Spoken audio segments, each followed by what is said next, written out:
Test 1, check 2, 3, 4.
Test 2, check 2, 2.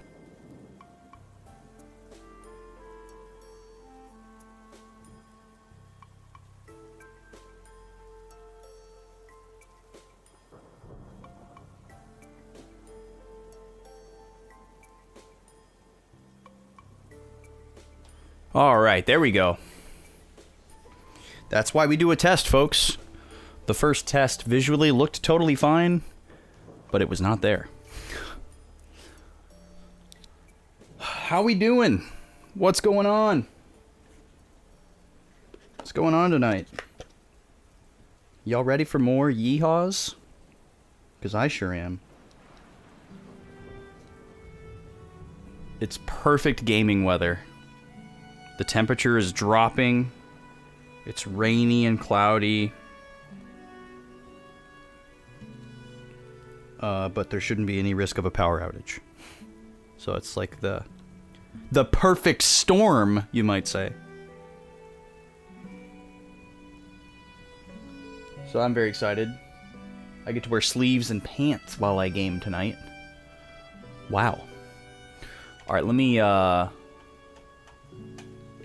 pause this calming, rainy ambient music here, and let's put some pep in our step.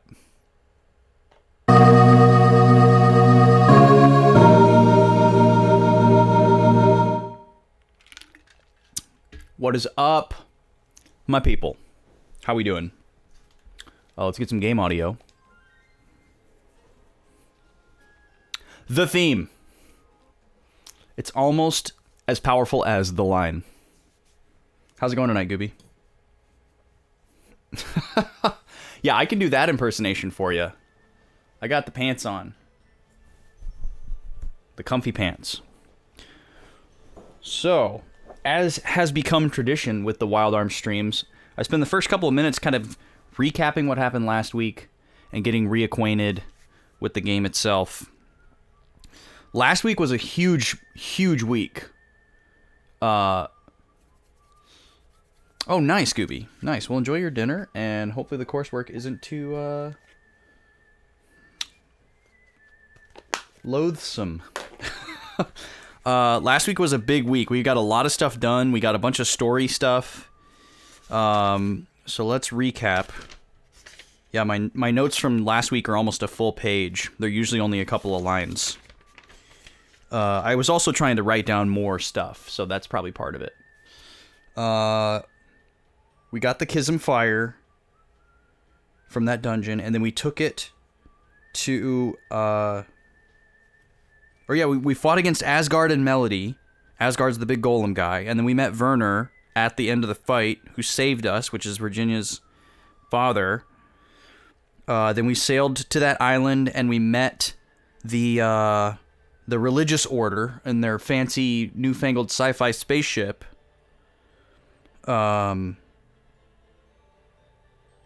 The Ark of Destiny, that's what it's called.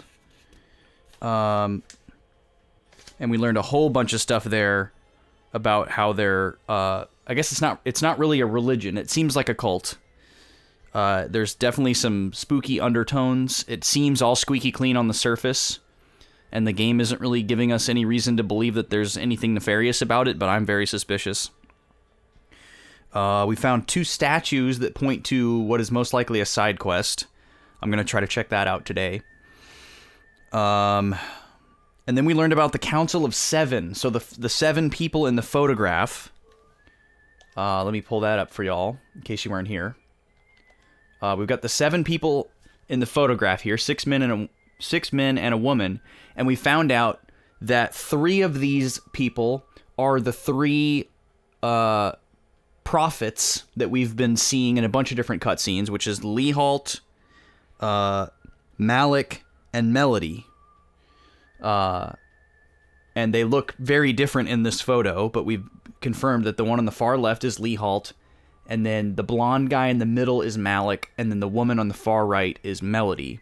So we've been seeing them, and they kind of act like they're from another planet, and they have this crazy plan for the planet that we're on, which sounds like they want to kind of like destroy it and start over. We're starting to learn a little bit more about that. And then another one of the Council of 7 is Virginia's father, Werner, who is second from the right in this photo. We learned the names of the other 3 people, but we have not met them yet. However, one of the names is a name that we saw in another dungeon. If you were here, you may remember there was a dungeon we did where we had to solve a bunch of puzzles, and one of the puzzles involved work schedules for different names, and one of the names in that riddle was one of these people, Incapilia. It's a last name, Pete Incapilia. And then I believe this Duran Bryant, I think Bryant was one of the other last names that we saw. So we were actually in a place that these people were working at some point in time, some type of research facility. So that was kind of a cool little story detail that got connected together, but only if you yourself were there to piece it together. It didn't really spoon feed it. Kiki, welcome in. Yes, this game's plot is pretty crazy. We're doing okay so far. I'm waiting for it to take like a Kingdom Hearts type of turn where I'm just like, wait, what's going on? But so far, I feel like I'm mostly on top of it. It's hard when you only play once a week. I'll tell you that much. If I was playing this every day, I think I would have a much clearer grasp of the story. I'm going to see if I can find my notes from that puzzle, because I know I wrote down, here it is, the Guardian Shrine. Was that it? Yeah, Bryant, Incapilia, and Benedict Valente. All of those names were in that riddle, and those are all the last names of Council of 7. So Malik's last name is Benedict.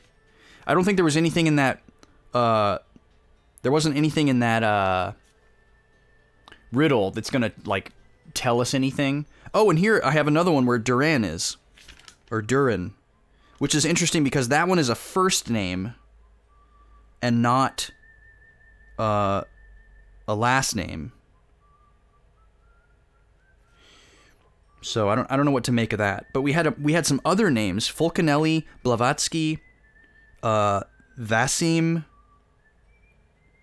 I think Chalk was the name of an enemy. Elves is the name of like a race. Yeah. Interesting stuff. So yeah, we learned about these 7 people, and we also learned like what kind of their roles within the council were. There was these 3 different departments. Or really 2 departments and then a janitor, which we kind of dunked on. Poor Duran Bryant was just the maintenance controller. Okay, but today, basically what we figured out is that we need to return to the Bhaskar colony here, which is why I saved right outside of it. Yeah, Duran Bryant, exactly. Have you played all of these games, Kiki? I've only played Wild Arms 1. I haven't played Wild Arms 2 yet. I played a little bit of this when it was fairly recent, but I was very new to RPGs, and I didn't really know what I was doing. And it may have just been a rental, actually. I don't think I bought it. And, you know, I thought it was really, really cool. I thought it was super flashy. I thought it looked brilliant. I thought it sounded brilliant. I loved the aesthetic. But I never continued on with it. So I'm revisiting it and giving it a proper playthrough now. I will play Wild Arms 2 eventually. I own it. I just decided to skip it because I wasn't sure I was going to fall in love with it on stream. And I was nervous about that, so I decided to play this one instead because I knew I was going to really like it. Okay, are these new details? Oh, you're in the same boat as me. Interesting. The OG is one of your favorite of all time. Yeah, I've only played Wild Arms 1 one time, and it was quite some time ago, and I just kind of blew through it. And I don't remember a whole lot of it. And that I don't think that I'm not holding that against the game. That's just kind of my brain. But it didn't imprint a lot of strong memories with me as an adult. Oh, you're playing some Wild Arms 2 right now, Gooby? Oh, I see. You're imitating me like, oh, you want to see Wild Arms 2? I'll play some Wild Arms 2 right now. You want to see it?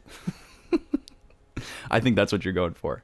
Infinitum is a shrine dedicated to the Guardian of Time, Dandarium. This is new text for sure. The Guardians do more than preside over things that we can touch and see. They exist in things invisible and abstract inside the minds of men. The Guardian of Time appears before us as a black cat. The childish form it assumes should be considered a kind of warning. Mankind has forgotten the cat, enthralled by its fur that slips away into the night, in spite of the fact that its watchful eyes are always upon us. Okay, are we going to learn about like all these different gods? Let me write that down. It seems kind of important. I'm just going to truncate that considerably. So Dandarium is time god.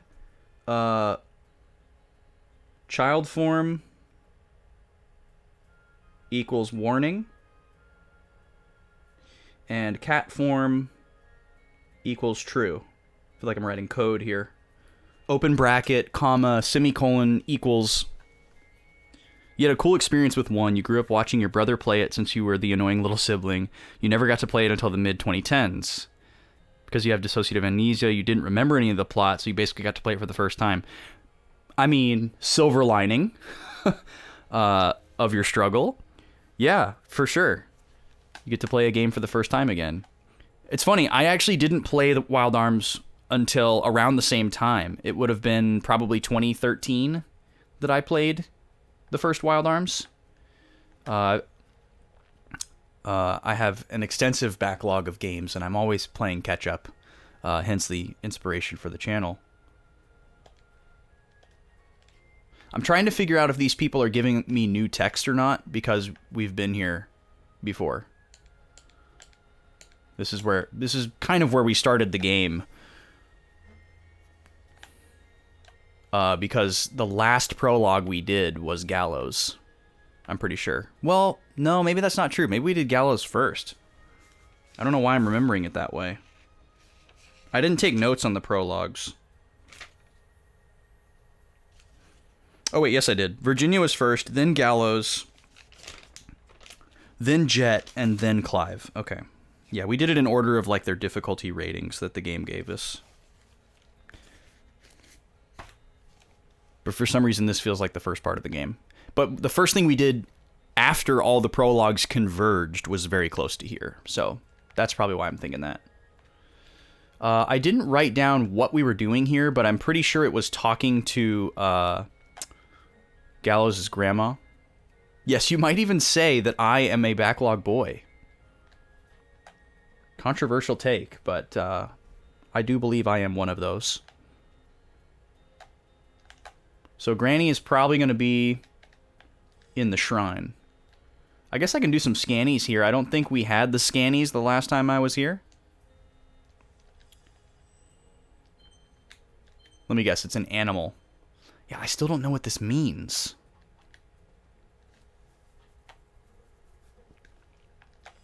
But we'll find out someday.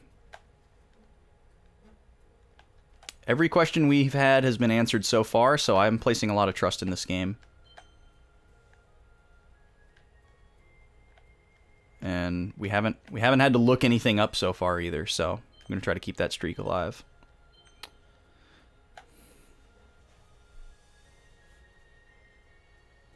Oh, okay, you like sim games a lot too? Yeah, I'm a huge fan of them too, but I don't allow myself to play them anymore because I get so addicted. I used to have an actual problem with Animal Crossing where I was like sorely addicted to Animal Crossing, and I was so committed to playing it every day and doing like my daily tasks that it was starting to get in the way of like real life things, which wasn't a problem when I was like younger, but as I was getting into like young adulthood and like college and stuff, I was like, I can't do this anymore. Like this is not good.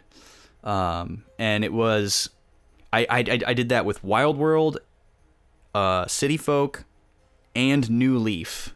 And it was basically after playing New Leaf for like a solid year and almost having everything in the game, but definitely not everything, I was getting into like a serious relationship, and I was just like, now seems like a good time to put this down. And it was very hard for me to not buy New Horizons when it came out because it looks amazing. But I won't allow myself to play Animal Crossing anymore. And I kind of stay away from any simulation game for the same reason. Although I did play the demo for Harvestella because I was really curious, and it's really, really good. And I am going to buy that game. But luckily I watched one of my good Twitch friends play through it. And I know how long the game is, and it has a definitive end, which is a really important thing for me. Like something like Animal Crossing, you could play until you die, you know, theoretically.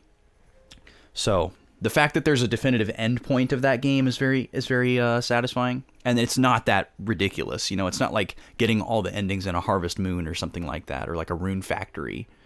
You know, it's probably like a 30 to 40 hour game. So, which for me probably means 50 hours.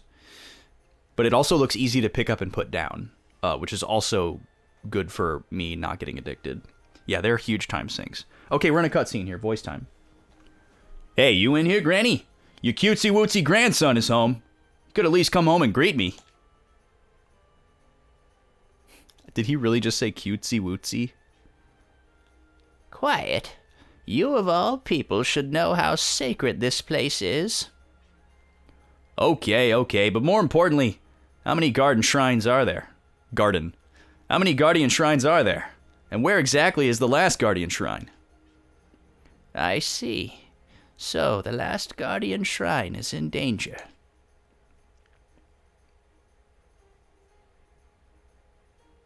She's taking her time.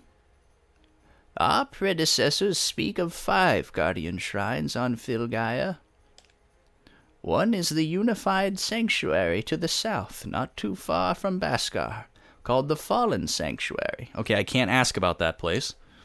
Lunatic Garden. Wait, I should be writing this down.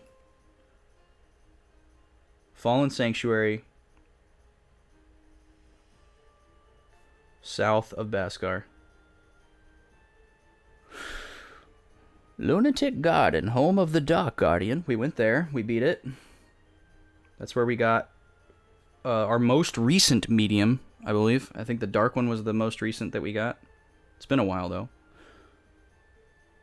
Glimmering Emblem, home of the Light Guardian. That's the other most recent one. I love how every dungeon has, like, a cool name like that. It's not just, like, Desert Temple. Fortune Gear, home of the Luck Guardian, is the 4th. Yep, we went there. We conquered.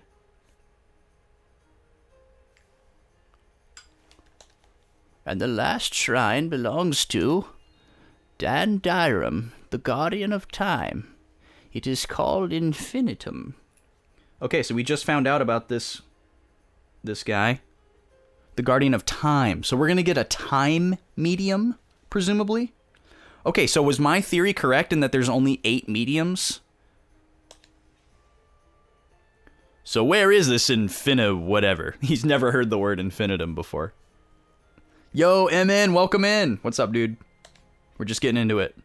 Settle down and listen well. Pokemon's next week, MN. Pokemon comes out a week from today. Yo, Toav! What's up, dude? Good to see you. Okay, I don't know who is talking here, but I'm going to assume that it's Granny. Everything in this world moves forward according to the cog the cat spins, only to succumb to the fate of falling down. If you listen closely to the cat and cog, the sound is that of paradise. Well? Well, what? What the heck does it mean? You never cease to amaze me with your lack of knowledge. This verse states that the shrine of the Time Guardian Infinitum is located west of here. I don't know how we're supposed to have gleaned that, but thanks for spelling it out for us. West of Baskar. Okay. Furthermore, we don't need any other explanation, Granny. Thanks. You heard the old lady. Let's get moving. We gotta beat him to it.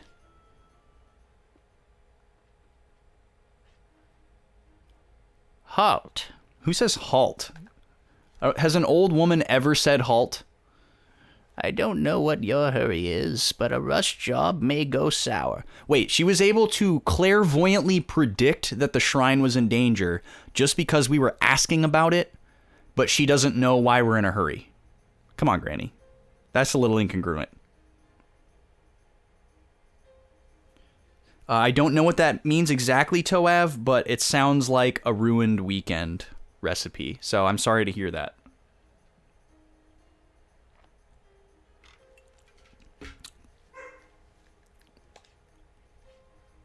Ah, come on, Granny. I don't have time for your lectures. Even though my worthless grandchild returned safely... Worthless, wow. Ouch.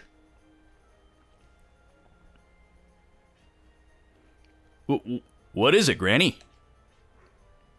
You're doing better than I expected. I was worried you might give up with your sad excuses. Ah, Granny, you're the one who laid the tracks so that I'd make it this far. How can you have the cheek to say that? Yes, that may have been the case. You were riding the tracks of my hidden agenda, but only in the beginning. Unexpected incidents happened, and you were even derailed. They're keeping up this train analogy here. That's not lost on me. But right now you are riding the tracks that you yourself have laid, traversing the wasteland by your will. Usually they use flight analogies and metaphors, but they're using train metaphors. Oh, you were supposed to be off today and you had to work? Ah, that stinks, man. And I'm guessing deployment means like the starting point of something, which probably typically doesn't happen at the end of a week, I'm guessing. No one knows what will happen next. That is why you must be true to yourself and make your own decisions until the very end. That is what you have been seeking all along, isn't it?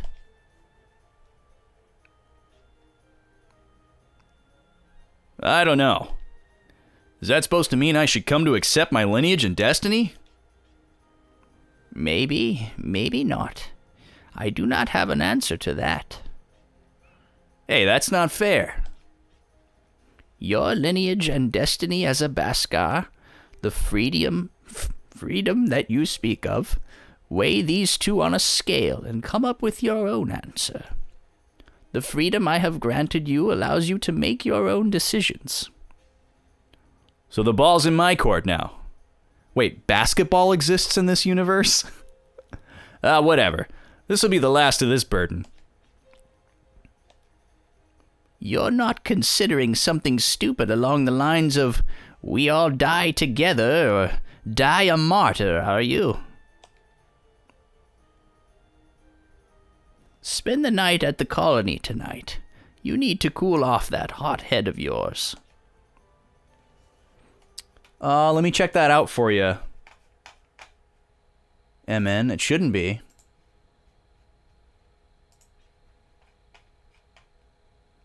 My lineage. My destiny, huh?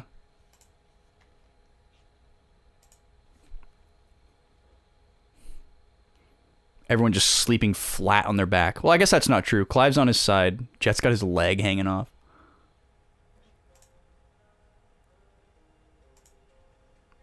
I'm well rested, but we still lost a full day. We should hurry. Don't worry about it. After you guys fell asleep, Granny and I came up with a plan. We'll use that to show them up. But a plan is just a plan, and we are up against Janus and the Prophets. What exactly are we planning to do? Oh, it's awesome. Here's what we do. What? Did he just Looney Tunes the plan? Did he just pss the plan? You're not still half asleep, are you? Is this plan even feasible?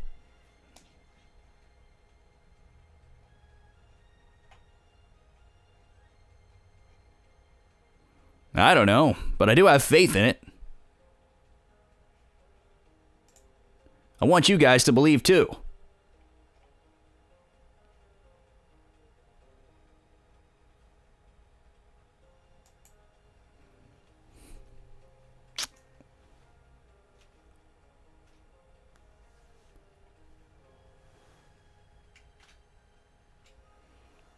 Alright, I don't know why you wouldn't be able to redeem one right now. MN, it should have been available. But I just kind of like refreshed it. Try it again.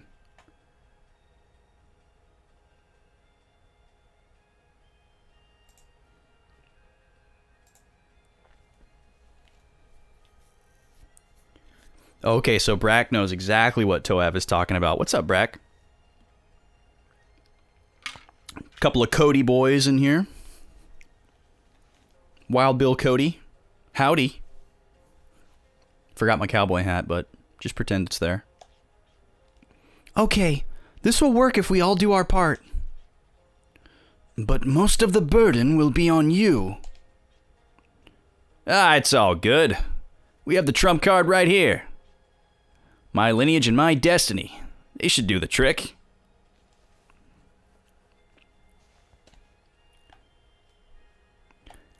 Yeah, I can't explain that, MN. Can somebody else check and see if the AI channel point redeem is showing as out of stock for them? Because everything looks fine on my end.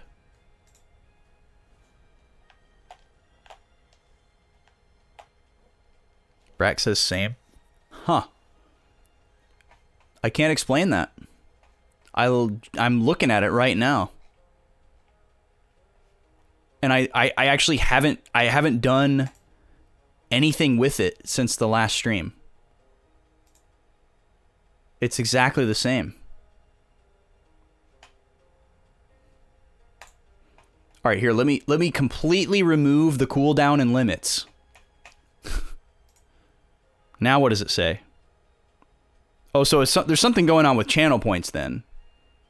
Everything is probably showing as out of stock.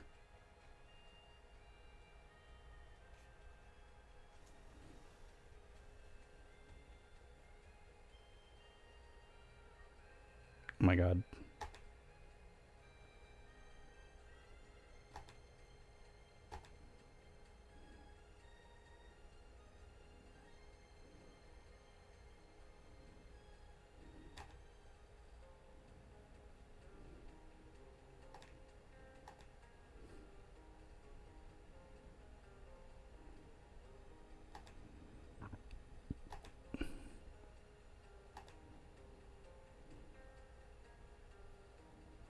There must be something going on with channel points, guys.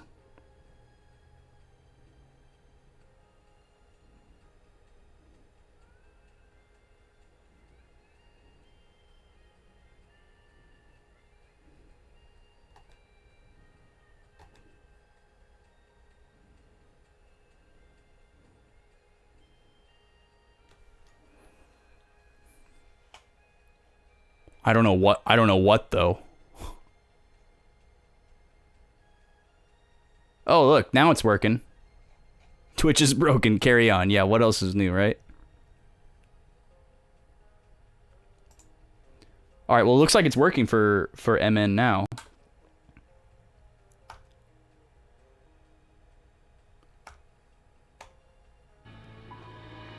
This is, you don't understand.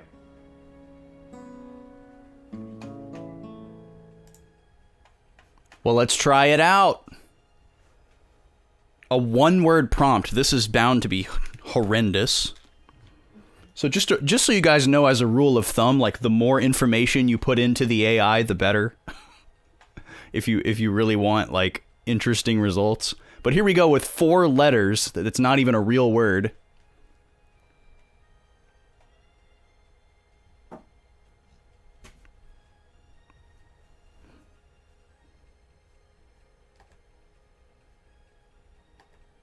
Yeah, not even a real word. Why is this?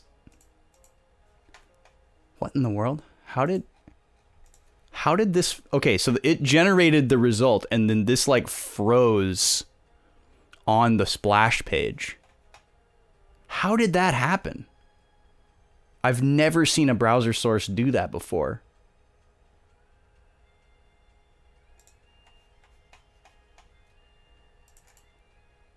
I thought maybe it opened in a new tab, but it didn't.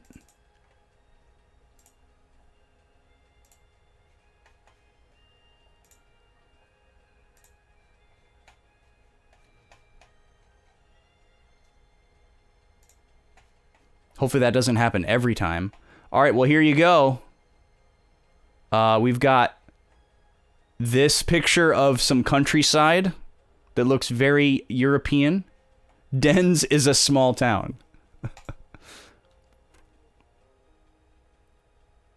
And then we have this dog on a dock. Very Dens. And then we just have... I had to go directly to the source and refresh the Chrome browser source. And then we have whatever this is. I love when the AI generates words. Dene. And the eye, the dot on the eye is a little heart. I don't know if you can see that. It's pretty small.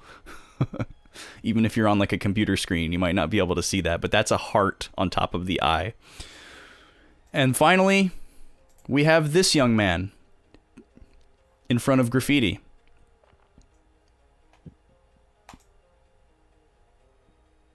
Mr. Dens. It's Denny from The Room, but as more of a delinquent. This is if him and Chris R became better friends.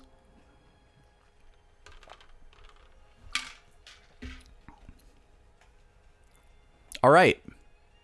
These will be in the Discord later. Thank you, Brack, for hooking us up, putting the word out that the legit Dolly is available now, so we don't have to keep using crayon. We got the fancy one now. Now we got to wait for him to put Midjourney out or something. So another crazy thing that you can do with this one is you can feed it an image, I believe. Brack will have to speak more to this because he's actually used this tool a lot more than I have. You like the last one? Okay, so we got a whole bunch of new text here. So I'm gonna talk to everybody in town as Gallows and not as Gallows.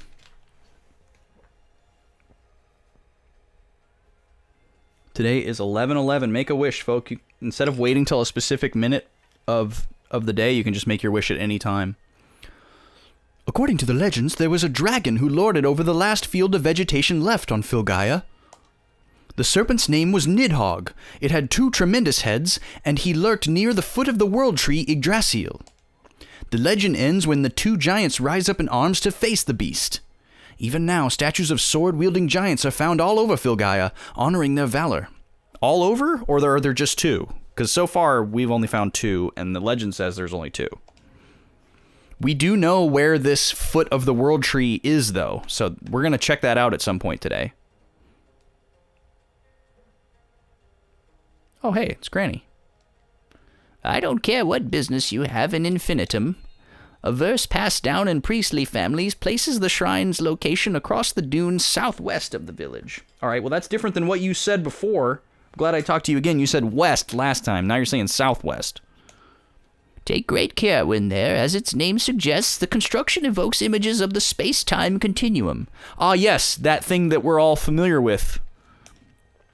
Okay. But promise me one thing. Tell me you'll never give up. Oh, she's giving more information here. Infinitum is found on the closest beach seen from the beach southwest of our village. First, round the cape by Sand Canal to the east to bring your ship to the beach southwest of our village. If only we had a vehicle with which to cross the dunes, it would not be far.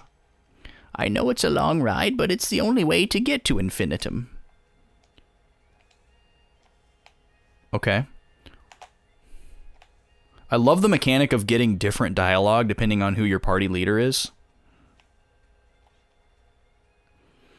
You remember the stories we used to hear when we were kids about the giants who went off to slay Nidhogg?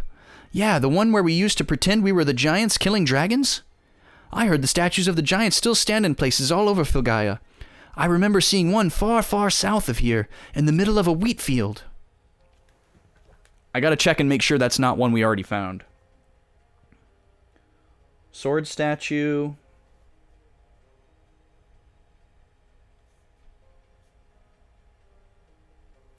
Far, far south of Baskar.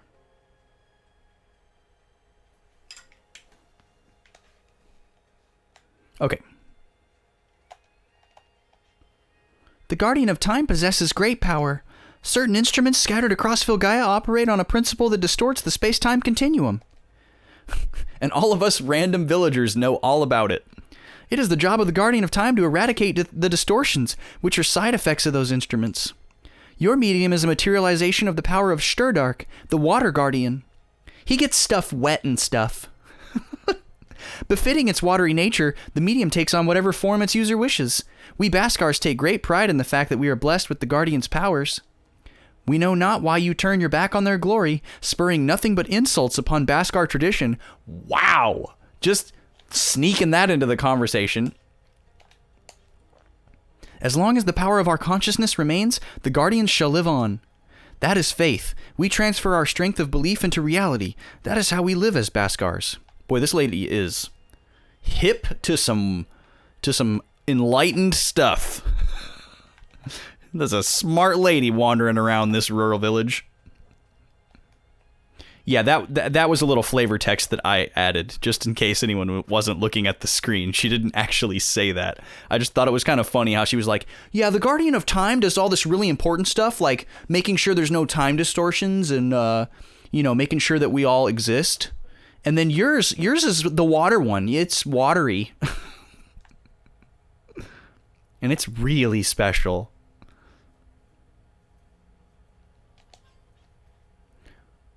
Our lives are steeped in ritual and prayer. Our prayers signify our respect for the Guardians. They strengthen them and help reinvigorate the planet's life force. Welcome home, brother. How have you been? I have more nightmares recently, but I always feel better when I remember the stories you tell me. Okay, I've been saying this one for a time like this. Oh my god. I've been saving this one for a time like this. This team of drifters under a young lady with shady ties is bent on following us all over the place for some reason. She's quite a number. She can take the form of characters of books she's read, and she can use their powers just like the books. Her magic even rivals our own. You know, Filgaia is full of incredible people. So he's talking about Maya, who is definitely becoming a more interesting character and a little less tropey and one note. Alright, is there anyone left for me to talk to? Oh yeah, there's this lady. Shane is the kind of kid who will hold back his tears no matter how tough it is. That's why you gotta watch over him. Remember when he went out to play with you in spite of a fever? He laughed and played with you till he fell over from exhaustion. I don't think that's a good thing. No, it's not. It means his self-esteem is so low that he thinks his own priorities come last. But the more I'd tell him that, the less he'd listen to me. Headwinds try their darndest to get you in your face and stop you, but you gotta beat them back with your drifter's wings. There's the wings analogy. If people really had wings, why we'd fly to places we can only dream of. Maybe that's why we call them drifters, 'cause they can go places and see things most people will never see. I feel like she needed to say baby like 8 times. All right, let's get this redeem in here. We got another one from MN. Nicolas Cage, but his teeth are tree trunks. This ought to be interesting.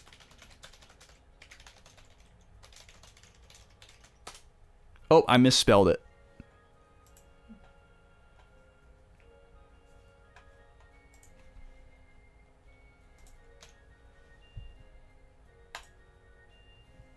All right, there we go. Boom, boom.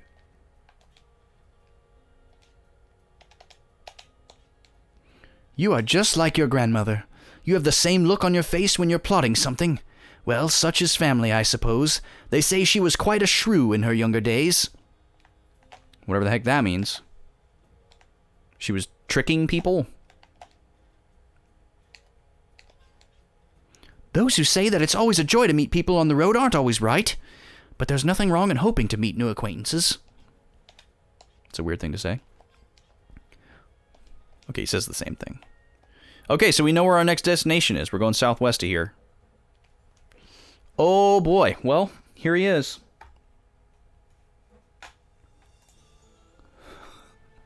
This is just a man between two sticks. He kind of looks a little bit more like Jerry Seinfeld than Nicolas Cage.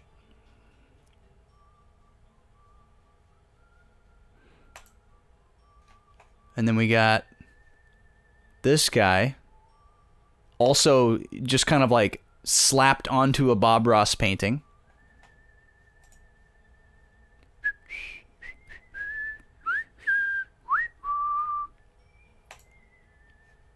And then this poor gentleman here. Yikers. Yikers. What happened to his forehead? What is that? Are these like shadows? Or is like his Just for Men coloring running? And then this is just like a crack in space-time right here. Whew. Get that man to a dentist. Immediately. And then this is just like a man in front of a tree with a mouthful of pizza.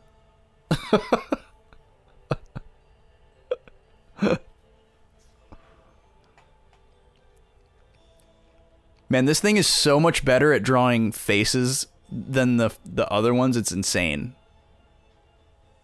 Like, these actually look like people. Funny and disappointing at the same time. Yeah.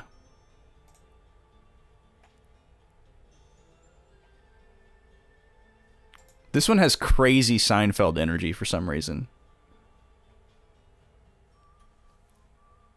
Yeah, some of the eyes are actually really good. It's crazy.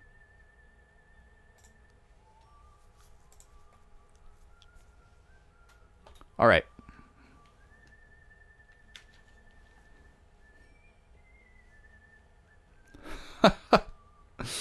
I appreciate the refrain, Toev. Okay, so we need to go southwest of here to get to Infinitum. Let me take a look at my map here. And then far, far south for the sword statue. Let me look at my screenshot here.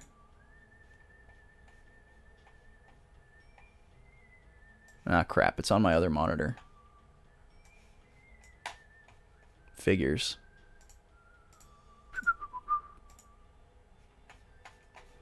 I know a trick I can do. I can do this.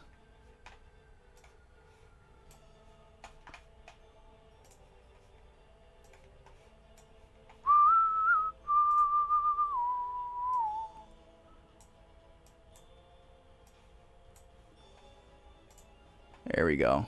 Haha.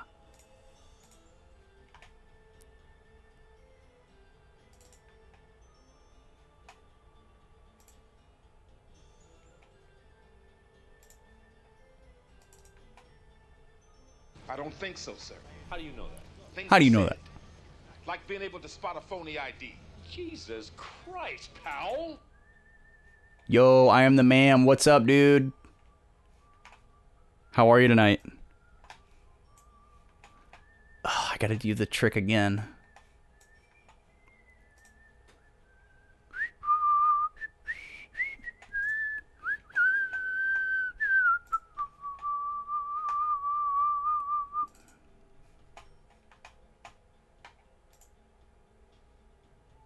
Oh, why? That's annoying. That's okay. So that's the location where the Yggdrasil tree is. You guys can't see this, but it's up in the top left of the map. So yeah, because I remember one statue was shooting in almost a straight line up to there. And then the other one was over by Boot Hill, which is probably the one they're talking about, far, far south of here. So, that makes sense. I'm down with that. I'm still assuming there's only 2 of those statues, despite the confusing text. Shh. Quiet, Gobi. No whining.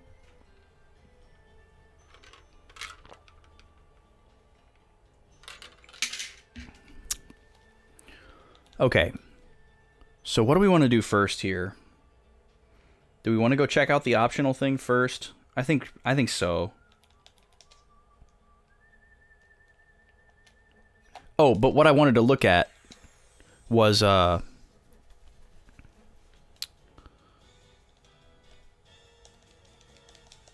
want to look at where I think this Infinitum dungeon is.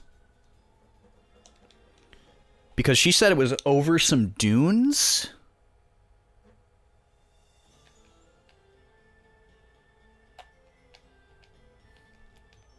Is she talking about the Sand Sea?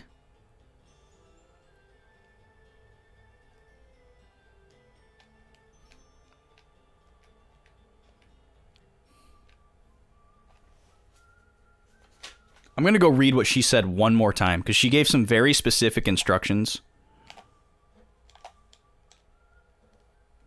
Yo, Alex P. Dot is here too.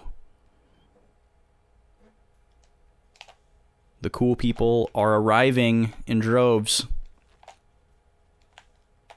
The secret is that you're all cool, so all you have to do is arrive.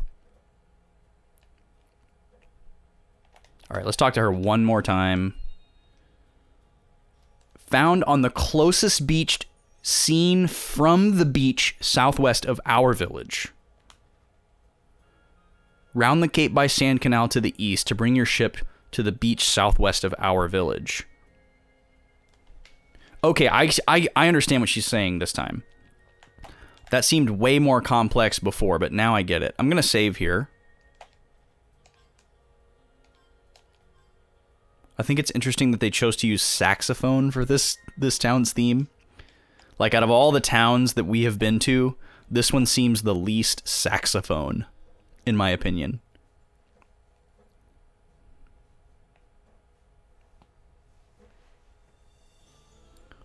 So the beach that can be seen from this beach. So, right there. That's where we need to go.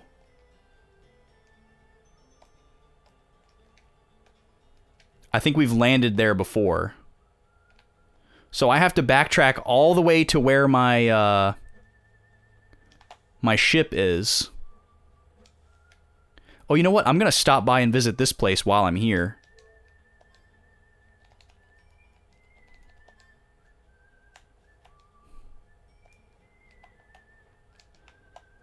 See if our berries grew. We did this whole optional dungeon, which led to us having the ability to plant berries. We should rate towns and saxophones on their welcome signs.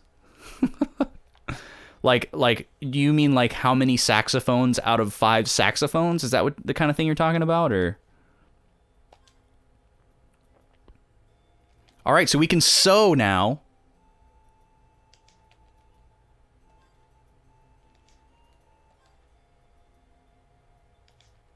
Oh, we can... okay, harvest. Sorry.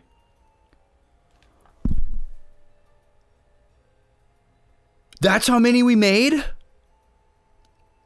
We made 51 heal berries from planting 3? Wait. What? 15 revive fruits and 12 potion berries? Excuse me? Wait.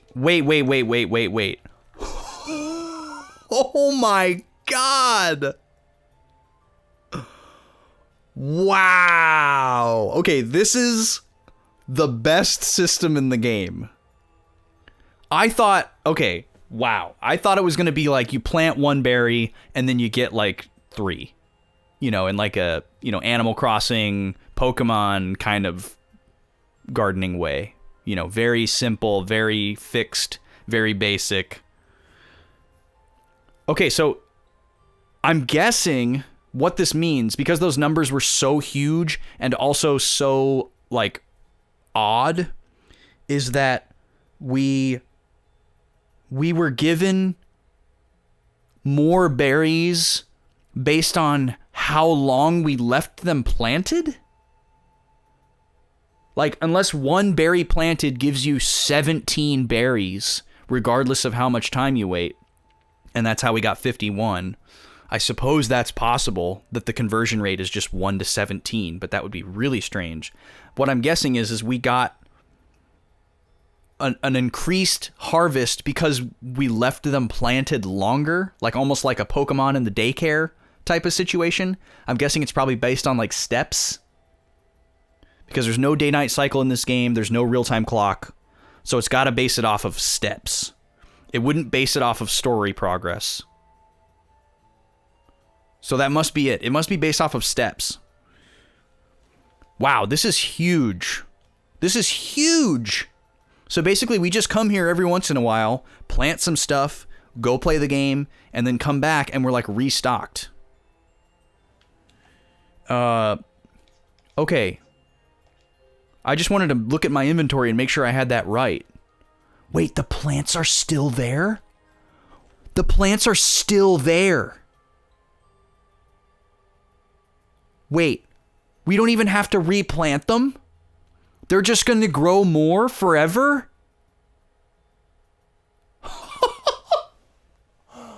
What? This is nuts. So wait, what would you do if you didn't want these to be the plants? Because I only have 1 plot of land open up.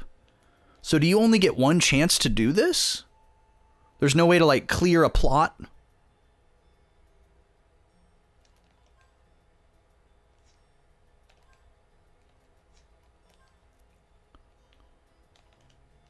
What do Holy Root and Tiny Flower do again? Oh, those are for the FP gauge. We haven't really run into situations where we need that. Oh, Holy Root cures all status effects. That's a really good item. And then Tiny Flower, we actually don't know what it does.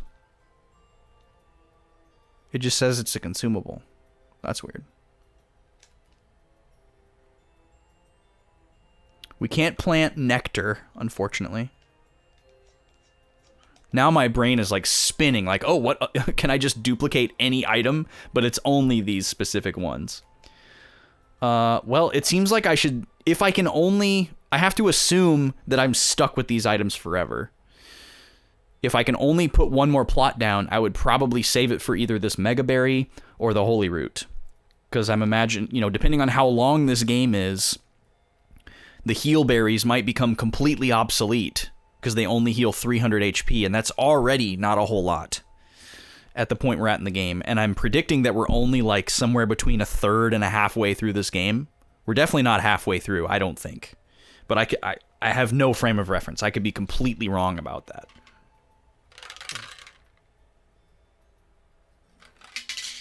Maybe we're way farther than I think. I guess Full Carrot could also be one that we maybe go for because it heals a lot of whatever the other one is.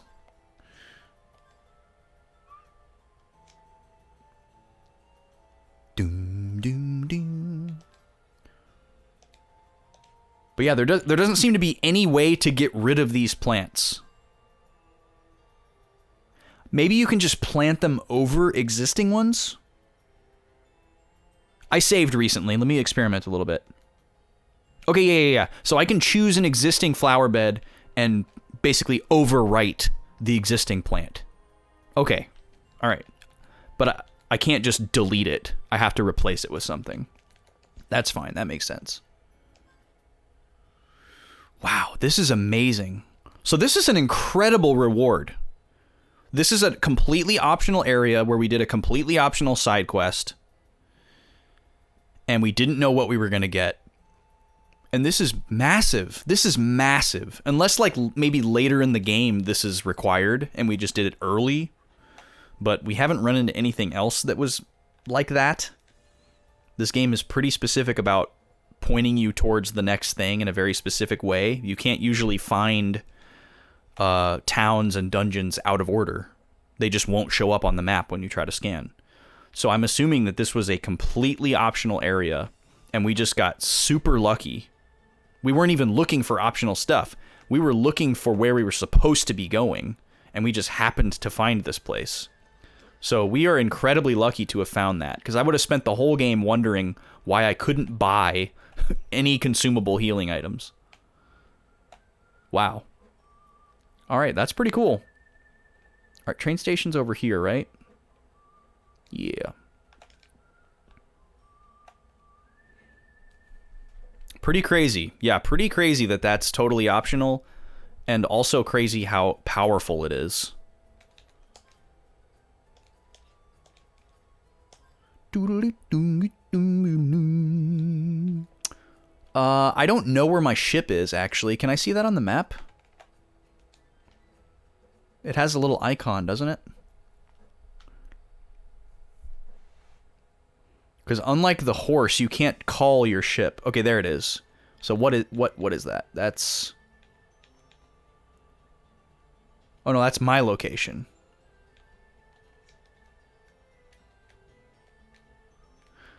I thought the ship, like, teleported to the nearest beach to where you were. Is that not the case? Alright, well, let's try this. Let's go to,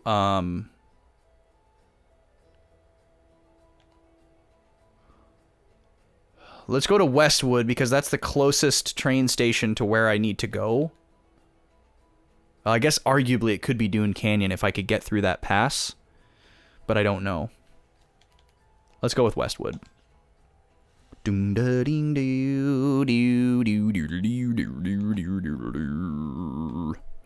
Please stay behind the white line. Oh. Walk north from here to find a hidden village? Don't mind if I do. Oh wait, I wonder if he's talking about where we just were. The people are a little xenophobic, but nice. They have some funny traditions, too.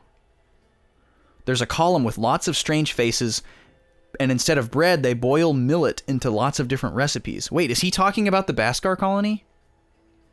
I've never been there myself, but a traveling salesman I met wouldn't stop talking about it. Oh, you know him? Wait. He said directly north of here, right?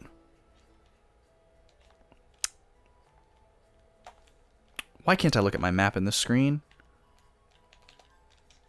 That's annoying. All right, well, I got to depart because I bought my ticket. Did they say bread? Hidden village directly north of Midland Station. He's talking about the Bhaskar colony, right? Hold on.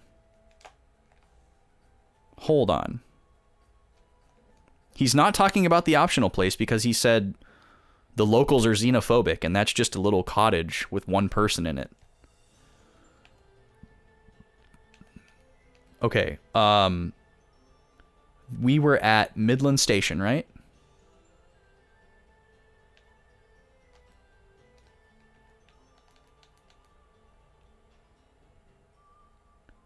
I'm going back.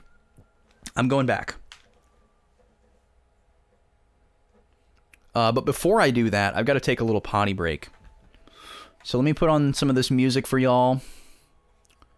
While I do that, I'm going to run an ad clump to cut down on the mid-rolls for a while. So you guys don't get any of those. And yeah, you can just spam alerts and do what you do. And I will be back with you shortly. Don't go anywhere, the fun's just beginning. Alright. I'll see you guys in a few minutes.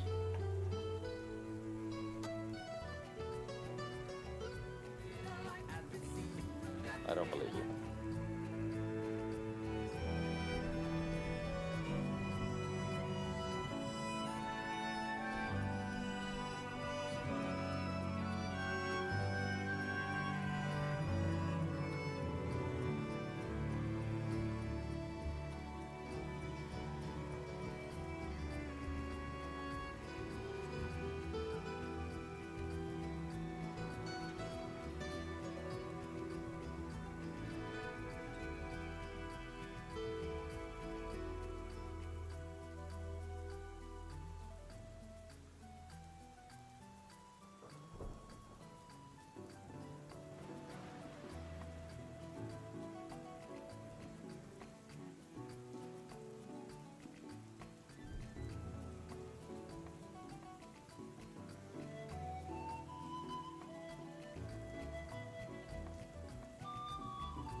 All right, thanks for waiting, folks. I am return.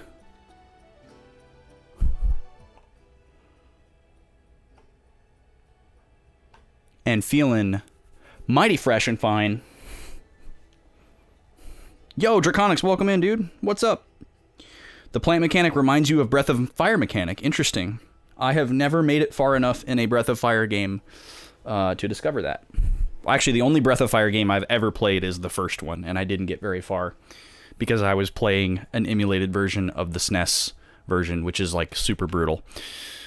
If I ever play it again, I will definitely play the GBA version, or on the Switch, which is also the GBA version. It has a much better encounter rate, and by better I mean less. Okay, so what we're going to do is we're going to go back to Midland Station and see if we can find this secret town that guy was talking about. Yes. You don't see that one very often. Thank you for the anti-piracy, Brack. Very topical as well.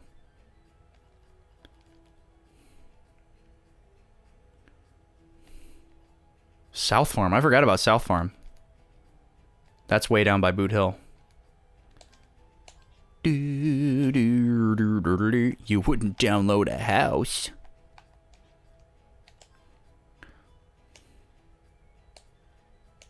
Okay, that's not new text.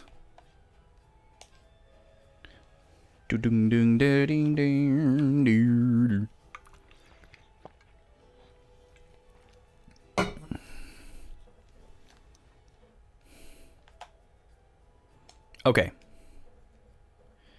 He said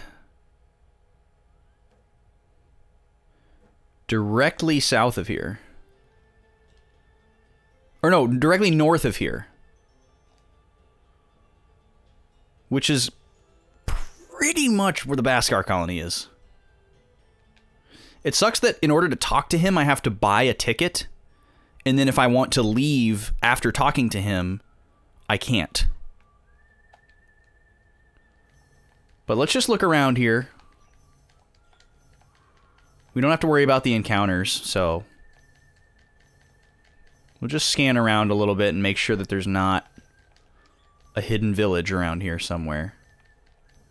He could also mean like on another continent, which has been a thing before. Tell Fred he sucks, man.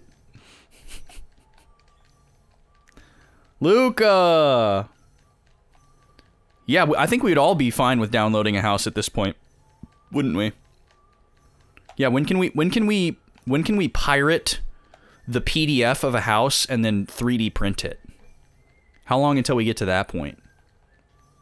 We need a 3D printer that's the size of like a battleship, and then we can just 3D print a house. When does that happen?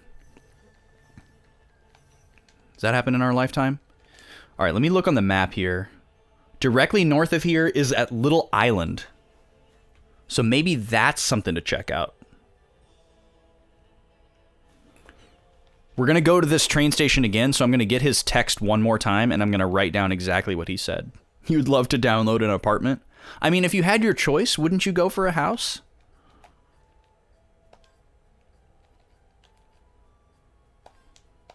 All right, going to Westwood one more time. Kind of wasting our money here, but that's okay. Walk north. Oh, no, he says walk north from here to find a hidden village. The people there are a little xenophobic, but nice. They have some funny traditions, too. He's got to be talking about Bhaskar Colony. It's just so weird that he would have this text because there's no way we could talk to him without having already been there. Column with lots of strange faces. That's clearly a totem pole. Traveling salesman's there. Okay, he's just talking about Bhaskar Colony. It's just odd. Oh, Luca, you have a tester. It's a little sort of a little preview. How astute of you to notice.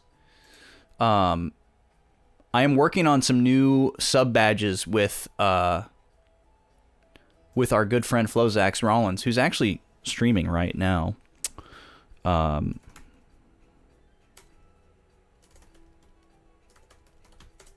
I don't think he's working on our stuff right now, but yes, please follow him if you're not already. Very talented artist, does art for Backlog Boys and Backlog Boys. Or I said Backlog Boys twice. Does art for my band and for Backlog Boys. There we go. I'm not going to tell you what it is or what the overall theme of the new badges are, but that's why you're seeing something that you don't recognize. That's what I'm going to tell you.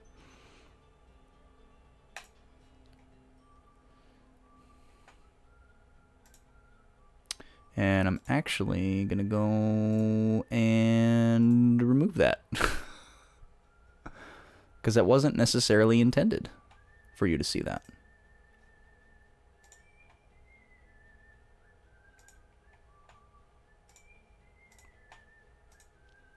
But yes, coming soon-ish to a Backlog Boys channel near you.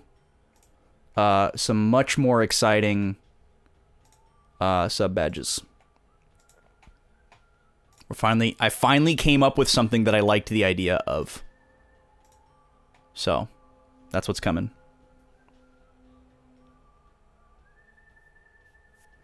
Yeah, it's going to be... Get wide. Oh, snap. Oh, I'm not even in frame. Oh, but I'm really wide. Woo! Yeah. That's a good stretch. Oh, yeah. Let's get wide, y'all. I'm gonna have to fix that so it keeps me in frame. Oh, I get restored. Whew. All right. We like to get wide sometimes, folks. Okay, where is a beach around here? How do you get to the beach around here? Huh? Is there even a beach on this continent? Did I screw myself? Should get greens, yeah. There's no beach on this continent. Figures. Oh no, there is one over here. But my ship isn't... Oh no, I can't get to that. Okay. Alright, well we're taking the train again.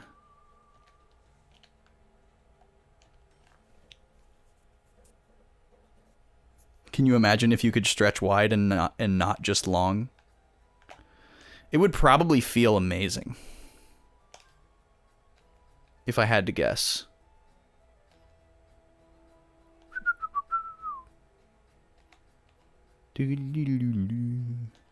Alright, let's go to Dune Canyon. Here we go.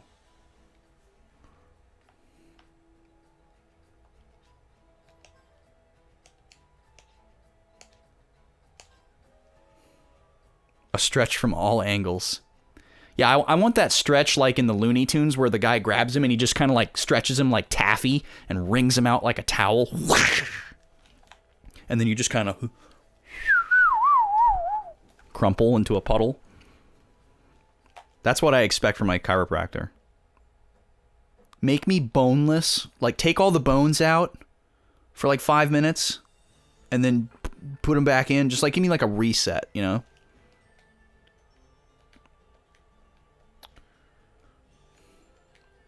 Dang it, this isn't where I wanted to go either. We wasted so much money on train tickets. Beam up a house like in Star Trek? Yeah.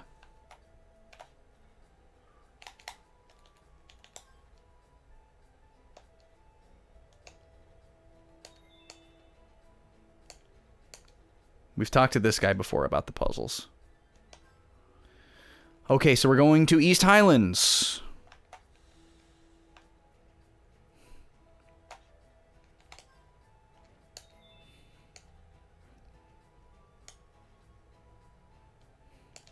Okay, I think he's talking about Balalquo Naga. He said there was a dragon that eats dragon fossils, or there was a beast that eats dragon fossils. Oh no, it was the optional thing that we fought on land around here. Yeah.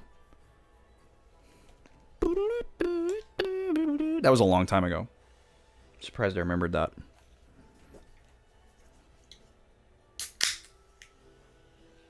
Seltzer time.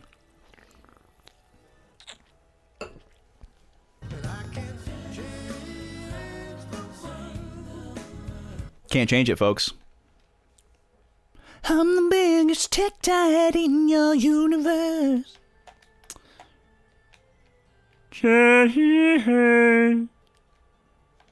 All right, please let my ship be over here. No? Okay, so it must retain the location of your ship, because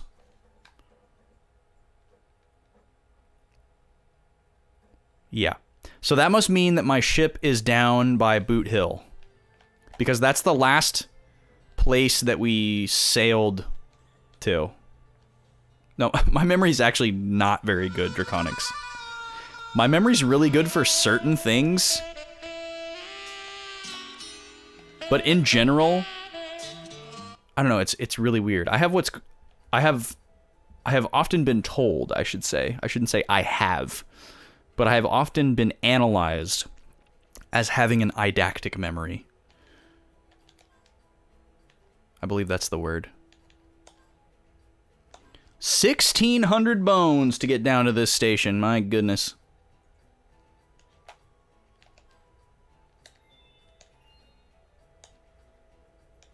Okay, this guy's just telling us where to find the Ark of Destiny headquarters. We've already been there. Thank you. I am the man for the Frozan. Yeah, I have an insane memory for numbers, and I have a really good short-term memory.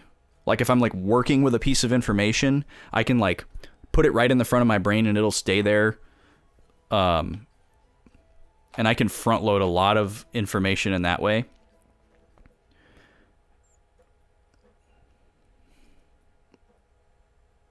Yeah, I think that's pretty common, Brack. I kind of am in a similar situation. Okay, so my ship is hopefully over here.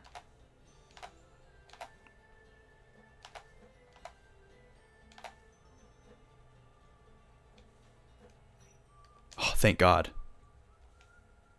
All right, we found it. Okay, now the question is... Oh, this actually isn't that far from where I want to go. So I need to see if I can get through that little passage. We're actually not far from where the optional thing is. So maybe we should check that out first. Let's see if we can get over there. It might only be accessible from land, but we could at least see if we see anything. And if we run into trouble, warping to Jolly Roger is actually not so bad.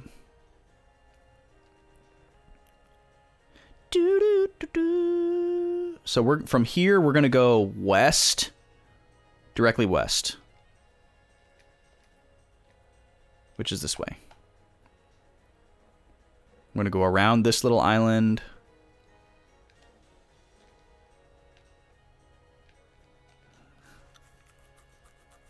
We've been on this island, but we were told it was scary. Oh, this is the island where we fought those really hard enemies. And it said, don't go beyond the bridge. And beyond this bridge would be how we get to where the presumably optional boss is. So this must be like an end game type of area. I'm just going to come over here and see what I see. Oh, there's another beach. Ooh, ooh, ooh, ooh, ooh, ooh. Okay, let's check this out. Uh-oh. Hopefully this enemy isn't super strong. Okay, this looks familiar.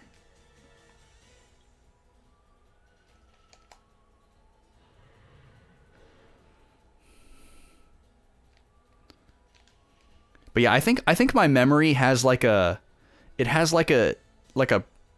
very deeply coded like hierarchy of like, oh, this is important, file that away, or oh, this isn't as important, so let it fall off if necessary. I think I have I have that deeply embedded in my memory, and there's like an established hierarchy. And so certain things just like don't make it into storage for very long.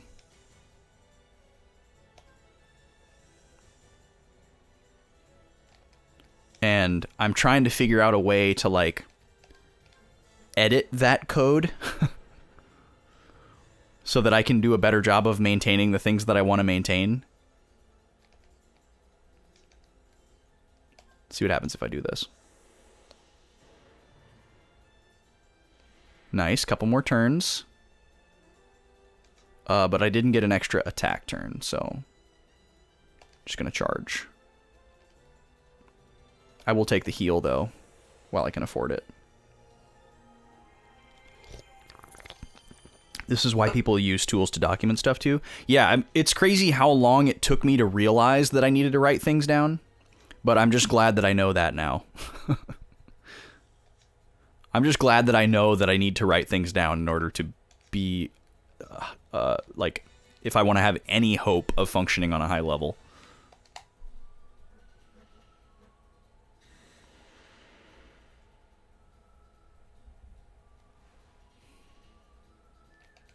It's just kind of, it's kind of disheartening when, like,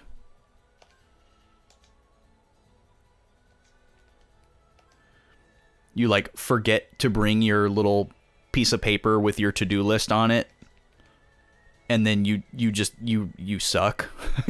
You know, you're like, I have no idea what to do. I have no idea where to go. I don't remember anything. Like, I really hate that. Like, I have a piece of paper that I make every week. I'm going to give you guys a little insight here.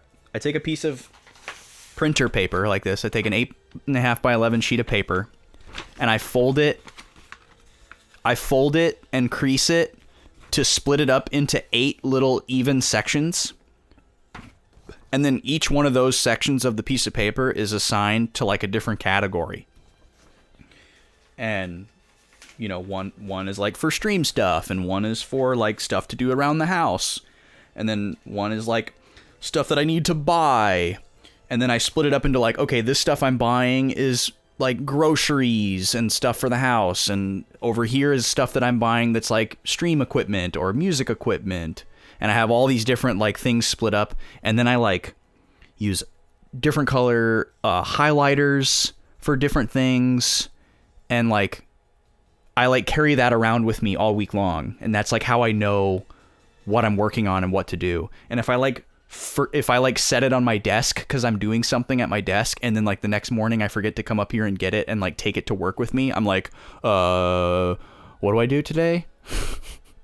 And it's like embarrassing how much I rely on my ability to write things down. Like, if I don't write it down, it's almost certain that it won't happen, or that I'll forget about it.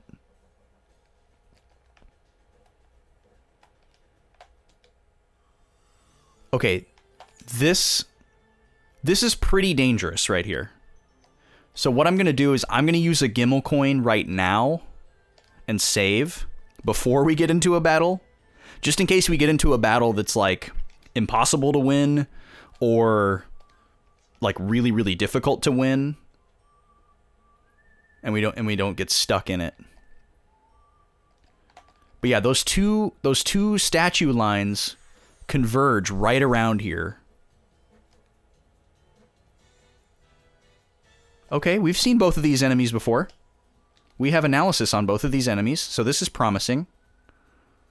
This guy's weak against fire, and this guy's weak against wind.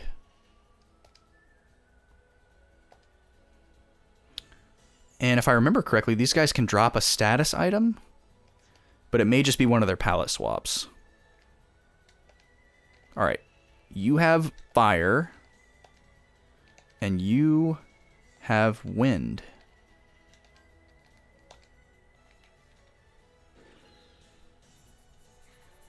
You never write anything down, and you usually regret it later. I had such a long phase of that from, like, my early to mid to late 20s, where, like, I'd, like, have a thought, like, right before I went to bed, or I'd, like, wake up in the middle of the night and have a thought.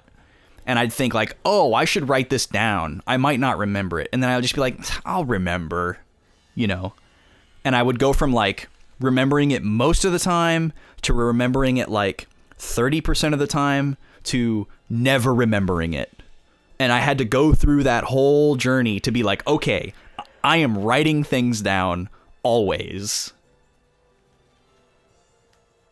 You keep saying you'll get better at it. Maybe I need to write that down too. Yeah, exactly. And it's crazy the level to which I need to write the thing down too. Like, it's not just like sometimes I have to write down a very specific set of instructions. Like, I'll think of like an entire plan, and I can't just write down like that thing with the guitar strings, you know, and then reading that makes me remember like the whole plan. Sometimes that works. But sometimes I have to write down like very specific trigger words so that I can get back into the mindset that I was in when I wrote it down. But if it's like a creative idea, I write down everything. If it's like, you know, if it's like a chore or like a task type of thing, I can just write like a bullet and I'll remember it. You know, I can just write 3 words. But if it's like a creativity thing, I write down everything.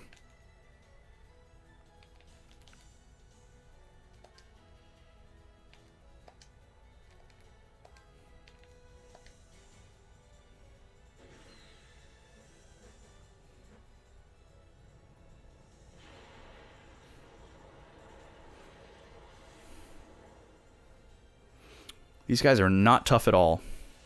I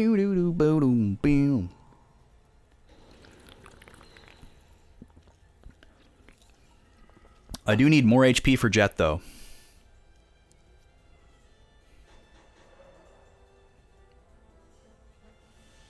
This guy will probably die here. Although, the good news is, I feel way better about using berries now. Because of how many we have. We have 70 heal berries now. We had like 15 before this.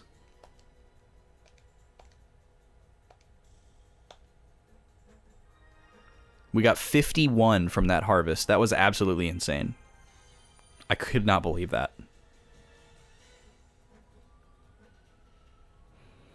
And I'm realizing now that there's an advantage to healing in battle, because if you have any health missing at the end of the battle, it uses up your vitality meter to fill up the difference. See that vit gauge? There it goes. So now Jet has 51 out of 100 vitality. That's what it took to refill his health. All right, there must be something around here, because we're right in the spot here.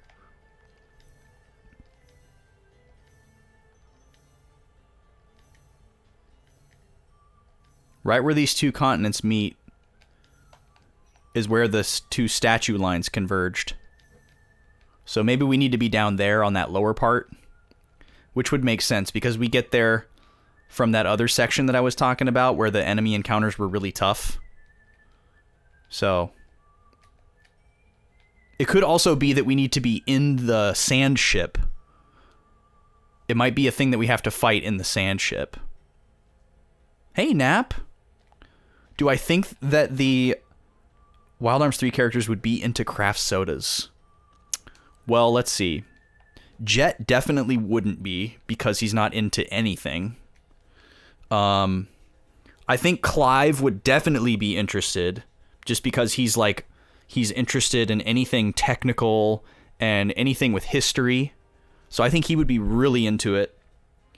I think Gallows would be game to give it a try if somebody was like, hey, what do you think of this? Like, he would give you his opinion. But I don't think he would get hooked on it and go seek it out. That doesn't seem to be his bag. And then Virginia, I think she would be like excited about it. She'd be like, oh, that sounds like fun. Sure. She'd be really gung-ho to try it too. And I could see her getting hooked on it, but she'd have to be introduced to it. She wouldn't find it on her own. Okay, so can I get around up here?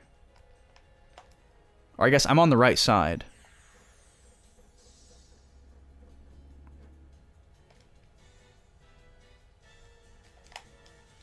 We're going to look around here a little bit longer.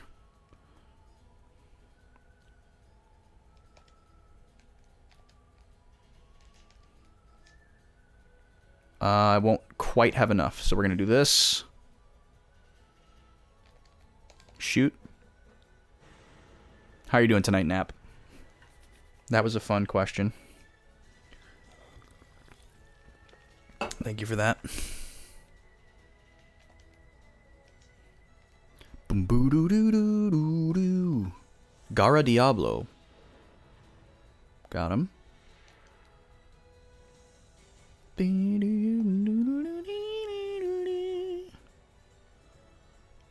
I will load. I will charge. And I will defend.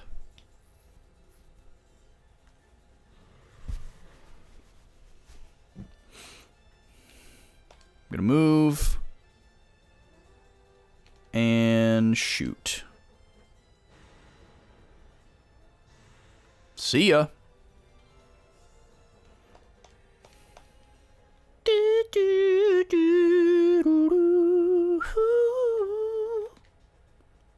Oh, nope, nope, nope, don't want to do that. See, I'm reflexively hitting the square button because I'm thinking that I can scan as the ship. All right, well, this is right where the those two statue lines converged. So unless it's, I guess it could be on the other side as well. But it really looked like it was here and not the inner. Let me look at that screenshot again. I still have it pulled up. Well, maybe not. No, it actually looks like it's over the land. It looks like it's over this little skinnier part of the land there, in between the two larger chunks. So, okay, I'm gonna go back to Jolly Roger, and I'm actually gonna see if I can upgrade some more of the ship here. That seems like a good idea.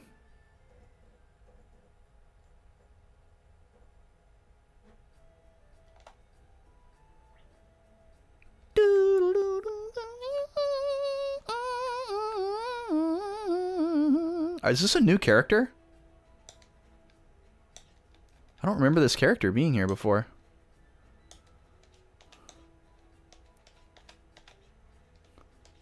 Huh. I guess it was there.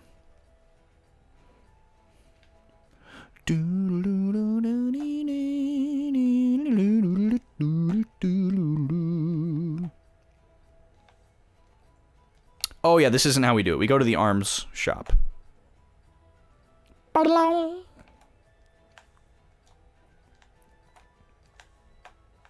Okay, can I vent to you guys a little bit? I have a little story. You guys might get a kick out of this, or you might have some input. My workplace is very generous.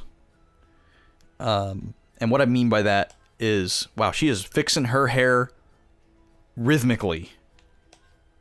What I mean by that is that we get a lot of like fun little free stuff. Specifically food. We get free food a lot. Not just for like special occasions, but just like randomly. Like one of the managers will be like, "Hey, we're gonna do pizza on Tuesday." You know, and they just like let you know, and it's like, "Oh, okay." And you show up on Tuesday, and you know there's pizza. Oh, hey, we're doing breakfast tacos next week. You know, or hey, we're doing a potluck if you want to bring something. It's really cool, and it's not like sometimes your workplace will do that as like a bribe, where it's like, okay, or like an appeasement, you know, like, oh, some bad thing happened, so here's this, or hey, we really want you to do this one specific thing, so here's something that we think is going to grease the wheels for us. You know, it's not like that. It's just like random acts of kindness. So it's great. You know, I'm super thankful for it. And recently there was some random goal that we had that had nothing to do with me. It was only related to like a specific team that I work with that doesn't have anything to do with me. You mean channel points, MN? If you're talking about channel points, yes, you're earning channel points anytime the stream is open. You earn more if you're subscribed or if you're chatting, but you're always earning them if you have the stream open.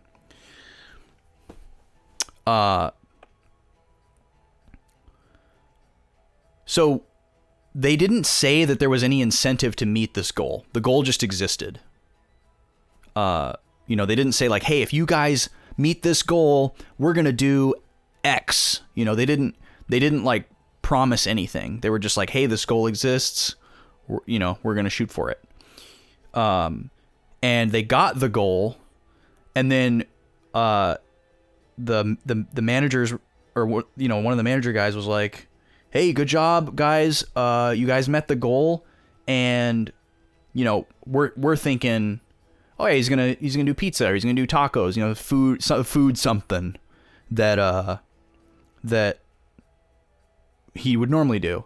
And he was like, we're gonna get a popcorn machine. And I was like, oh. And he was like, yeah, I've been thinking about it for a while, kind of wanted one, and this seemed like a good excuse. So we're gonna get a popcorn machine. So he bought like a movie theater popcorn making machine where it like pops it and it falls down, and it's like and you buy like the pre-salted, pre-buttered mix, and it has like the heat lamp on the top and everything. And they set it up today and fired it up and made some popcorn, and sure enough, it tastes exactly like movie theater popcorn. It's really solid. And everyone's like all starry-eyed, you know? They're like, oh, wow, this is nice. Well, this is so fun, you know, just free popcorn all the time. You know, like it's like having a coffee machine at the office. It's like, hey, you guys want some coffee? I'll go make some coffee make a pot of coffee for everybody. But instead it's popcorn. I mean, we have a coffee machine too. So I'm thinking like, this is really cool. Everyone else is thinking it's really cool. But there's one person who was like, it's burnt. It needs more butter. And I'm just like, are you serious right now? Like, this is free popcorn, man. Just don't eat it. Or like, you know, you go make it. You know? Like, jeez. Like, what kind of person do you have to be to complain about the free food that you're getting at your workplace? Like, come on. Like, if they showed up one day and they were like, hey, everybody, free jars of peanut butter for everybody, I'm not going to be like, well, I can't use that. Thanks. Jeez. Real inconsiderate, guys. You know, I'm just going to be like, oh, too bad for me, you know. That's a nice thought. But this person had the audacity. They didn't just like think this thought to themselves, you know. They like out loud said it to everybody as an open critique. And everyone was just kind of like, okay. Like, don't eat the free popcorn then, Janet. You know, the person's name is not Janet. That's just shots fired at any Janet. Anyways, that's my story. Yeah, that one guy, exactly. Okay, so we have the best frame, we have the best harpoon, and we have the best cannon. So the only thing left that we need to upgrade is our engine, it looks like. Or wait, no, we don't have the best harpoon. It's grayed out because we don't have enough fossils. So I think we should probably save up for the engine. It only costs 50. And we're over halfway there. So, you know, get Bon Jovi on the phone. That shouldn't take too long. All right, so we're working on 50. So we're not actually going to get any upgrades. But I just wanted to see where we were at. That's infuriating. Yeah, I mean, it only made me like a little mad. It more so was just kind of like, I don't know.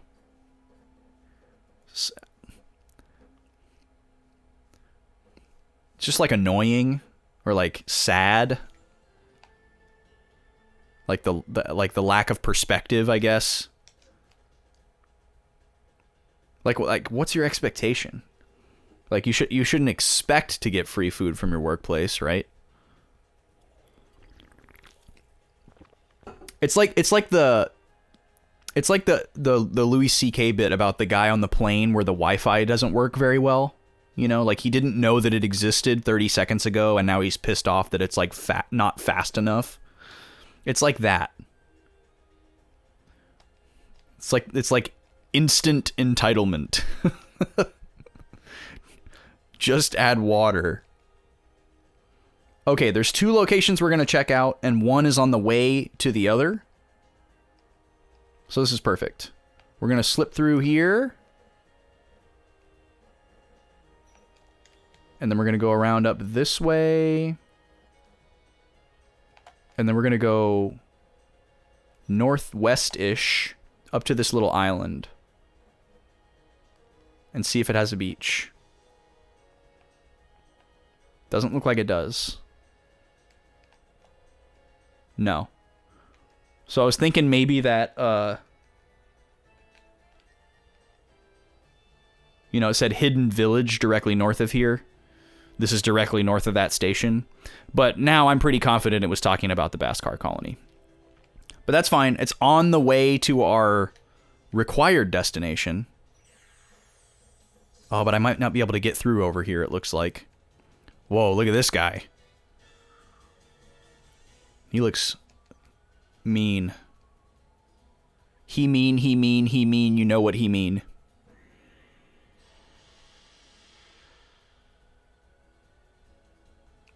Do. Let's see here.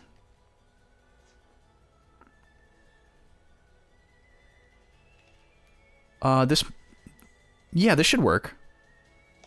Because we'll get turns to charge in between.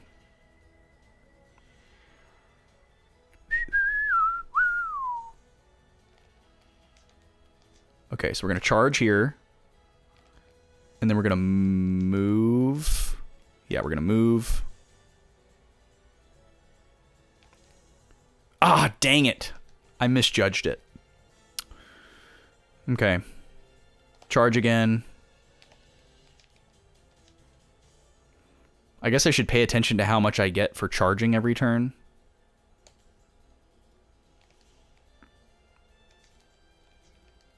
Move again.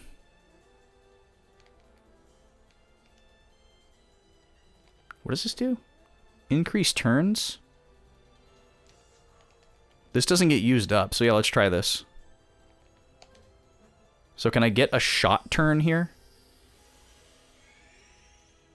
Not this turn, okay. But in the next cycle it added. Oh, it just moved it to the front of the turn order. Interesting. Okay, so that's actually not a good use of that. Usually you want the shot to be last, so you can like move and charge and set up before you shoot. Alright, so we're going to charge again, and we're going to defend.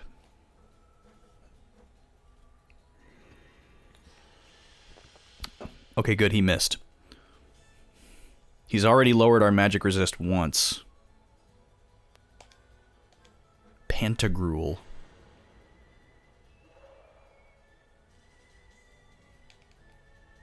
So that worries me. That makes me think he's gonna try to use a powerful magic on us. Load. And guard. Beep beep beep doo doo doo doo doo. Okay, physical attack. Move. And should we do the fire all? No, let's wait.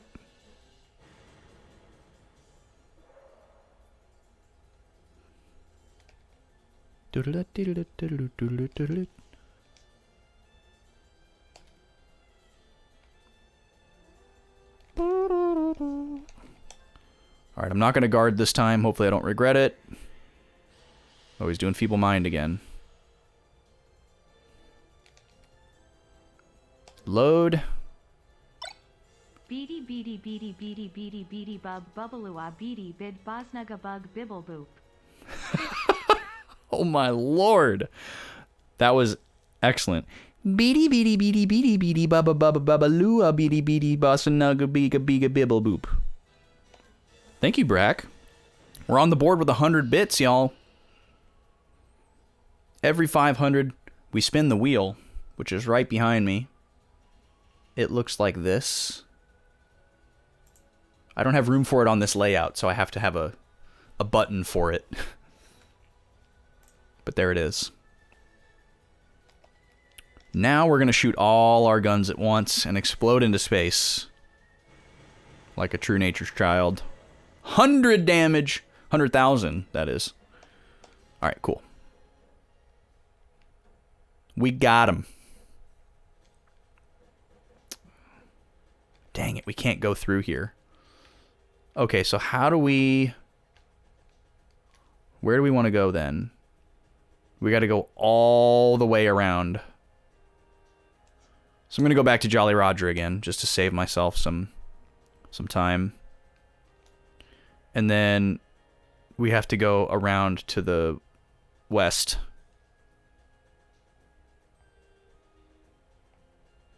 This map is really confusing because it's just black outlines, and depending on where you're looking, it can be hard to tell if you're looking at land or ocean. Okay, there we go. Now I'm oriented. Oh, let's do a little scanny scan here. This is a very suspicious little wedge of land. Maybe there's a Millennium Puzzle. I'd love to find a Millennium Puzzle. I got to assume that the Millennium Puzzles you can find at any time, since they're totally optional. But they could be locked behind certain things. I wish I had like a printed copy of the world map, so I could like easily like make a little note on a section of the map, like, hey, scanned here, X date, found nothing.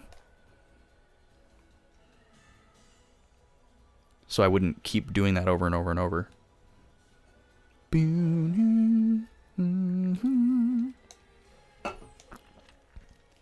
I guess that wasn't a very good explanation of the wheel if you're new here. There are 12 wedges on the wheel, and each one has something written on it that's like an action or something that happens. I like to taste craft sodas and funky snacks. That makes up half of the wheel.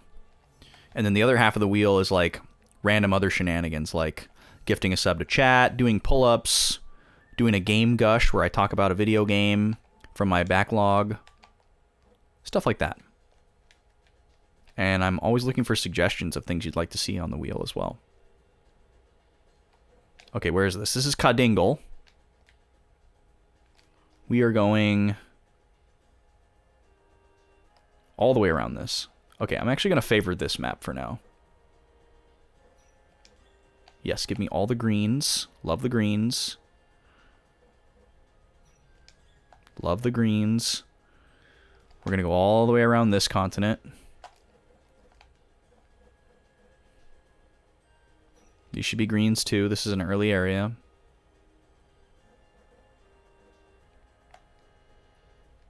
There's one of the statues. Okay. Now, we're almost there.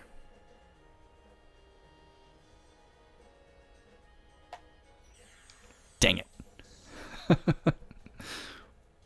I don't enjoy these battles. At least it's this guy. This guy's not so bad. He's pretty weak.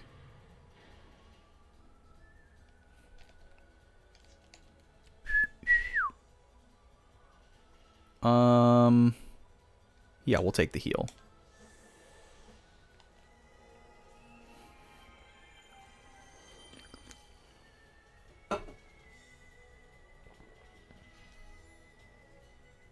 Okay, we're gonna move. Oh, why can't I shoot? Oh, I don't have enough FP. Dang it. Miscalculated again. Alright, I'm just gonna charge into oblivion here.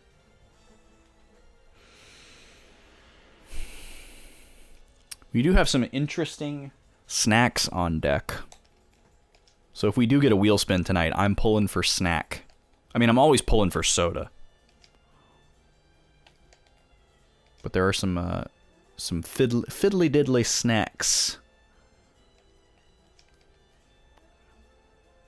Okay, I'm not gonna heal. Just gonna charge. I'm gonna move. I'm gonna charge. I'm gonna move again. And then big shoot. This should kill. Yeah, 200k damage. Let's go, dude. Wow. Love to see it. So glad we just saved up and bought the best gun. Ugh. Another one. Oh, and it's this guy? This guy sucks. He really sucks.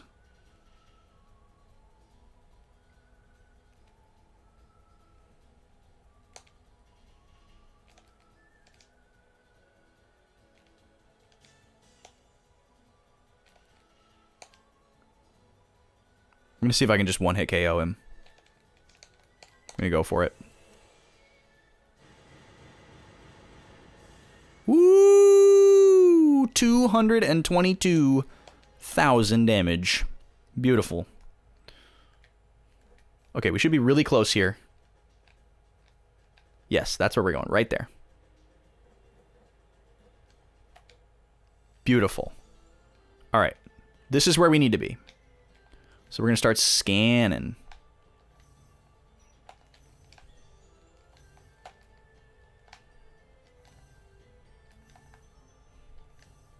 The scan radius looks a lot larger than it actually is, but it doesn't hit the full reaches of that sphere.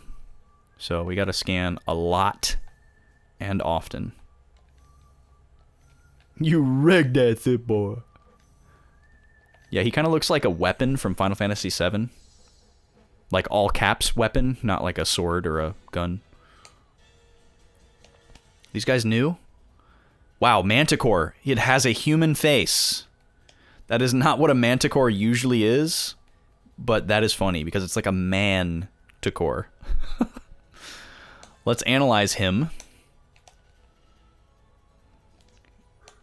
We'll shoot the other Manticore.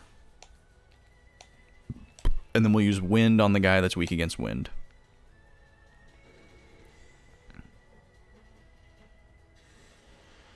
It's literally a griffin.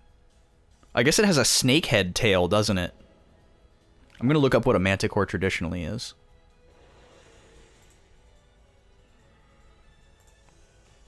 Because I want to be reminded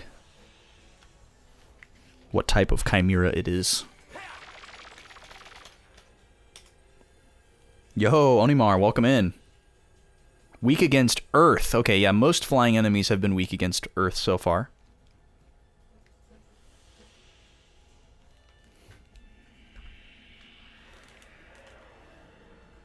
Okay, a manticore is a creature from Persian and Indian mythology that is often featured in Greek and medieval literature and art. It has the head of a human, the body of a lion, and a scorpion tail that can shoot poisonous barbs. Okay, so it is supposed to have a human head. I remembered that part wrong. But it's supposed to have a lion body and a scorpion tail. This one is a flying harpy-like thing. But I love that it has like no neck or anything. It's going pretty good. It's going pretty good. Always happy for it to be Friday. Always excited to play this game. So, having a great time so far. We're just getting our wheels spinning for the night. Alright, so everybody... Let's see, who has the Earth Magic? Virginia has Earth Magic. Let's see what we can do. Should be able to kill this turn. But yeah, how's it going for you?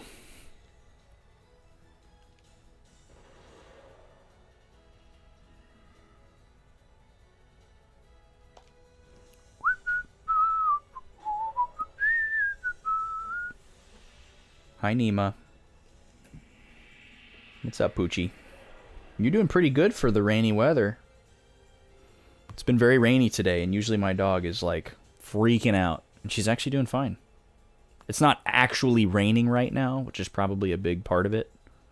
But usually when it's like in the atmosphere, or when it has rained recently, she's usually still very anxious and sometimes whiny, or she'll get the shakes.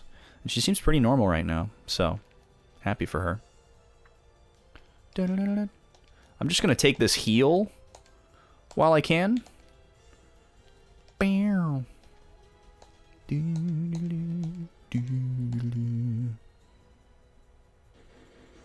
he's gonna die before we can get it off anyways, but that's good. You doing okay, Neem? You doing good? No stormy weather bothering you? Yeah? You doing okay, huh? That's good. That's good.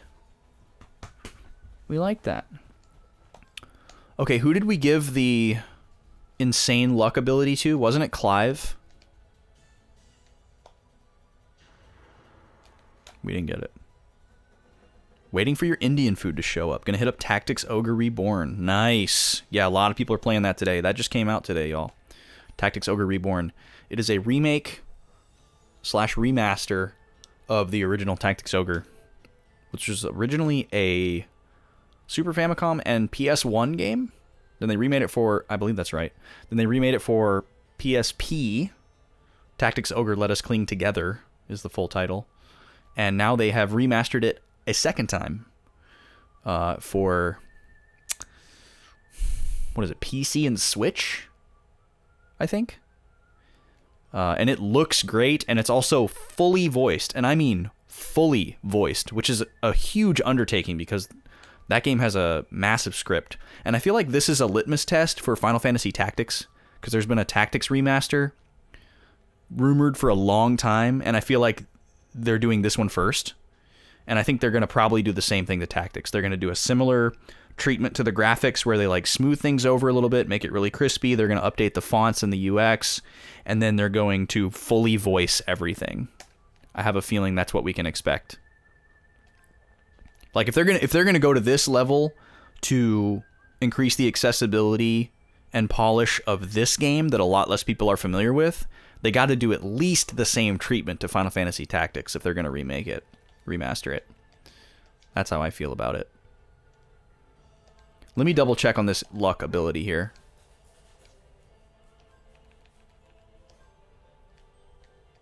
Who has that?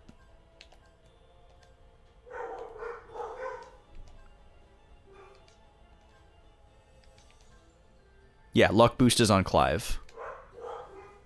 Points your luck in a positive direction. So maybe what this does is actually just sets it to where when you're on that screen and you look at luck and it says like good, best, bad, worse, it just makes it so that it's always best.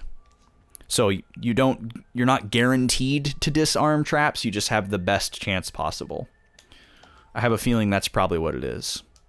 Which is cool. That's worth it. We haven't been seeing a lot of status recently, so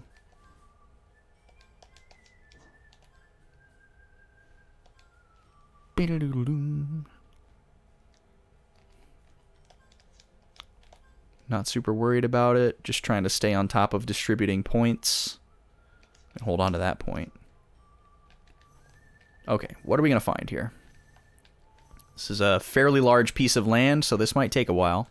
I should go on horse, because it's easier to scan while you're on horseback, because you can keep moving, which is really nice. Oh, that's a big tower. Is this infinitum? We found it. Okay, I'm going to keep searching in case there's like a town here too, because that would be really cool.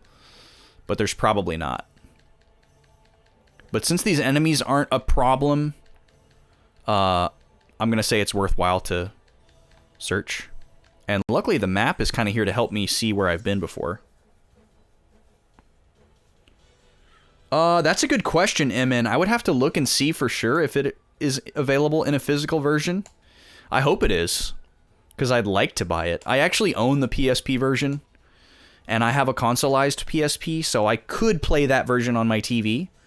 But it would be really cool to play it with the higher res textures and the voice acting and stuff. And whatever other updates they've made. There could be new content and stuff, too, that I don't know about.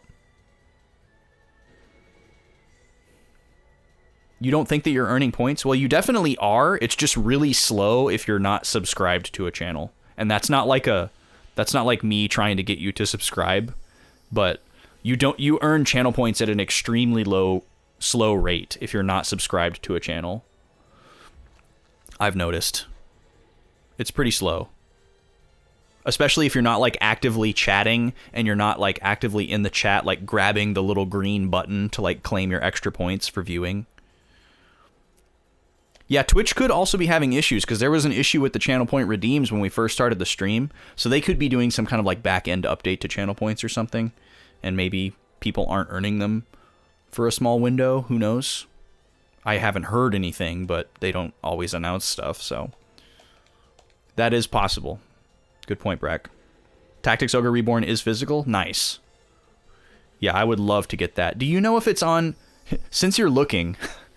MNRG, can you see if it's on Switch only? I know it's on PC, but is it on like PS4, PS5 as well? You haven't seen the green button pop up? Yeah. Yeah, there might be something going on. I mean, there's definitely something going on because you guys weren't able to redeem stuff for a little while. But there could be something going on with accrual of points as well. Wait. Do a earth spell here.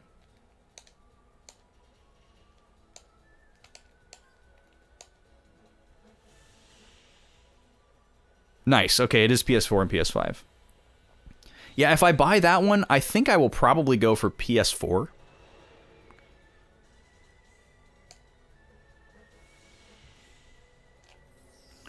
When games get remade and remastered, I typically go for like the same platform family as the original version.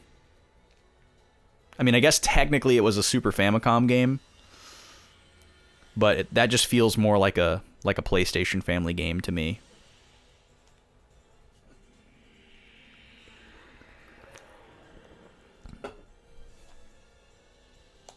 And it's not really... It wouldn't be a game that would... I don't think I would want it to be played portably. Like, I haven't played my Switch in handheld mode in a really long time. And even at that, it was very intermittently.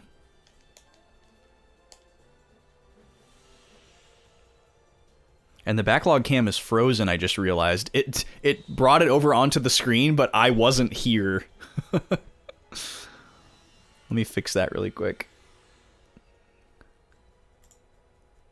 So yeah, there's the camera, but that is not live. Let me fix that real quick.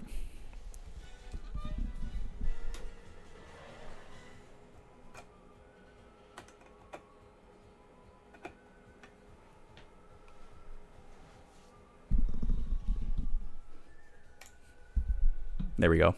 Now we're live, baby.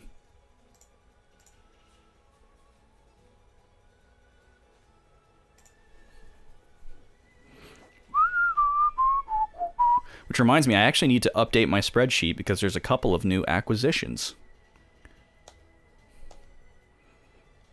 But I wouldn't want anybody to redeem a Game Gush for them because I haven't played them yet.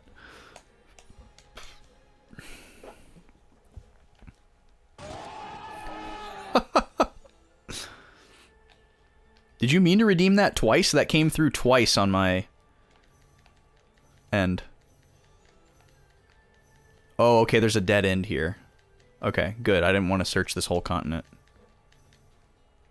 Ooh, there's a new train station down there. I'm guessing I can't jump this. Yeah. Oh, it didn't go the first time. Huh. Well, I gotta give you those points back. I'm sure you have like 1 billion points and you don't care about 250 points, but, you know, it's the principle of the thing.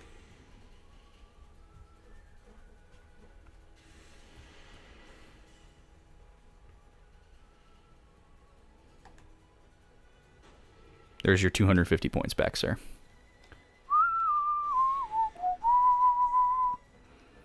Oh, it didn't go off because I was in another layout. I got you.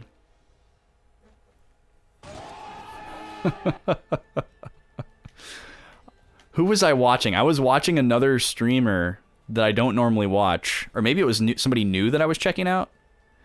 And they had that sound effect that they were using for something. Not with the gunshot sound as well, but just the audience guys going, oh, I remember who it was. It's somebody that I watch regularly, but I've never heard them use that sound before. So it was either new to them, or I just hadn't ever heard him use it before. And it was funny to hear it like coming out of my earbud or whatever. You need to make more dumb memes? Yeah, I mean, go for it. And stream so you can use them? Heck yeah, dude. Guys, wouldn't you love to see a Brack stream? Come on. I would. I'd be all up in that. Alright, we got a story scene here. I need my lip balm. Bound by the lineage and destiny of priesthood. I couldn't bear it. That was until yesterday. I rebelled and left Baskar, but that didn't change a thing. I couldn't find the freedom I was looking for. I'm here today so that I can find my freedom here and ascertain its true meaning. I'm pretty sure Janice is already here, and that an unknown trap lies before us. Bring it on. I know the price of freedom ain't cheap. Okay, you all know what the plan is. We kick Janice's behind right here, right now. We have to stop him from getting any more Guardian life force. So yeah, a while ago, Janice told us, hey, you need to figure out where the last Guardian is. And you need to go there and stop me from getting it. And we were like, this is obviously a trap.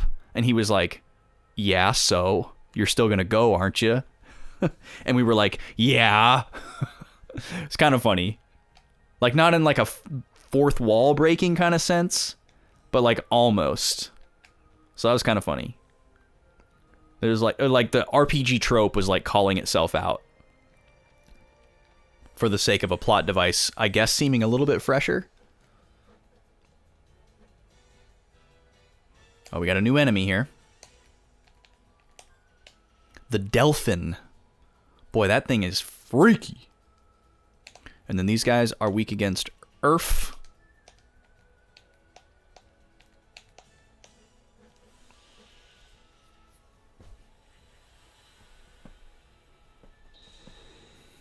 Bye-bye. Okay, these guys can inflict poison. I didn't even notice that. Luckily, I think all of our characters are immune to poison. And this guy's using earth magic, so he's either weak against wind or water, most likely. Let's see.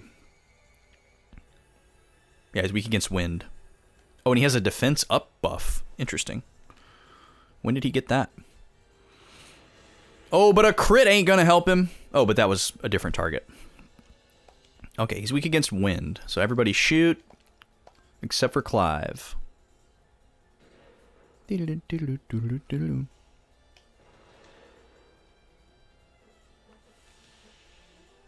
his little leg things. I don't like them. I'm gonna bust into some little bites here. I got my giant value pack box of Entenmann's little bites here.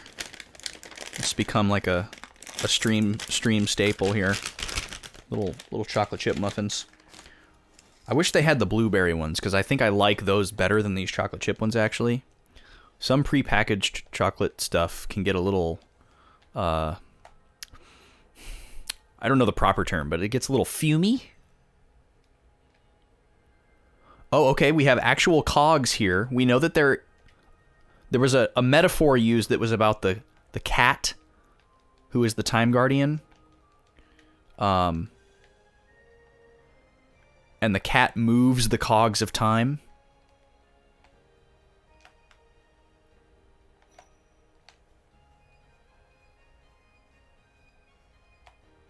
Do I have to do this while this is moving?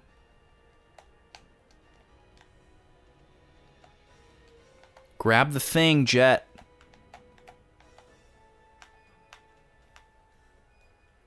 Do Do I need to go the other way? There we go. Okay. I see what we're doing here. Little gizmos and gadgets situation. Complete the circuit. You know what I'm talking about? Alright, that's all the way back. And then this one, lefty loosey, comes toward me. No? Also righty-tighty. There we go. Jamon. One more. Oh, just kidding. It won't move. Okay, so now it should go all the way across. The hatches are open. Little bites are super good. Yes, they are, Kiki. I definitely prefer the blueberry ones over the chocolate ones, though. They either changed the formula of these over the years, or they're just not as good as I remember. They're good. You're good, but I'm better. Premium Delphin.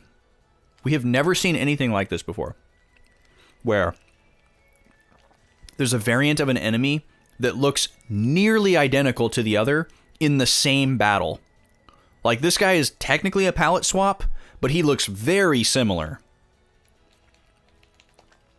Let's analyze this young man. And these guys are weak against what? Wind. So I wonder what makes this guy premium. We've never run into anything that was called the same thing. I'm going to assume he has the same statistics, but we'll see.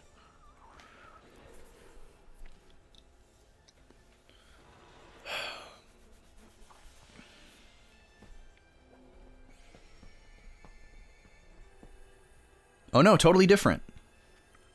He doesn't have any weaknesses. He absorbs earth damage. So I guess if you weren't paying attention and you tried to use your earth spell on him like you would on the other guys... Or wait, no, they're weak against wind. Yeah, that's very interesting.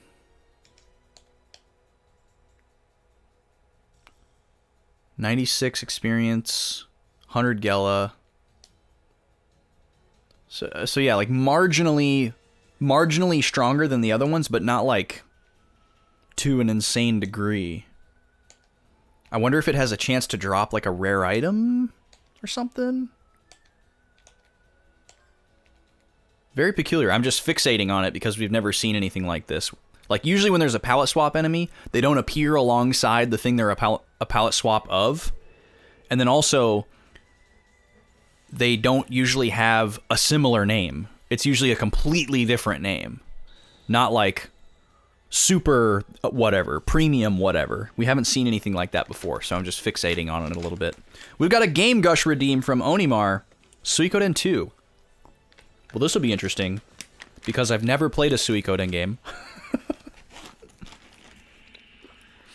I'll give you the opportunity to change your answer if you want. But I do have a story I could tell about how I obtained Suikoden 2. I won't be able to talk a lot about, or really at all, about the gameplay. No, I haven't.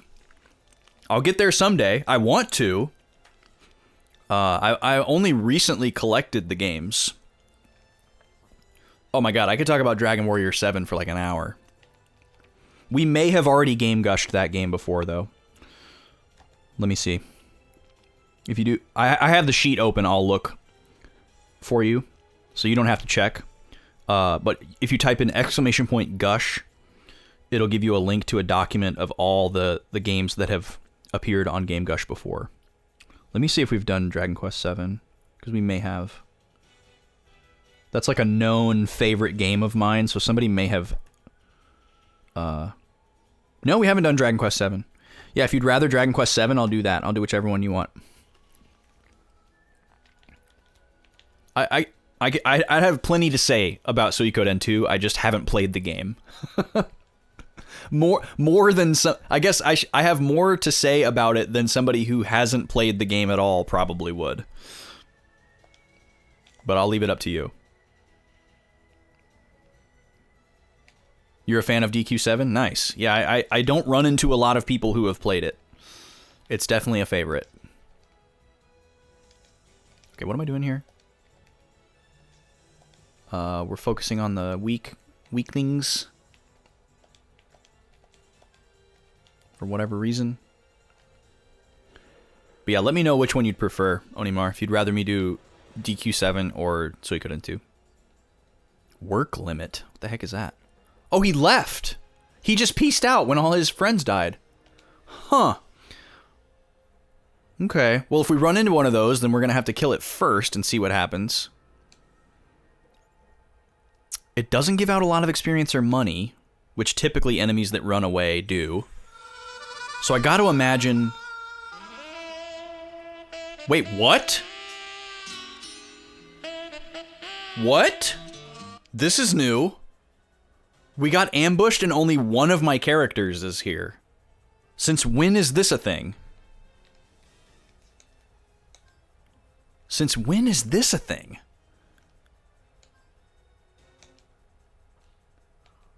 Well, I'm going to use this ability right off the bat because it allows me to attack them all. These guys are weak against wind, which I don't have with Gallows. So it doesn't really matter if I use water or ice. I guess I'll just use water. Alright, Dragon Quest VII. Great choice, Onimar. Great choice. Let me get it in the sheet here before I forget.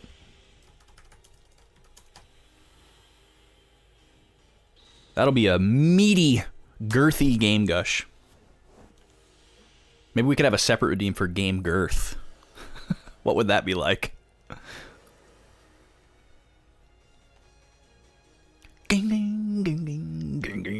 God, this song slaps. Love this part of the song.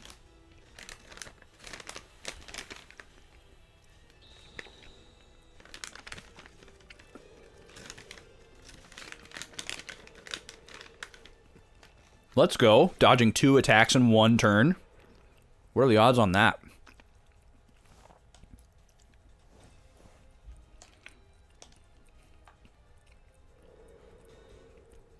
A miss?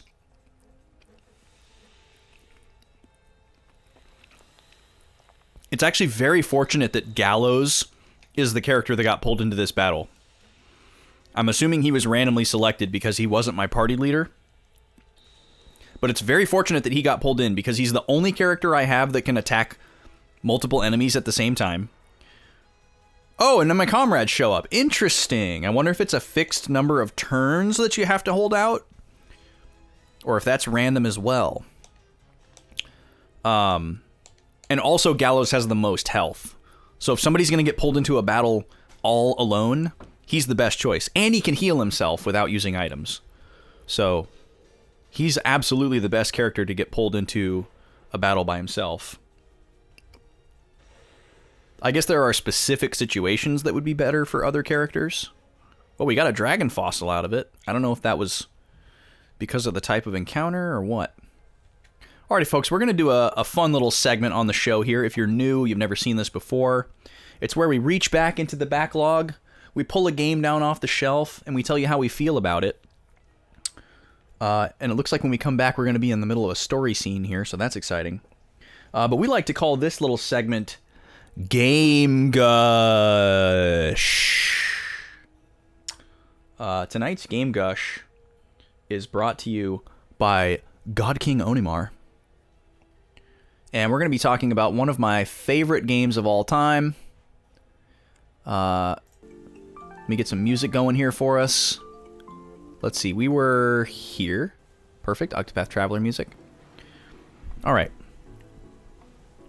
So we're going to pull a game down off the shelf. I'm going to tell you about my experiences with it. I'm going to share some nostalgia and some memories. I'm going to give you a spoiler-free preview of the game.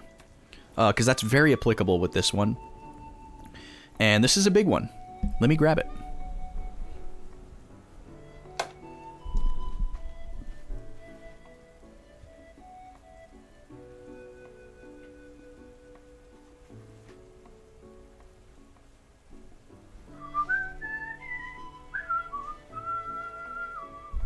Alright.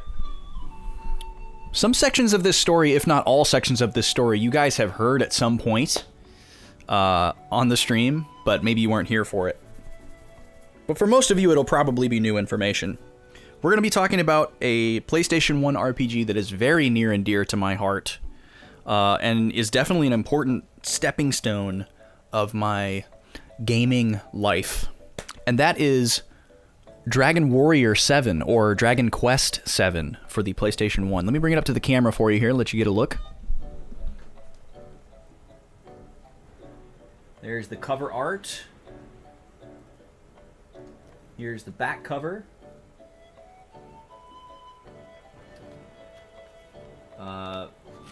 Manual features the same art as the cover. And the discs have this nice blue text, which is really great. There was no greatest hits version of this game, so there's no alternate discs. So they're all going to be like this if you get a copy. And let me give you a sample of the manual here. Manual is full color. It's got nice character art. In case you don't know, Dragon Quest games are all art directed by Akira Toriyama, who is the artist and creator of Dragon Ball. So naturally the characters look like they're right out of the Dragon Ball universe, which is really cool.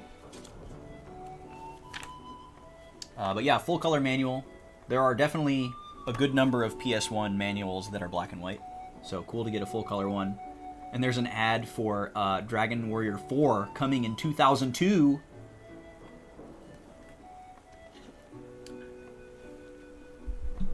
And if I'm not mistaken, we actually did not get that. So that's kind of an interesting little tidbit there, that's on the back of the manual. They must have been planning to localize Dragon Warrior 4 in the same engine for PS1, but that did not release in America. We didn't get Dragon Quest 4 until the DS remake, which is kind of interesting. But yeah, this is okay, there's a lot to say about this entry. Before I get into my personal experiences, there's a lot to say about this game. So it's called Dragon Warrior 7. And this is actually the last game in the West before they switched to calling it Dragon Quest. So the series is actually called Dragon Quest in Japan. And when they localized the games for the US, way back in the NES days, they did this all the time, where when they would localize a game, not only would they change the text to try to make it play better with American audiences, instead of just directly translating it from Japanese. That's why it's called localization rather than translation.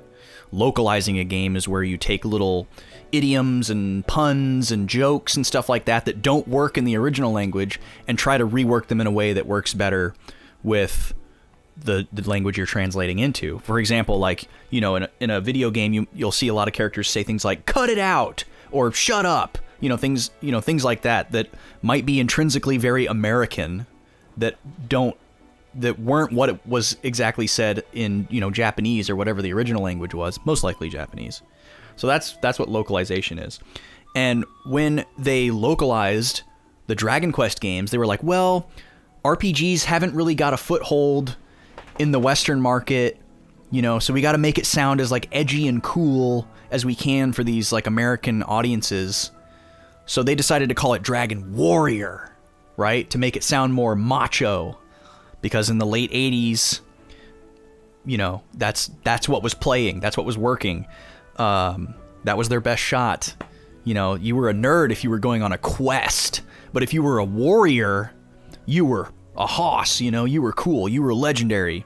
So they called the games Dragon Warrior, and they released the first 4 on the NES, and then throughout the Super Nintendo life cycle, we didn't get any of the Dragon Quest games.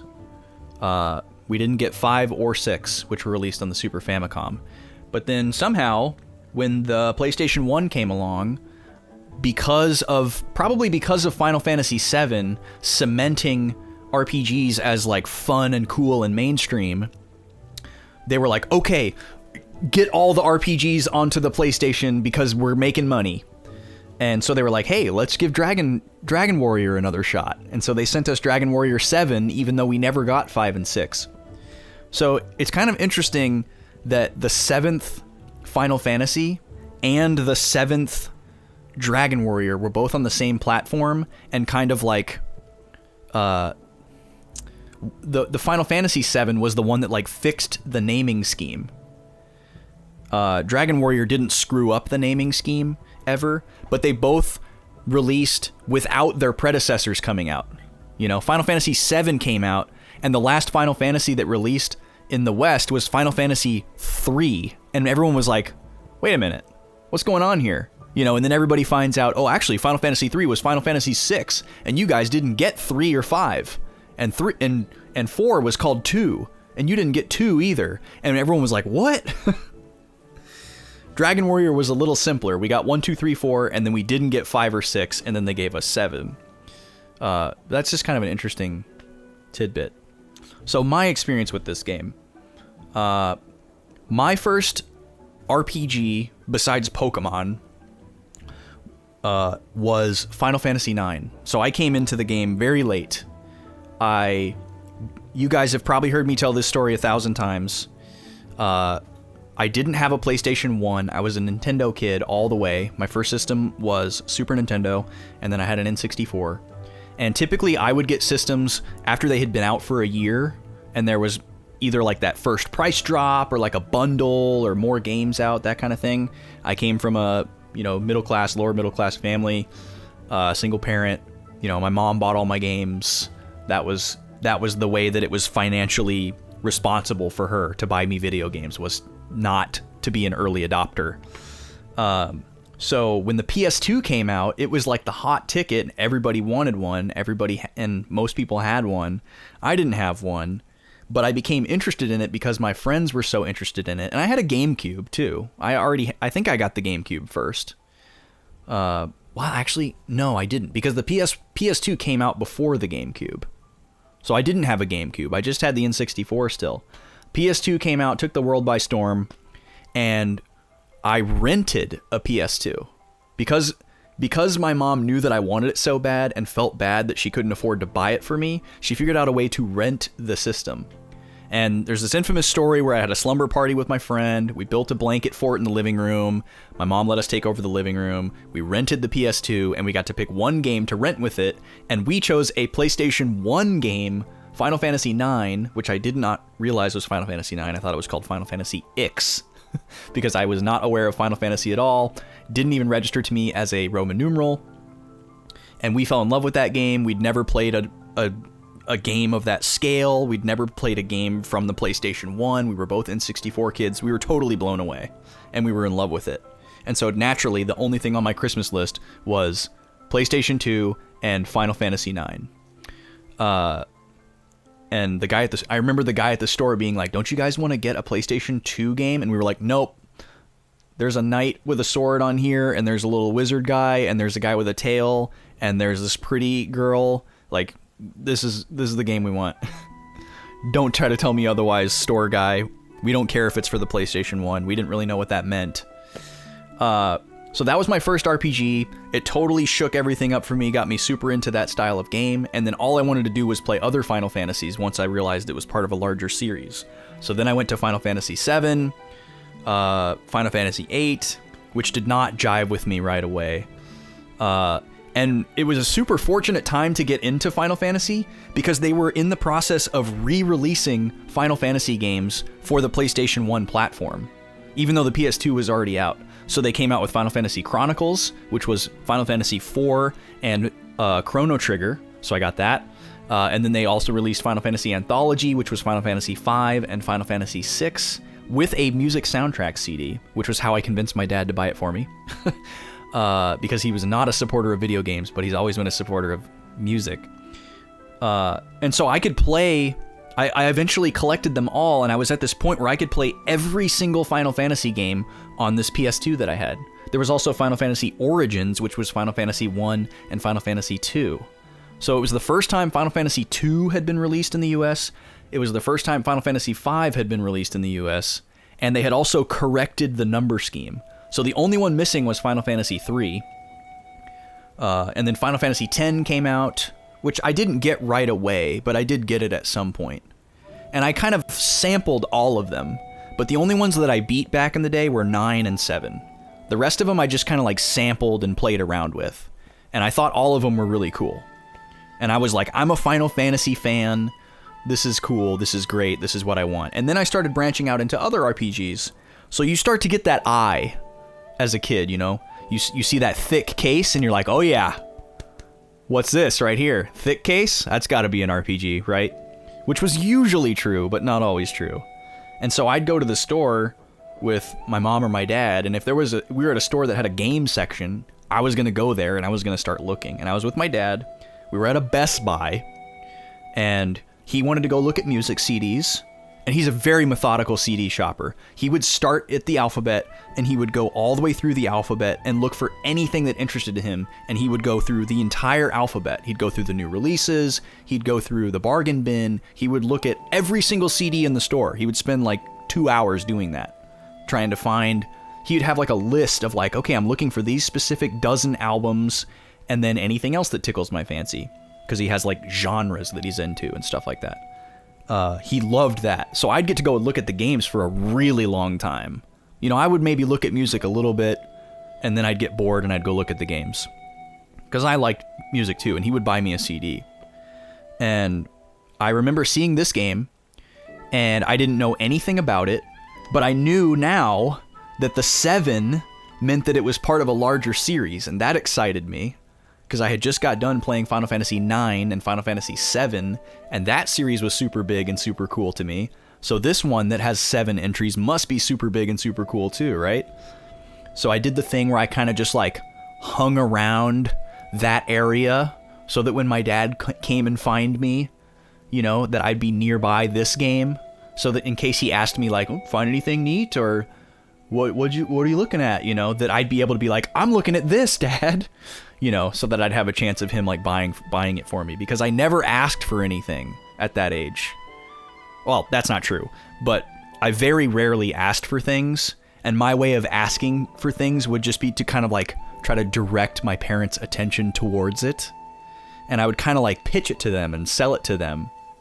And so I remember I was like fibbing out my butt about this game, and I was like, oh yeah, in this game you like dragons this, and there's a guy, and this guy right here, and he, you know, I'm doing the kid thing where I'm just like spinning my wheels. I didn't know anything about the game, but I was trying to make it sound really cool to my dad so that he would buy it for me.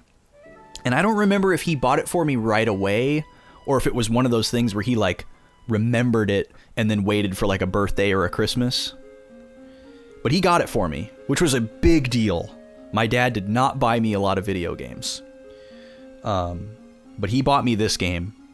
And then I remember being slightly crestfallen because when I tried it out, I like didn't fall in love with it right away, and I was confused about how it worked because it didn't play exactly like Final Fantasy, and that was like the language that I had learned thus far.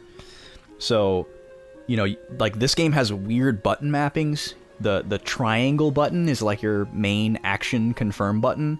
And then also Dragon Quest, especially the older ones, has this menu system where it's kind of like Earthbound, if you've played Earthbound, where you go up and you talk to somebody, and instead of just pressing a button and you're talking to them, it brings up a menu, and then you have to choose talk, or you have to choose to use an item on them or give them an item. And then there's like limited inventory space, and you're like passing items between characters and your bag, and you can only use items that your character is actually carrying in battle. So like if character number 1 is holding the antidote, they're the only one that can use that antidote. Character number 2 can't reach into character number 1's pocket and use the antidote. Or you can't reach into your bag and grab that antidote and use it. You got to use the one that's in your assigned inventory. So that was all brand new to me, and because I was very young, I would have been like 12, and very new to RPGs, very green. A lot of this game went over my head. I thought it was really, really cool, and it made an impression on me, but I never got very far in it. So it kind of just went on the shelf for a long time. And then in my sophomore year of college, I had way too much free time. I set up my schedule so that I only went to school 2 days a week, but it was for like 11 hours straight. And I thought it was a great idea. I was like, oh yeah, I had a 4-day weekend every weekend, And then I also had Wednesday off in the middle of the week. So I had a 2-day school week and all this extra free time. And I was like, you know, practicing guitar a lot because that's what I was at school for. And I was playing a lot of video games.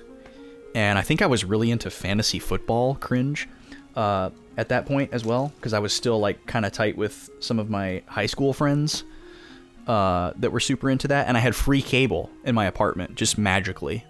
So I was like watching football on Sundays, which is weird to imagine. But I did used to be into the NFL in like my mid to late teen years. But that was the time when I played this game, start to finish. And I absolutely adored it. I was glad that I had so much time to dedicate to it, because just like Onimar said a while ago, it's an extremely long game. Super, super, super long RPG. Probably one of the longest RPGs that's out there. But it has such a cool system. And I will say this right now, guys. Whenever you bring up time travel in a game, everyone always thinks of Chrono Trigger. Oh, Chrono Trigger's the paragon. You know, it's a perfect game, amazing RPG, perfect time travel game. Or maybe they think of Chrono Cross, which is arguably the better game in my opinion. Nothing against Chrono Trigger, it's an amazing game. But Dragon Warrior 7 is far and away the best game I have ever played that uses time travel as the mechanic. And this is not a spoiler, by the way. If you're planning on playing this game someday, I strongly recommend it. But you don't need to mute me. This is not going to be a spoiler. But this game uses time travel in such a cool way, where kind of in a similar way to Ocarina of Time, where you're going back and forth between different time periods. But it's not just 2 time periods in this game. And also, you get to change one time period by things that happen in the other time period. And it's so cool. It's so rewarding. It's so fulfilling. I love it so much. And the game does such a good job of adding variety to that. Like sometimes you go to a time period and do something, and it changes the time period when you go back to the one you came from.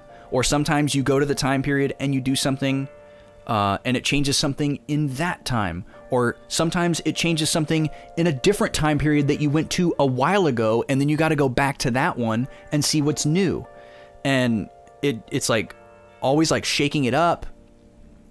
And it's such a good game. The music's great. Classic Dragon Quest music. Rip Koichi Sugiyama. I would say gone too soon, but he gave us decades and decades of great music. This song has vocals, so I'm going to skip it.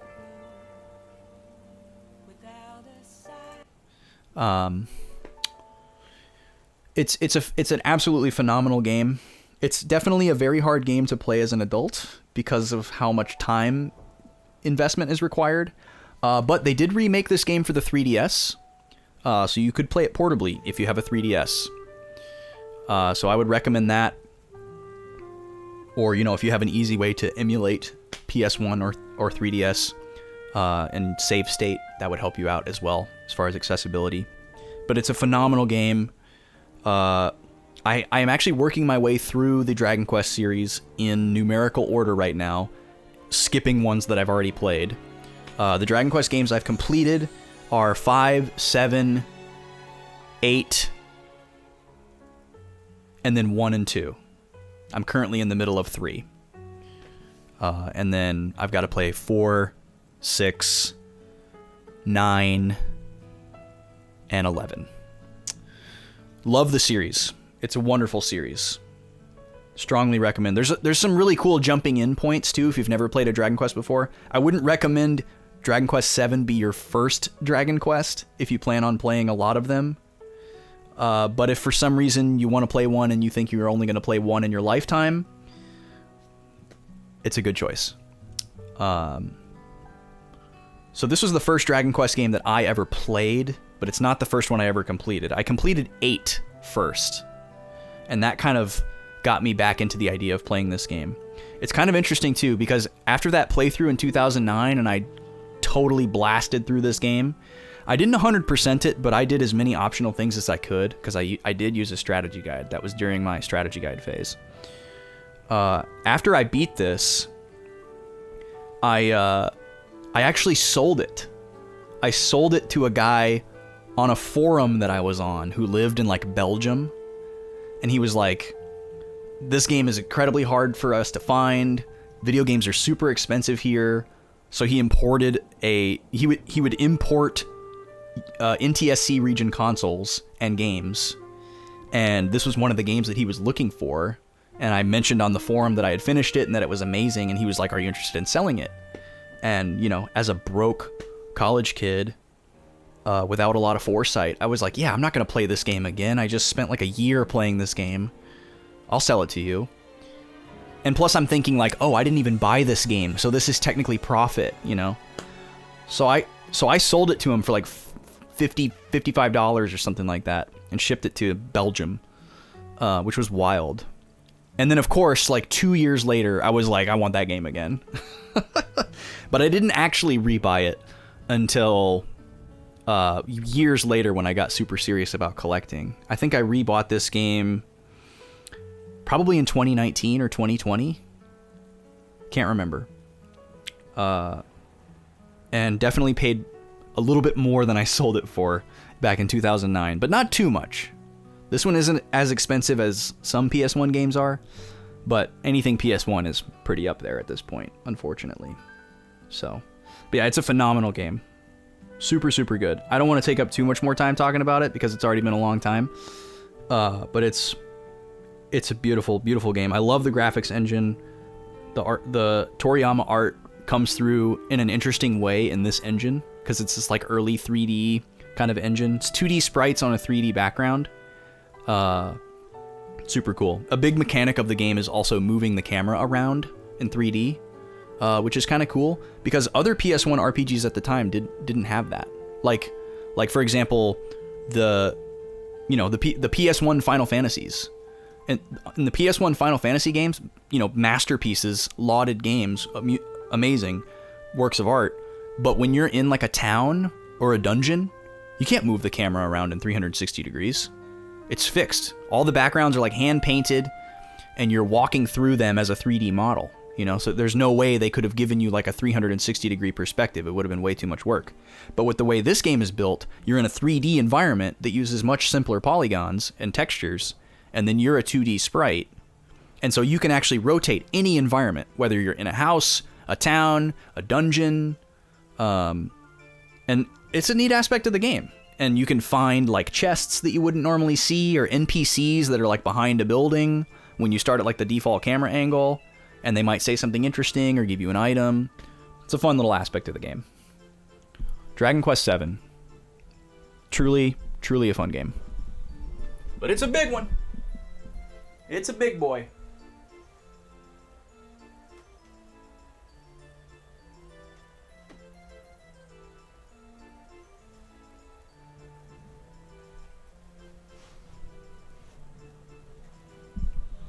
And it's funny too, because you think, oh, well, it's only 2 discs. It can't be that long, right? Final Fantasy 8 and 9 are 4 discs. But those games take up so much more space, musically and graphically.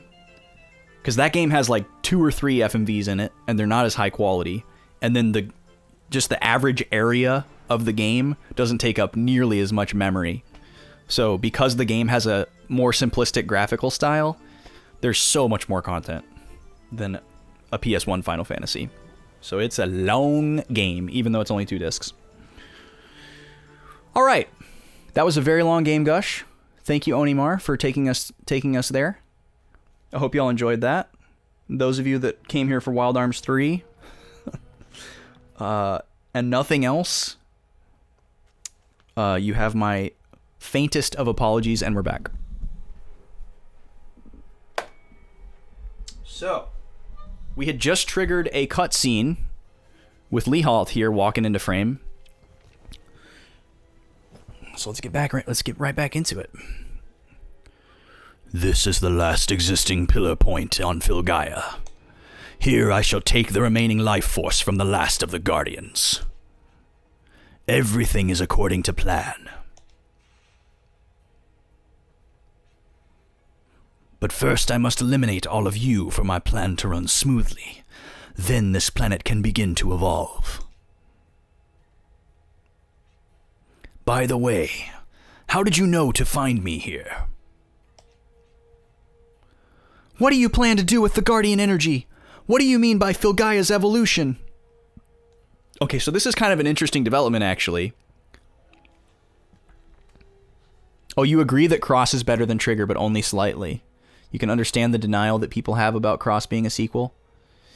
Yeah, I mean, I don't hang on too tightly to the narrative that it's a better game, but it's extremely underappreciated.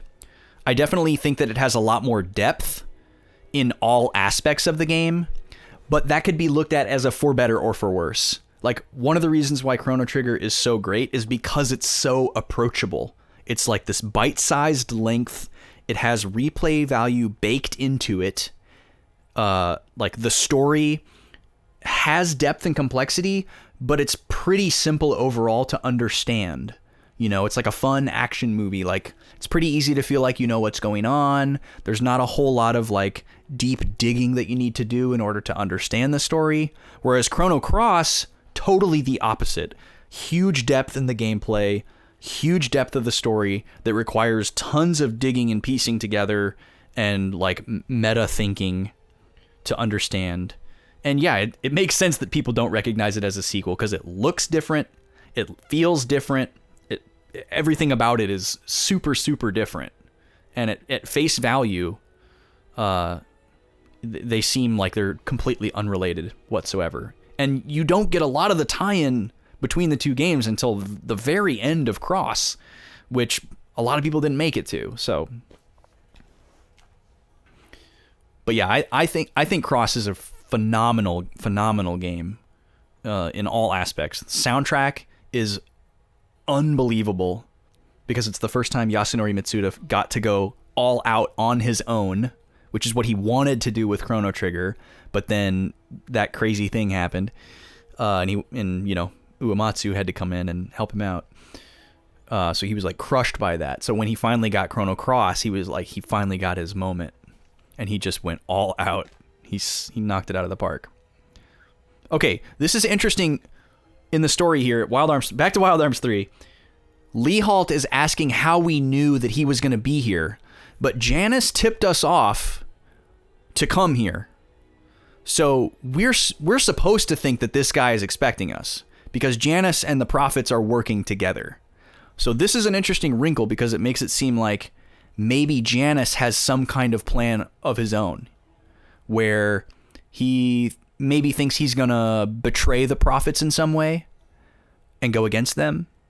So maybe Janice is setting himself up for a redemption arc and he's going to start helping us, or he's going to try to become like the big bad because he thinks he's better than the Prophets and he's going to try to dash their plan because he thinks he's onto something bigger. So this is interesting. I don't know what I think is more likely. I'm just going to ride the wave. Oh, so that much you already know.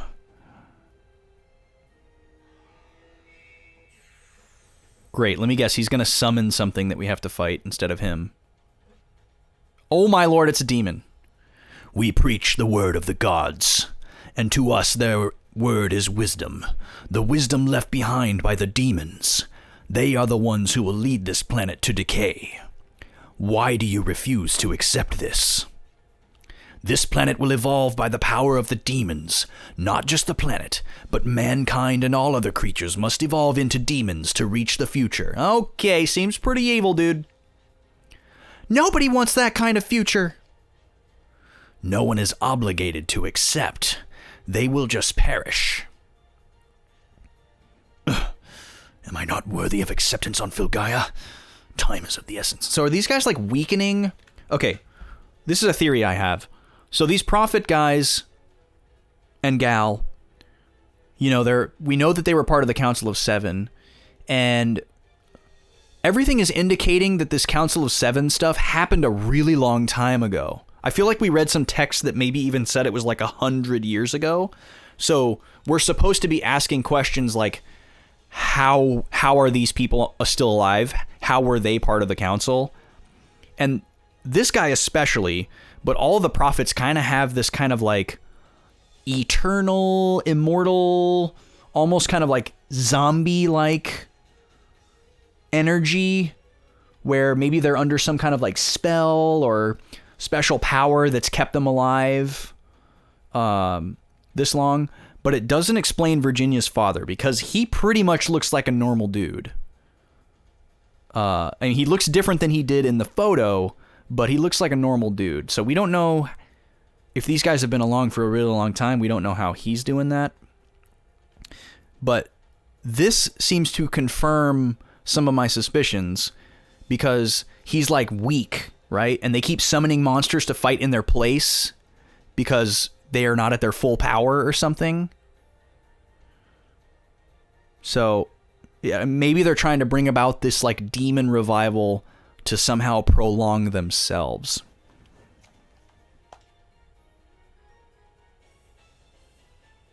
So he's gonna dip out of here and make us fight this demon.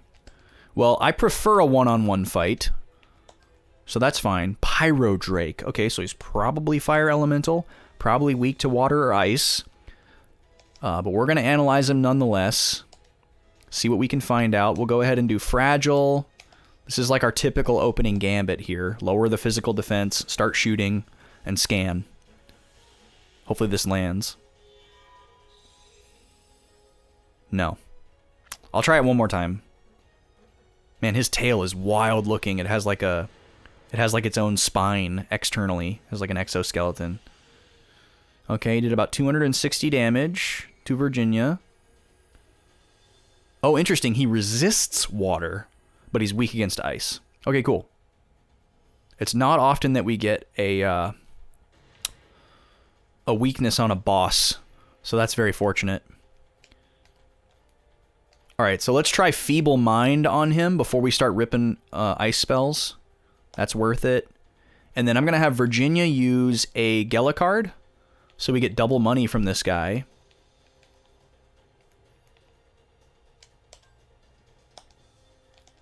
And then we'll try Fragile one more time. And then Clive, you can keep shooting. I'd like to wait and have Clive do Lock On after his defense gets lowered, if we can pull it off.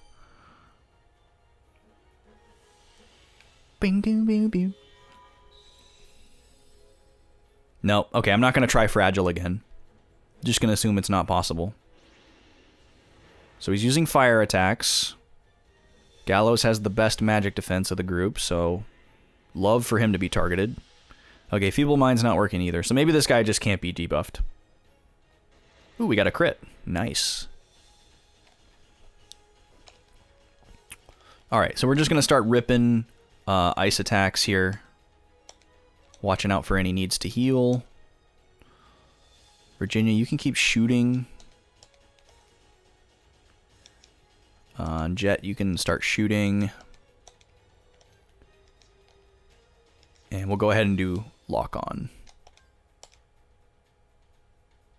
Lock On is such a good ability.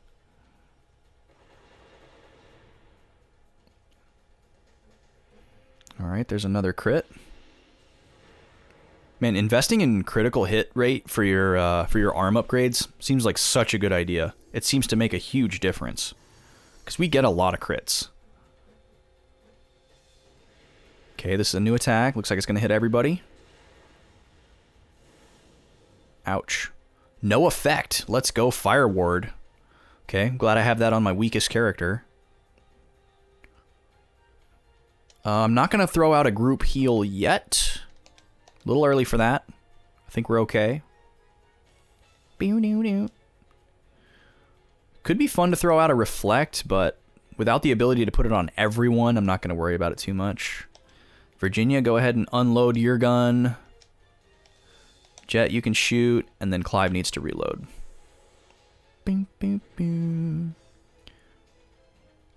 Draconics, you've played this game, right? When in doubt, trust Admiral Akbar. I just saw that, Onimar. It's a trap! We used to do I had some friends in college, and I think we only did it like once or twice, but we had this idea for a marathon where we watched all the Star Wars movies in a row, and ate nothing but breakfast cereal all day long, and we called it Cereal Wars. And it was a blast. Okay, I'm going to go ahead and throw out the group heal here. And whenever Admiral Akbar said it's a trap, we did a standing ovation in my friend's living room. It was like a house rule for them. It was like, okay, when Admiral Akbar says it's a trap, we have to stand up and clap. I don't know what the impetus for it was, but everyone immediately accepted it as tradition and followed suit. It was one of those kinds of things.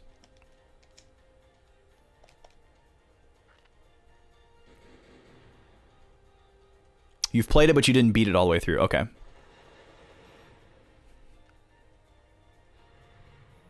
The giant groans. That's just his basic attack, I guess. Draconics, am I farther than you got in the game, or do you remember how far you got? I don't want to know how far I am in the game, so don't indicate that. Wow, this guy was easy. We crushed him. Although I guess if you didn't beat the game, you probably don't know how far I am. But yeah, just in case you do know how far I am in the game, I don't want to know. What are these? Aha. I thought as much.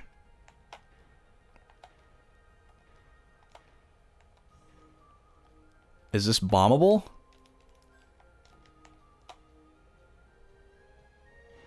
Haha!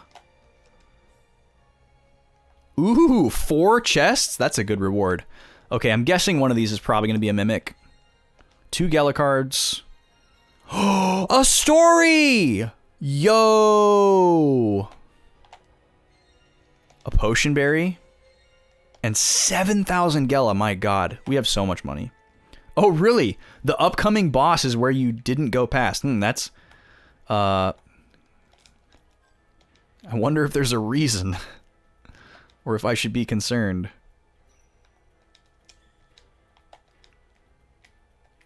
I don't know if I'm going to need that, but it seems like, yeah.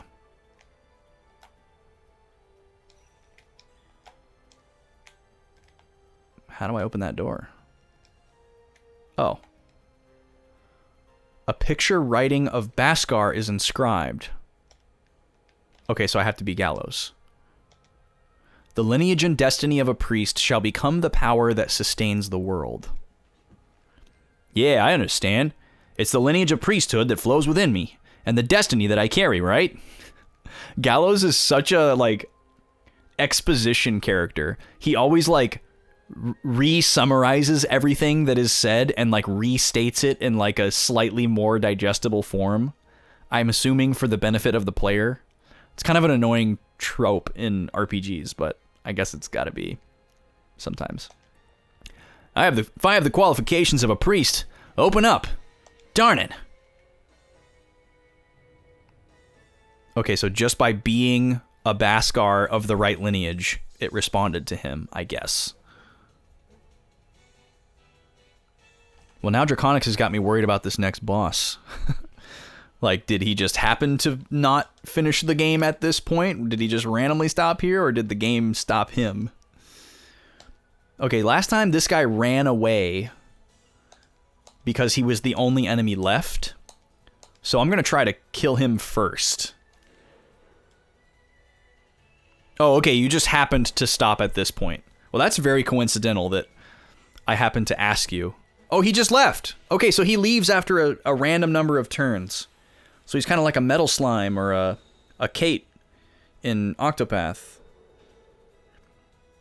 So I wonder what's so special about that enemy then.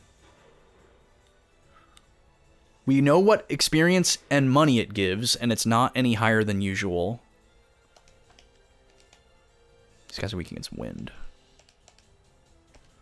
So that leads me to believe that they must have some kind of rare drop that can happen. Maybe I should try stealing from it as well.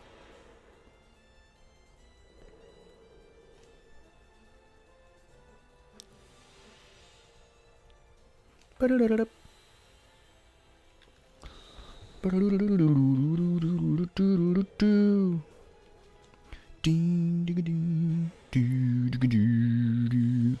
now I'm super curious about them. I want to find out more.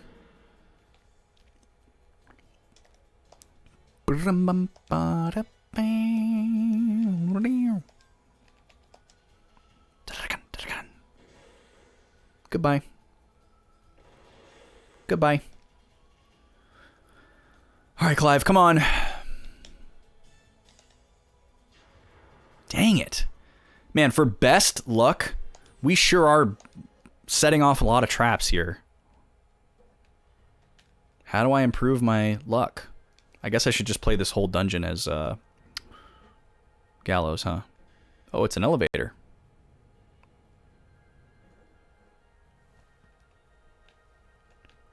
Okay, we got a switch there. Looks like we got a little pendulum American Gladiator type of situation here. Okay, I see a switch down there. Boomerang.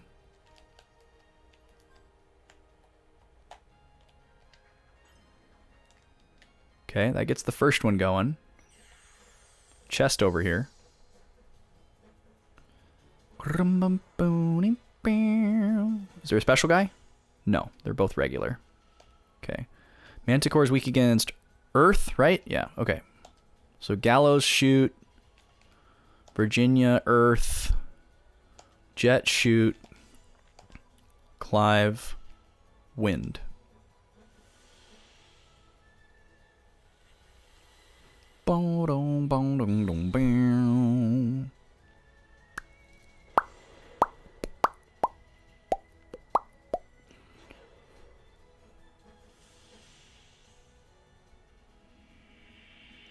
So Onimar, what is your experience with Dragon Quest VII? I'm curious if you feel like sharing. I haven't met a lot of people who have played DQ7. I'm actually watching another streamer play through it right now, which is really cool. It's not the only game they're streaming, but I like when I can catch it, which is pretty rare, unfortunately.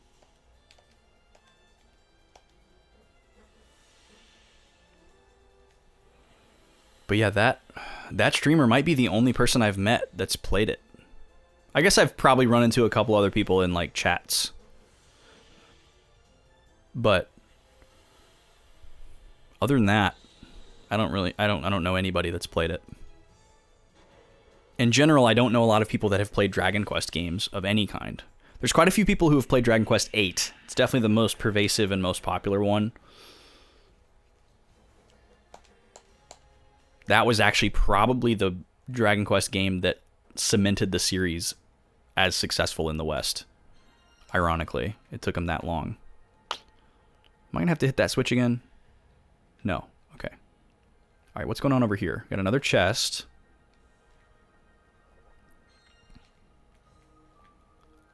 But what else? How are we going to...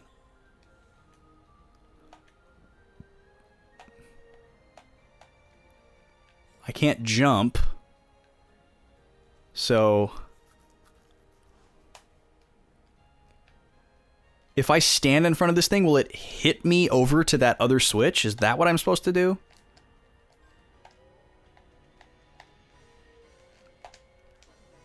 I guess I'll try it. Okay, that's exactly what I'm supposed to do. And then I gotta hit myself over to the next one. Pfft, what a crazy spot for a battle. Okay, do we have a special guy? We do. Okay, I want to frickin' get this guy. He's not weak against anything. He's got 500 HP. We can totally do 500 HP to this guy in one turn.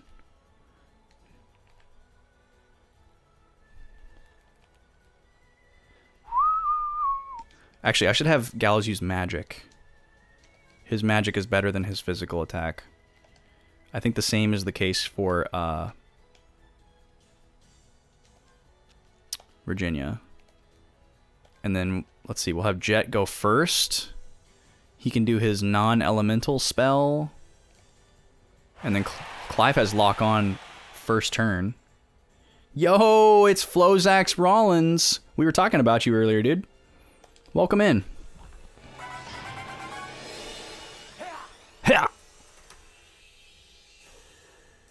We'll give you another shout out here.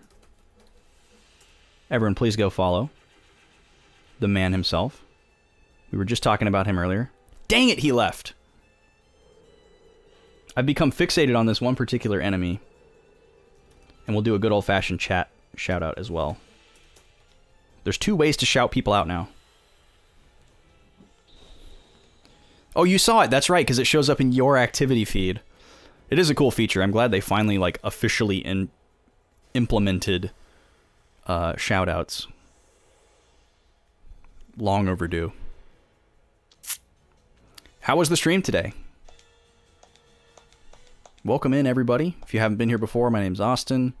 One of 2 Backlog boys. Currently the only one streaming on the channel, but I do have a co-host who's hoping to return soon. We stream separately under one banner. I am currently streaming JRPGs, my first playthroughs on Fridays, which is what you're seeing right now. Currently working my way through Wild Arms 3 blindly for the first time, without looking anything up or anything like that. Absolutely loving it.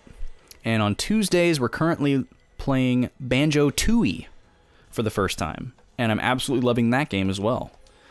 We're going to be shaking things up next week, though. Next week, the new Pokemon game comes out. And I'm going to be streaming that day 1, which is next Friday. Let the one who seeks power overflow with it. Yeah, that's right. The power that I seek is my lineage and destiny. Oh, it's kind of cringy and unbearable sometimes, the way that Gallows talks, but it's all good. We love him. Yeah, the new Pokemon's coming out next Friday. I'm going to be streaming that all day, day 1. It's going to be like a 12-plus hour stream. Very excited about it. So that's going to replace Wild Arms next week. And then I will be streaming Pokemon again the following Tuesday. And then it will, after that, be the new Tuesday game until we finish it. And then we'll just pick up Banjo-Tooie wherever we left off after Pokemon. So Banjo-Tooie is going to be taking a seat on the bench for a little while. And then we'll have 1 off week for Wild Arms. But it'll return the following Friday. So, pretty excited about that. Pokemon's going to be cool. I've never streamed a game right at release, so I'm interested to see how that goes. I'm sure there will be a lot of people bouncing around on Twitch trying to find people playing it, and there will be people looking for different things. You know, there will be people looking for big streams, people looking for small streams, people looking for people to trade with. So, you know, hopefully people who are looking for chill, slightly analytical run end up here. Okay, we really want to try to kill one of these guys. The light spell did not do that much, so I'm going to do physical and hope I get a crit. Same with Jet. And then we'll do lock on. That's our best chance to kill. Okay, there's a crit. We got him! Okay, we finally killed one. Let's see if anything interesting happens.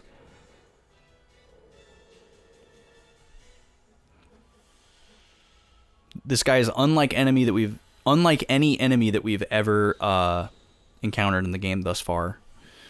So we're just trying to figure out what his gimmick is, because he doesn't give you extra money or experience, but he has the ability to leave the battle.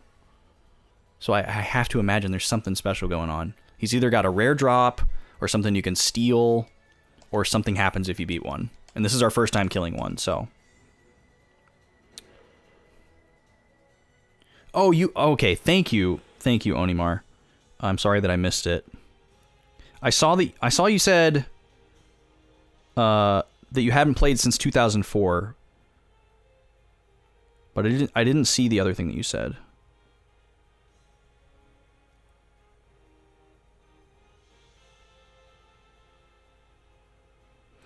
Also, I didn't comment on this before because I was in the middle of the game, Gush, but it was interesting how you brought up that Final Fantasy IX was originally planned to be on PS2. Draconix asks, who's the starter for Pokemon Scarlet Violet?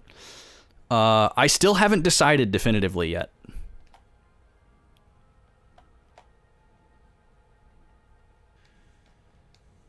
I haven't decided yet.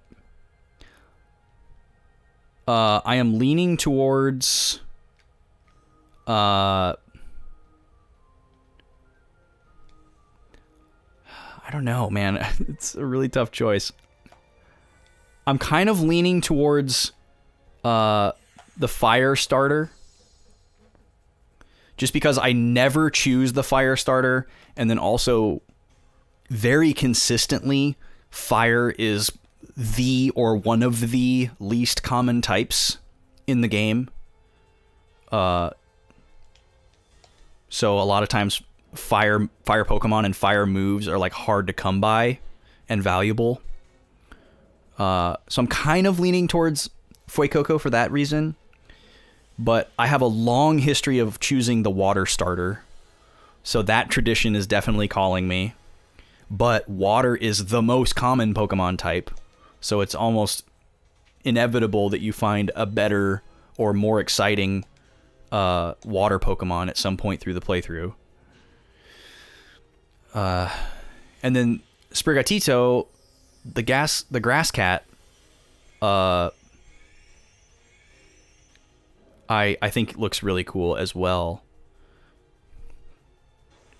I'm also trying to predict like what I think their secondary type is going to be, if any. And I'm not sure what way they're going to go on a lot of these. I think I've narrowed it down to what I think are the most obvious choices. But I think Fuecoco is the one I'm the most conflicted on. Like, if it seems almost irrefutable that Quaxley is going to become water flying, like he's a duck. There are some people who are theorizing that it's going to be water fighting. I think that's extremely unlikely, but it would be a cool bait and switch. And then Sprigatito actually had its final form leaked. I think all the starters actually had their final form leaked. There was a bunch of Pokemon leaks on Twitter this week, and I'm trying to avoid them because I'd rather see stuff for the first time in the game. But I did see Sprigatito's final form, and I feel pretty confident that that's going to be Grass Dark. It could be Grass Psychic, but I feel like it's probably Grass Dark. But we'll see. And grass is another type where there's usually like a good number of them, and kind of like water, like I usually end up finding one that I like more later on in the game. So I don't know. And I feel like Fuecoco, the obvious choice is that he's going to become Fire Dragon. However, a starter has never been dragon, and usually dragon typing is reserved for kind of more legendary or pseudo-legendary Pokemon. And there's also, we already know that these legendaries are dragons. So that makes me think that it won't be Fire Dragon. If Fuecoco is not Fire Dragon, I have a feeling that it's just going to be pure fire. It could go Fire Flying. How in the world?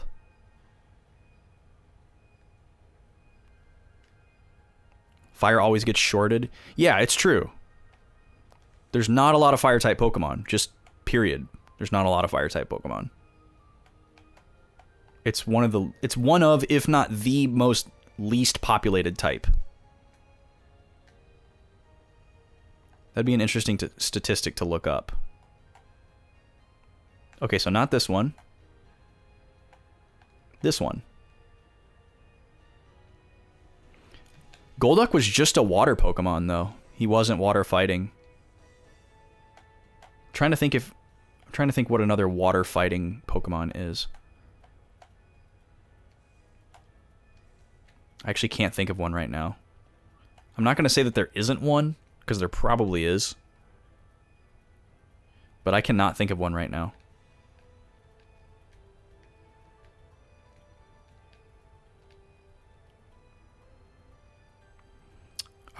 That's always one of my most exciting things when a new generation of Pokemon comes around, is like, what unused type combinations are they going to cross off the list? Because for some reason that's super satisfying to me. This is ridiculous, man. This is one of the trickier platforming things that we've had to do. Because you can't jump in this game. So we have to just like perfectly time stepping off of here. And it's very difficult. Alright, let me just try being super patient here.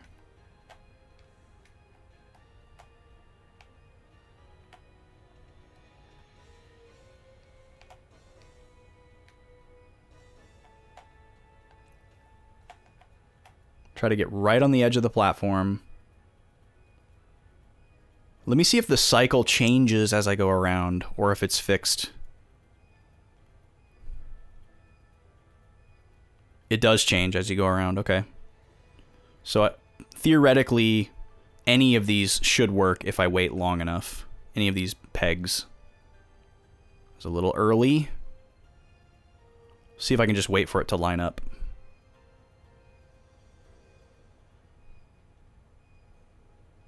No, that's also still early. Maybe it is fixed. Watch it for a little bit longer here.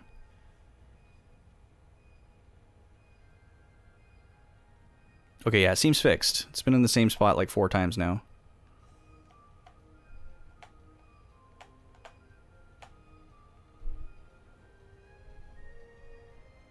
Yeah, platforming hasn't really been a thing in this game, like, in a pure sense, since you can't jump. But there is an element of, like, altitude-based puzzles.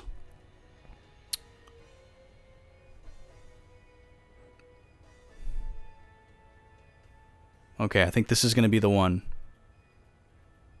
This seems like it's the closest it's going to get. So let's see how we do here. I'm going to go for it. Oh! You think one more? Well, now I don't have a frame of reference, and I'm going to have to check them all again. Figure out where I'm at. Like, that one's super forgiving. The first one.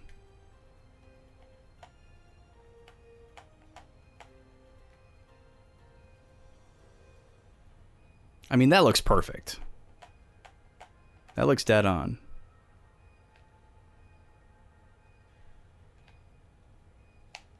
Whoo! Alright, maybe that was all I needed to do, was just turn the camera.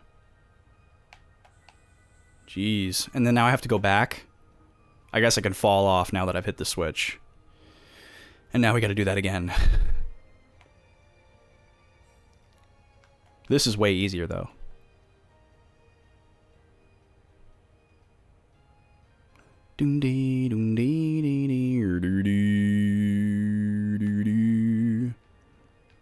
Okay. Not this one. That looks pretty good.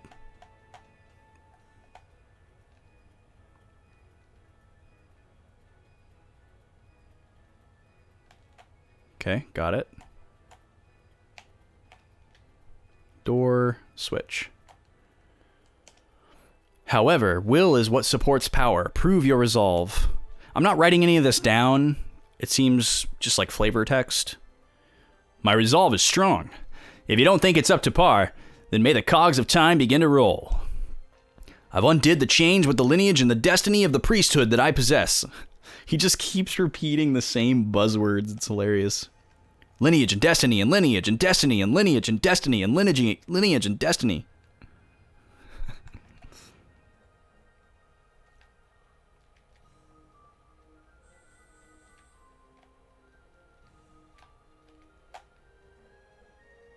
Yeah, corny dialogue. Ooh, a clock. I smell a puzzle. Thou shalt not flow against time. Proceed with the inner flow. Are these switches?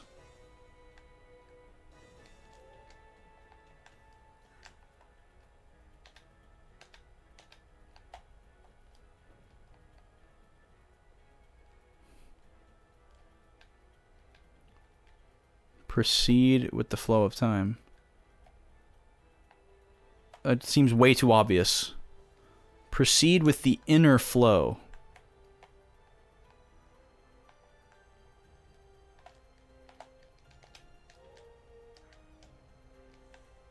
What does that mean?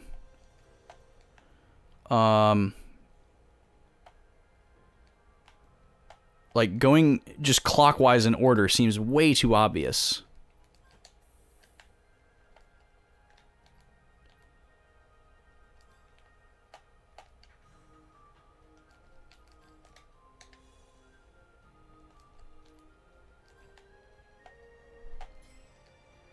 Oh.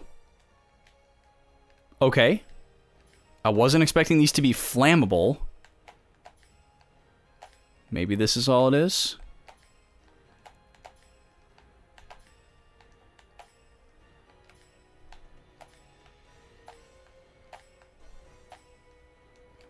Okay. Yeah, just follow your lineage and destiny. So wait, what is this gonna do?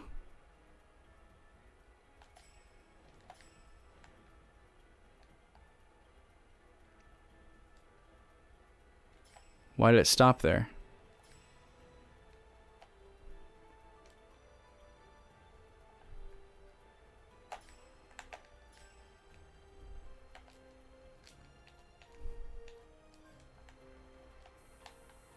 Can't put them out.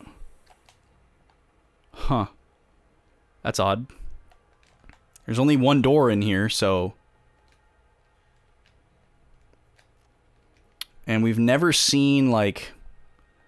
spawnable chests. Wait, what? How did that happen? He did the thing like he does when he's like teetering on a ledge. It must have just been at the perfect angle. Yeah, we've never seen like a chest spawn from doing a puzzle. The fact that this is doing something makes me think that there's like a second thing that I can do for like an optional reward. But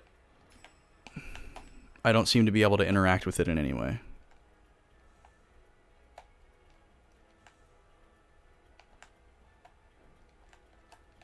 Maybe it's something that happens when we like come back here later on or something. I don't know.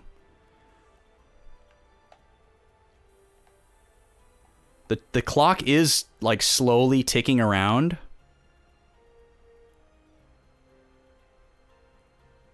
What it? Okay.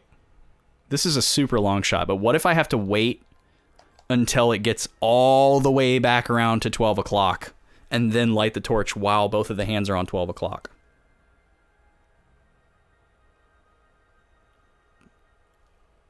That could be it. Because it is advancing, right? Do you not hear the game audio? Wow, it's been muted this whole time. I'm so sorry, guys. I pressed the button to unmute it, and I guess I mistook the toggle position. So we've been without game audio for like, I don't know, an hour? Yeah, streamer problems. Rip me. Now it doesn't look like the clock hands are advancing. So it's just pointing to 11:10. So maybe this is like an important piece of information for an upcoming puzzle. 11:10. Or 11:2, depending on how it's determined. We'll remember that. Thank you for saying something, Flozax. Oh, this is like Final Room vibes.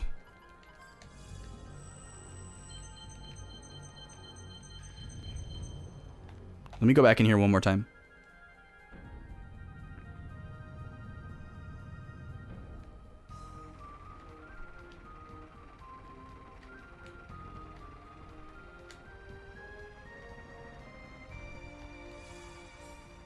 Okay, I just wanted to make sure that that scan didn't do anything. Yes, there is game audio. Now you can hear it. My bad. Ooh, lots of chests. Gimmel coin. Growth egg. Lucky cards. And a duplicator. So this is not the final room. It just has this thing. Usually this is very close to the end of the dungeon, if not the end of the dungeon, though. So maybe it's the next room. Yep. You're late, but you just barely made it. Oh, now he's got Asgard. What's Asgard doing here with Janice? This is getting hairy. Give me a break. What should we do? Should we still fight according to plan?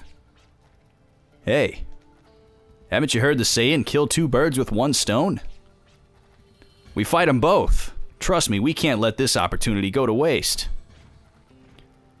Are you done convening? You're keeping us waiting here. I have been looking forward to this rematch. Fighting cultivates my memory data and enhances my fighting ability. Memory data? You mean you're able to learn new words and devise battle tactics? Indeed, but that is not all. Cultivating data is my greatest pleasure. Even the smallest unmeasurable fluctuation brings me great pleasure. This is awkward. Cultivating data stimulates my senses. It makes me feel alive. That is why I must fight you. I think this clunker likes you. Okay, why don't you go first? Go wreak some havoc. Is this going to be 2 back-to-back 1v1s? That is odd. The best plan of action would be to attack us together.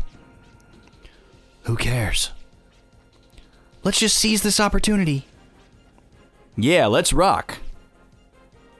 Okay, so this is Janice's big trap here, and they seem to have forgotten that it's a trap.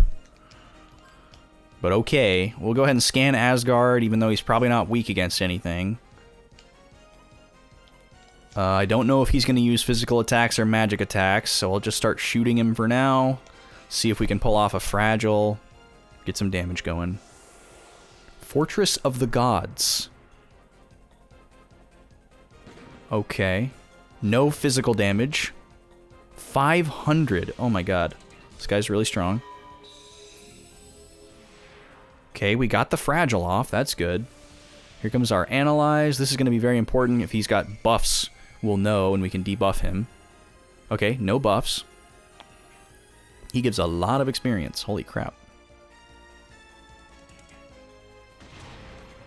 Okay, now he's taking physical damage. So maybe... Okay, I think I remember this from last time. He used that ability called Barrier whatever, and it made him take no damage from the subsequent physical attack that he received. I think that's what's going on. Okay, I can't heal the amount of damage that he's doing, so I need to stay on top of healing.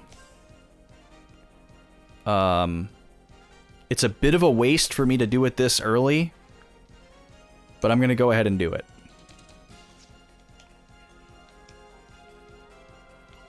And everybody else can just start shooting, because his defense is down. We're just going to go all out damage here. Ah, crap.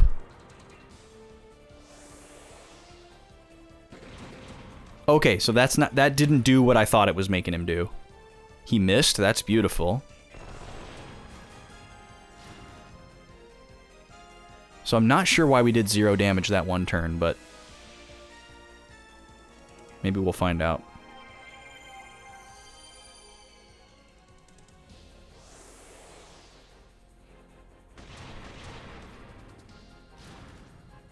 Another miss. That's huge.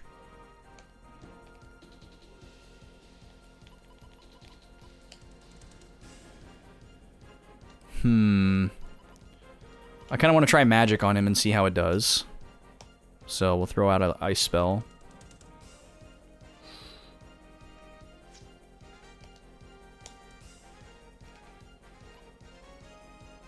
Okay, Jet can do Gatling now. Might as well. Clive's got to reload.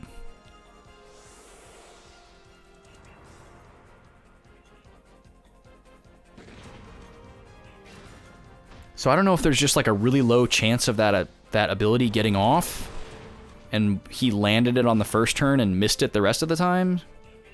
I don't know what's going on there, but I love how many physical attacks he's missing, because it's super strong. Okay, magic didn't do very much. Ooh, got him! Got him with the little slappity slap there. That was hot. We'll throw out a heal.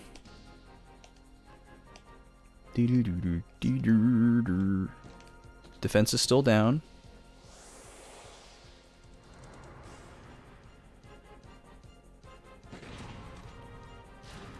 So he keeps restarting that. I wonder, like, does he have to use that 2 times in a row in order for it to work? Or do we have to, like, do we reset it by hitting him?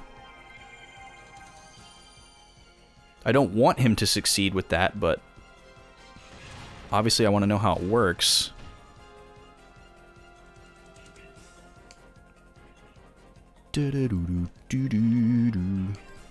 Gonna keep healing Virginia until she's caught up. Probably have her use a berry on herself too. Jet and Clive can keep attacking.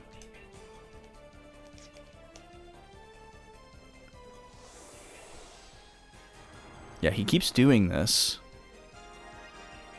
And maybe it's just a mechanic to where, like, if you use a full turn to, like, set up and you don't attack him, he takes advantage of that somehow by getting a barrier up or something. Could be something like that. But we're just going to keep laying it on thick.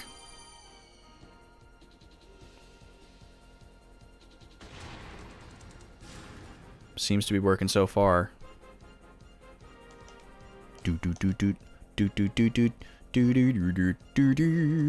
Okay, hopefully Jet doesn't get attacked.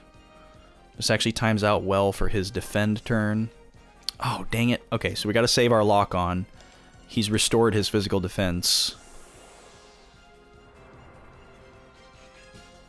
Malfunction protection system initiating. Okay, so there he took 0 damage again. That's the second time that's happened.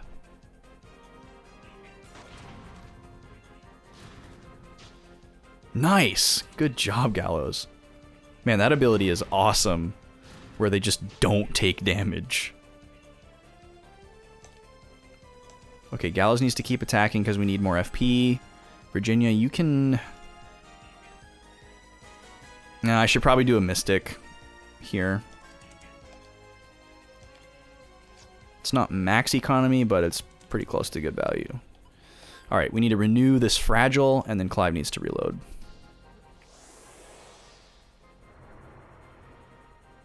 Because he does that ability every turn.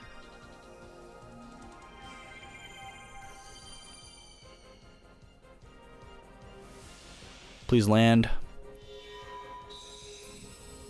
Yes.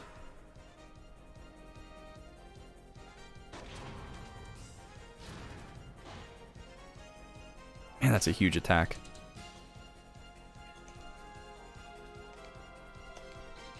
Defend. Attack. Alright, perfect. This will be a good damage turn.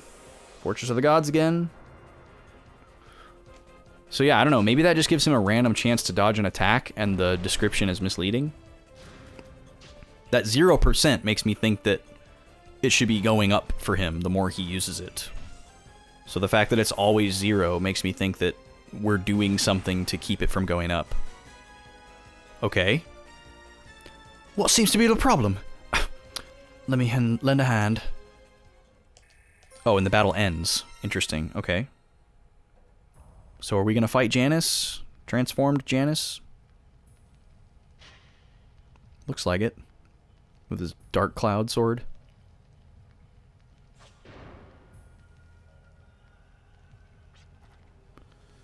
This auto-defender system you can equip is quite advanced, isn't it? It helps you detect threats made against your master, but not yourself.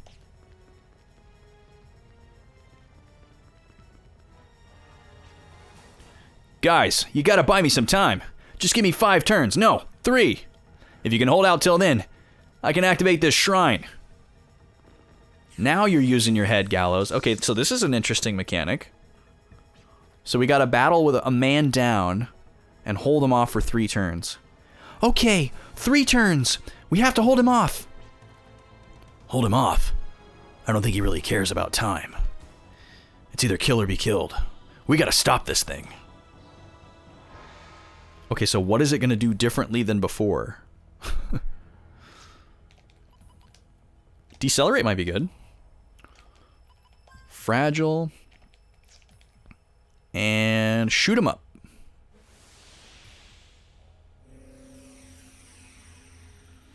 Okay, cool. Slowed him down. Fragile.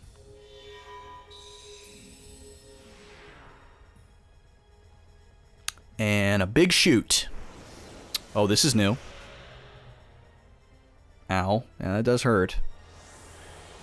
So, Janus attacked Asgard right before this battle initiated. So, was he foiled and he thought he was going to destroy Asgard because he wanted to for some reason that we haven't found out yet? Or is he intentionally attacking him to try to power him up? That's what I'm trying to figure out. Oh, for sure, Nap. Thank you. Thank you for lurking. Enjoy your read. And thank you for the good luck. Yeehaw to you as well. Enjoy your read. Read haw? I don't know. Let's see. I don't have the ability to analyze him, so not even going to bother with it. Just going to shoot. Shoot, shoot, shoot. Crits are beautiful. We love them.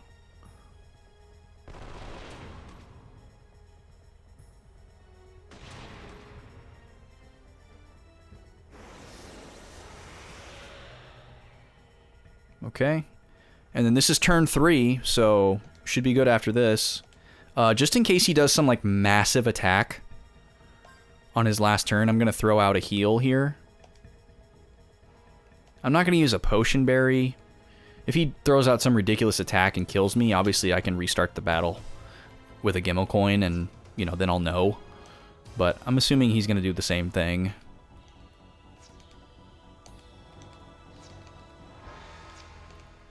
It's obvious that this guy is expecting me to be a lot weaker. Because holding off for 3 turns has been extremely easy. So unless he has some kind of like trump card ability here on turn 3, we should be totally fine. Yeah, he's doing the same thing, so we're good.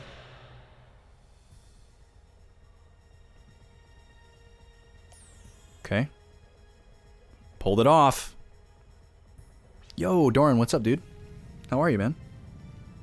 How many hours have I logged so far? I will have to tell you next time I save, because I am not sure. This is like my 9th or 10th stream, though, so if we're counting like stream hours, we're getting up there. This lineage and destiny I had considered burdensome. I will accept them fully, without reservation. They don't constrain me. They exist in order to help me win my freedom. This doesn't look good. This is like a black hole. My idea of freedom meant casting away all restraints and doing as I pleased, but I was completely wrong. I was just copping out, running away from reality. Nothing can be accomplished by doing that. Attaining freedom is to search for its meaning on your own. You create your own moment in existence by thinking and motivating. And as a result, taking responsibility for yourself. Also, anime. Searching for that meaning on your own is what it means to be free. Our will is what creates the future. You guys getting the anime vibe back there? But freedom doesn't exist in the world you're forcing on us. You can't create a future for the planet with that. To achieve that freedom, I'm going all out with my lineage and destiny. He did not just say that. Oh my god, this is amazing. This is the most trope-laden, like, character arc. To achieve that freedom, I'm going all out with my lineage and destiny. With these two abstract, intangible concepts, I'm going all out. Yeah, Super Saiyan Gallows incoming, exactly. Grrr, there it is. He's powering up.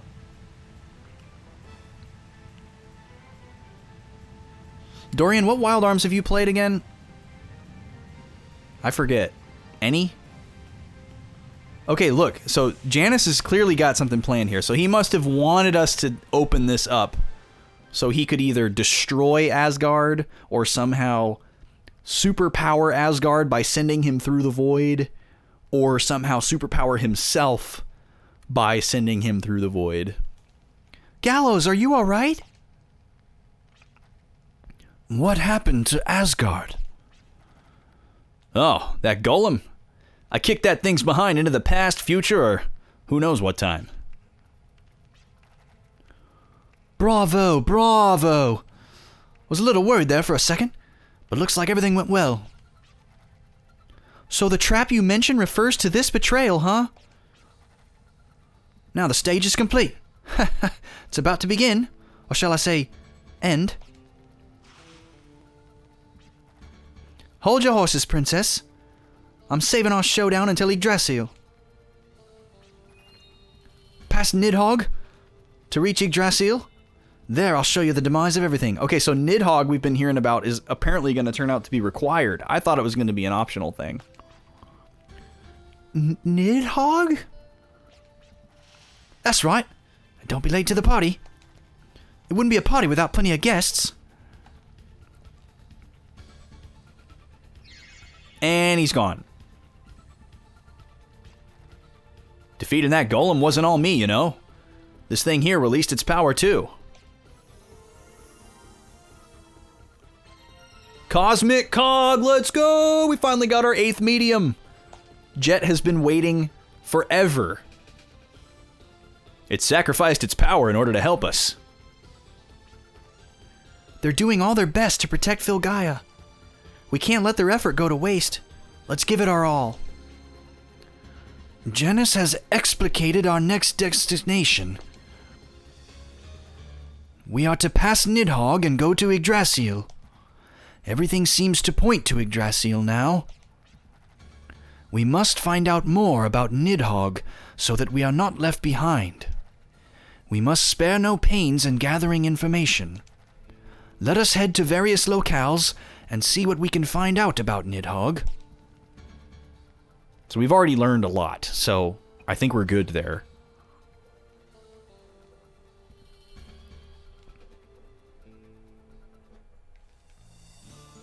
There you go, Dorian. 31 hours and 30 minutes is our play clock. That feels about right. Obviously, there's some idle time in there because of, you know, like booting the game up before stream and going on tangents and whatnot. So, you know, you fully understand that, obviously, so take that number with a grain of salt, but that's where we're at. Okay, so we're going to equip Jet with Cosmic Cog. What kind of abilities does it have? It's going to increase our defense, speed, and evade, which is great because Jet has the worst defense of the whole group and the worst magic defense. His speed is good, but it's going to get better. Yeah, exactly. You know what I'm talking about, Dorian. But yeah, I don't know how far I am through this game percentage-wise, and I also don't want to know. But the game is leading me to believe that I just got the last medium. So either there's 3 slots per character because it wants to give you some level of customization if you want to give 3 to 1 instead of 2 to everybody. Or there are 12 that we're eventually going to get. There could be more than 12, who knows? But yeah, I really don't know how far through this game I am. Just with my RPG instincts, I'm gonna say it's pretty safe to assume that I'm somewhere between... I'm definitely beyond a third of the way through the game, and I'm probably hovering somewhere around half. It's possible I could be beyond half, but I would be surprised based on how much of the map we've uncovered. So I think I'm somewhere in the neighborhood of halfway through the game, but I really don't know for sure. And I don't want to know. In case there's anyone lurking that knows, please don't tell me. I strongly prefer to keep that a mystery. Okay, so Cosmic Cog. Let's go to personal skills here because Jet has been investing heavily into the fire abilities. Now we have a glass status ward. Ooh, Eagle Eye allows us to avoid ambush and danger. Just doesn't happen. Wow. And then reduces damage received when your HP is critically low. Those are both fantastic abilities. And also, the SOS one is good for him because he has the lowest HP out of everybody. So... oh, he has the highest probability of disarming traps from treasure chests. Okay. Idea. Is there anything equipped onto Lucky Hand? There is. Dang it.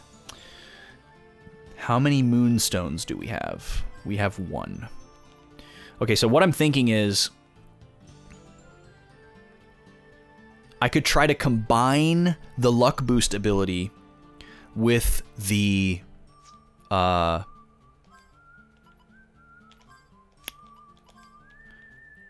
disarm ability. Raises the probability of disarming traps from treasure chests. If those two were combined, theoretically, we would probably get the rare drops every single time we got the chest. Or even if we didn't get it every time, we would have the max probability. So it seems like a good idea to put those on the same character. So what I'm thinking is... well, actually, wait. Is anything equipped to the fire medium? Yes, we have 3 things. Okay, so yeah, we don't want to move the fire thing. Because if you unequip one of these mediums from a character, all these added abilities that you've added to it disappear.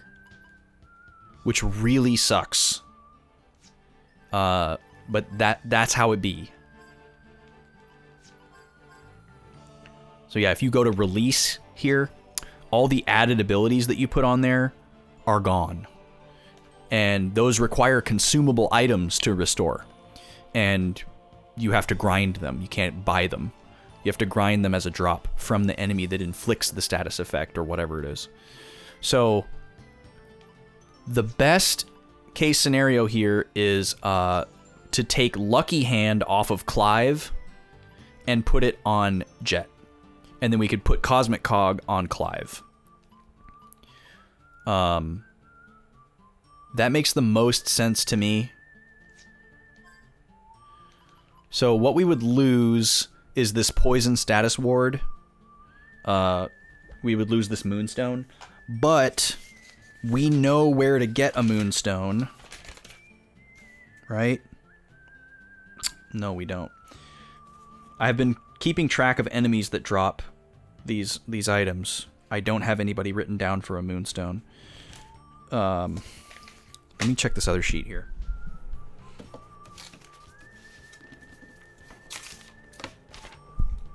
Maybe I wrote it on here. Yes! Okay, perfect. I had these written down in 2 different places. So we do know where to get moonstones. We don't know where to get all of these. So if this is the one that we're going to lose, it's a good choice. We have another one to immediately replace it, and we have theoretically an infinite supply. And this change that we're going to make is going to increase the speed with which we get these types of items. So, I feel good about that. I feel really good about that choice. So what we're going to do is we're going to go to Lucky Hand here, and we're going to release it from Clive. And this is good because this will also give Jet more HP, which he sorely needs. And we're going to release Cosmic Cog here, which is fine, because we didn't have anything attached to it, so we don't lose anything there.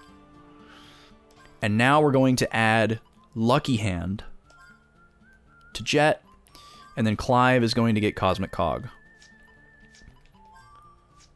So we're going to go to personal skills here. We're going to go to Jet.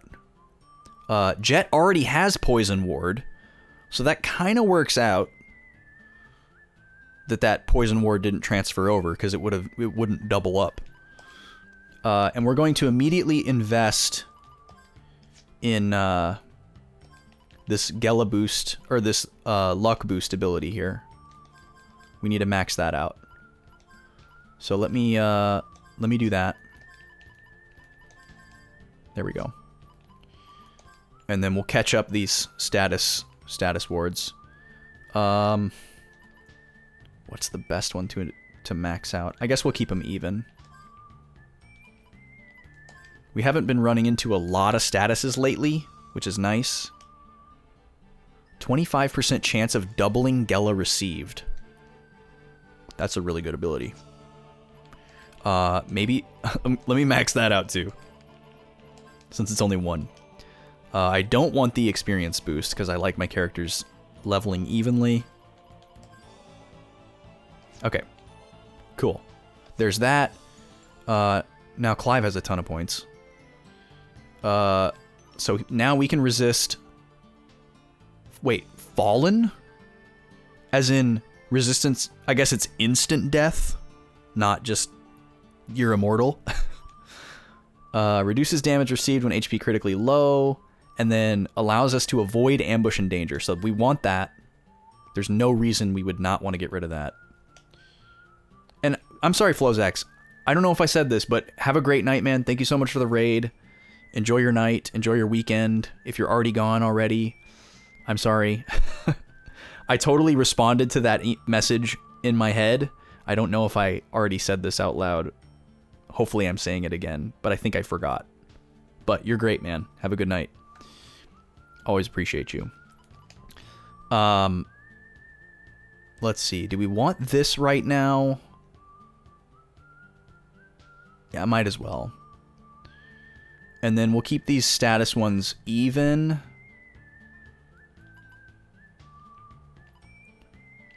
One, 2, 3, 4, 5, 6, 7, 8. All right, we got enough to max those out. All right. So Clive has almost completely maxed out his abilities, but I just realized we need to give him Poison Ward back, because everybody has Poison Ward except for him. And Poison is one of the most common status effects we've seen so far. So we're going to go to, let's see here. Gale Claw already has 3 slots used up, so let's put it on Cosmic Cog. We're going to give it a Moonstone.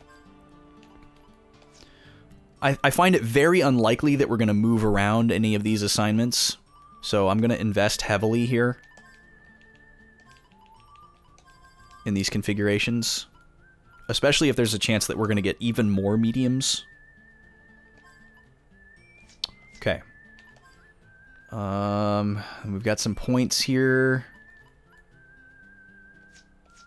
Yeah, and we have a bunch more, like, of these items for added abilities. We've just been holding off because, you know, we don't really know what else we're gonna find. Whoa, auto reload? That's pretty cool. Saves you a turn.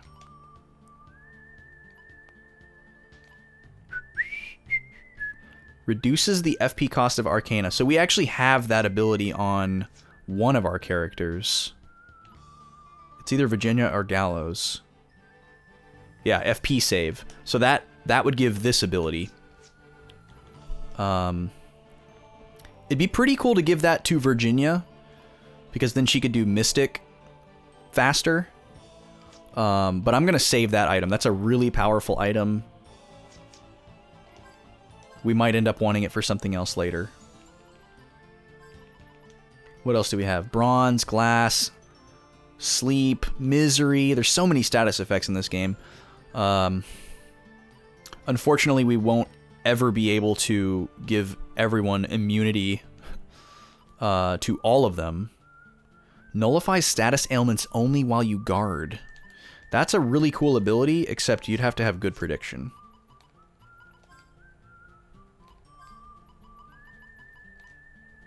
Shields an ally from physical attacks, so this is the defender ability. A lot of these are abilities that we've seen elsewhere, and it basically gives you a way to get them on more than one character, which is cool. I like that. Alright. Cool. I'm happy with that. We've got a new configuration, which allows us to...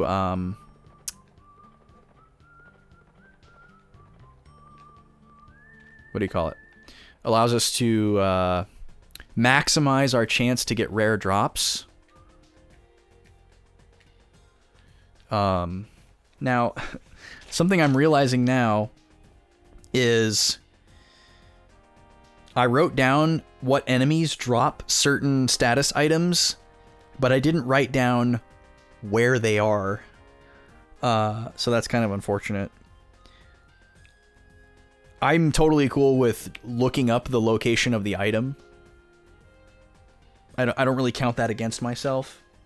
Let me make sure that I don't have any notes in here that aren't on my other sheet. Heartleaf. Aha, here we go.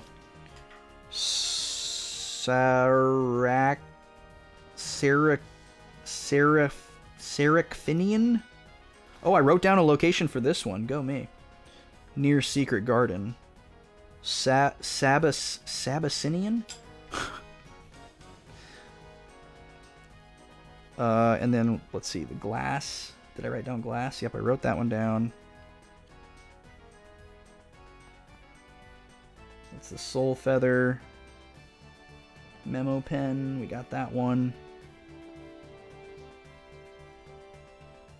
Hazel sprig. Yep. Okay. So I don't know, I can't tell what I wrote here, but it doesn't really matter. Heartleaf. Cures misery. I'm gonna guess that says Seraphinean. Has a really crazy name. And that's near the Secret Garden.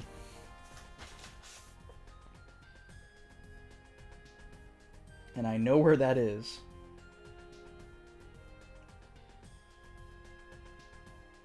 Okay. Cool. So I don't necessarily feel like grinding that, like, right this moment. That's also a resource that I can kind of, like, make for myself offline. Like, all the ones that I have found the enemy that drops it, I can just look up the enemy location and write it in my notes. The ones that I haven't found yet, I'm not going to cheat and look up. Like, I don't know who drops the clear chime. I don't know who drops the moonstone. Oh wait, yes I do. I wrote Crab Gundams. Pretty sure I remember where those guys are too. I think they are... Yes, I remember exactly where they are. They're near... I'll know it on the map. I'm just going to write it down now while I can remember because I probably won't remember later. It's right up here.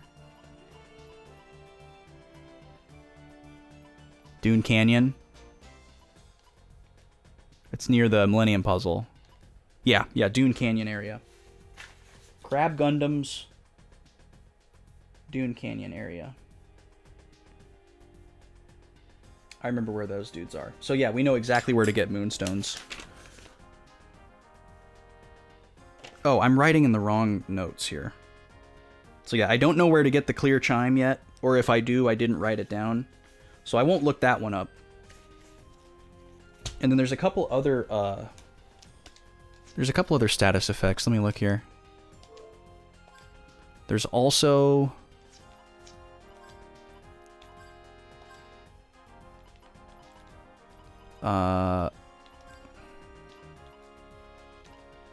Heartleaf. Do we have that written down?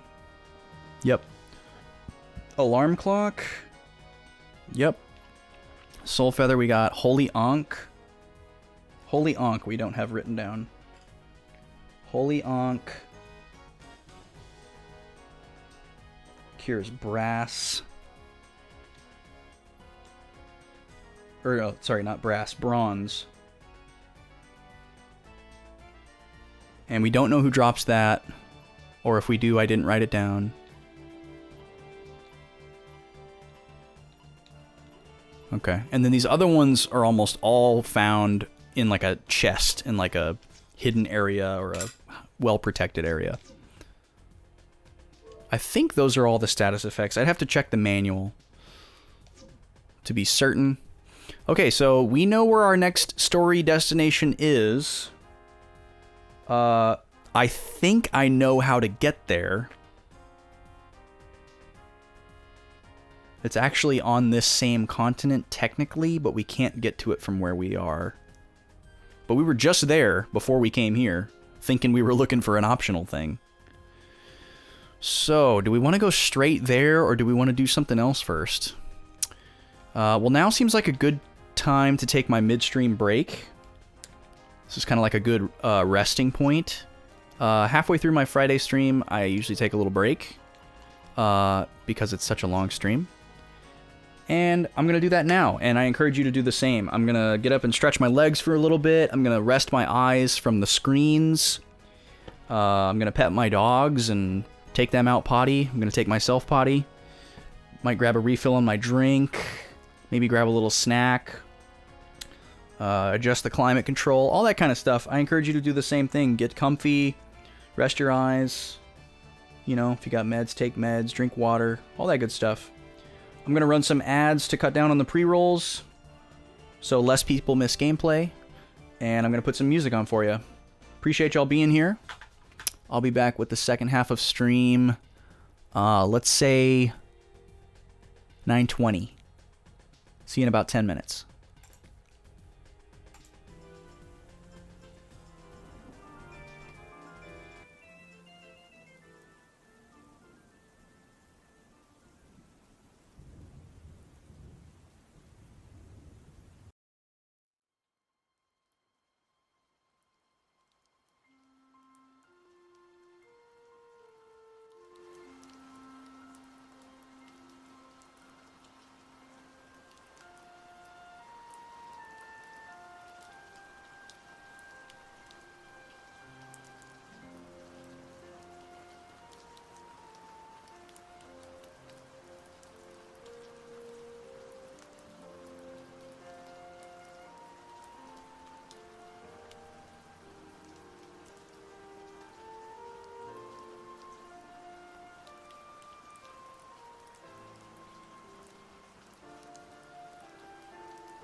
Alrighty, folks. Hope you had a nice little break there. I sure did. Stepped outside with the doggos for a few minutes. It is getting brisk out there, let me tell you. I'm sure I am making any of my Minnesota friends laugh, because I know it's been cold there for a little while, and it's way colder than it is here. But we had a huge temperature drop today. It's been consistently in like the, low to mid 70s. And then in the course of one day, we had like a big rainstorm, and it went from like 71 down to like, high 40s, and it's supposed to keep going down into like the high 30s, which is about as cold as it gets here, which is great. But it's like windy too, and then you have this like wet, rainy air, and it's a huge shock and change from the t-shirt weather. All right, not gonna forget to unmute the game audio this time. There we go. And then we're gonna mute the ambient rainy music that's been setting the mood. And I'm gonna have a little snack here. Got a little sweet tooth tonight. So I'm gonna tear back into these fruit punch sour worms. Just gonna have a couple of pinches of these boys right here, and then I've got a little pack of Arizona green tea fruit snacks. Both of these were from the marathon stream that Vaughn and I did, and poor Vaughn actually didn't get to taste these gummy worms, even though he picked them out. It just, luck didn't have it. But these green tea fruit snacks are pretty wild, and they're really good. So I'm trying to work through them slowly. But the gummy worms is just one big bag, and they only stay super yummy and fresh for so long, so you gotta kind of plow through those. I keep them as sealed up as I can, but you know how it is. All right, I'm gonna call it good there. Got my trusty Pro Towel. Keep my controller clean. Okay, so we know where to go. They're making it sound very big deal to go to this next area. This could be one of those things that they do in JRPGs a lot, where they kind of give you, they try to give you the vibe that it's the end of the game, but it's not. This could be like that. Because there's no way we are headed to the final area of the game. There's so much of this map left uncovered, like there's just no way. But they could be trying to throw like a false lead to like a less seasoned gamer, So, how are we gonna get up there? What do we know about Nidhogg? Let's revisit that.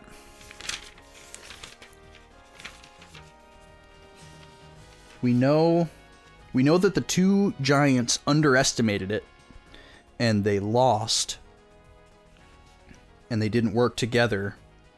But that's really about all that we know. So, that's not a whole lot to go on.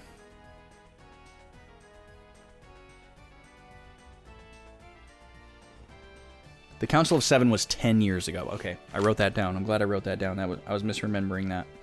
So these prophet people aren't like immortal, most likely. Or anything of the sort.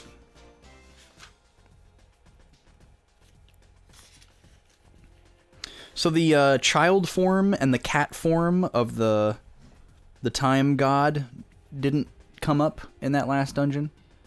Kind of interesting. They made it seem like that was going to be a big deal, but nope. Okay, so I'm just gonna head towards the story point. Because the only other thing I can think to do right now is, like, grind for, like, status resist items, which sounds super boring. And also, we just haven't had a lot of threats like that. So, until we get super threatened by some status effects, I'm just gonna keep rolling with it. This game has not forced us to grind one time thus far, and I'm very happy about that. So I'm just going to assume that this game is trying to maintain the momentum here, and we're supposed to just keep rocking and rolling. Oh, actually, we've never been in here before, so maybe I should check it out. Might be something cool. I know where I need to go, and this isn't going to lead me there. Yeah, there's so much of this world map. Like, there's got to be an airship at some point. They've really alluded to it strongly. Okay, we've never been here before. Let's check this out. Once again, I'm going to save. We haven't saved in a while, so this is good to do anyways. And then I'm going to do this in case we run into a really hard encounter. And we don't want to get stuck in it. Let's see if we can find anything up here. Maybe a Millennium Puzzle?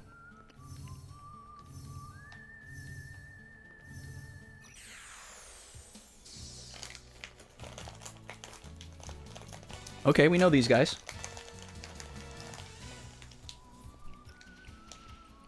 The Triffid. They are weak against fire. Jet still has fire.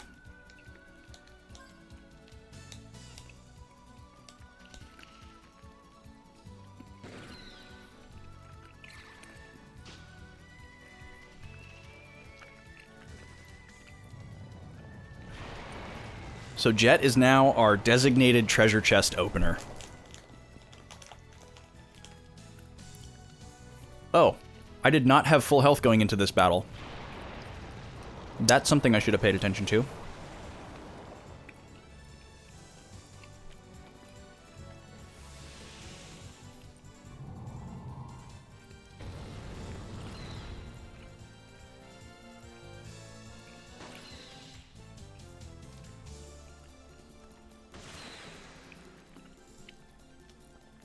Alright, we need to heal.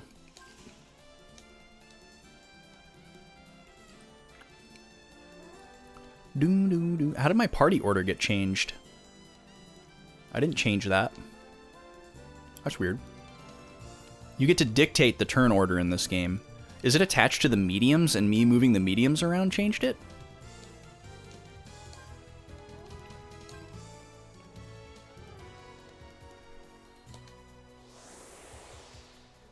I'd really prefer Gallows not to go last here.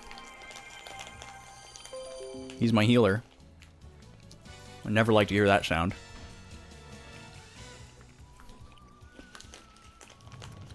Okay, well, we got one heal off before this, so we should be okay. Yep.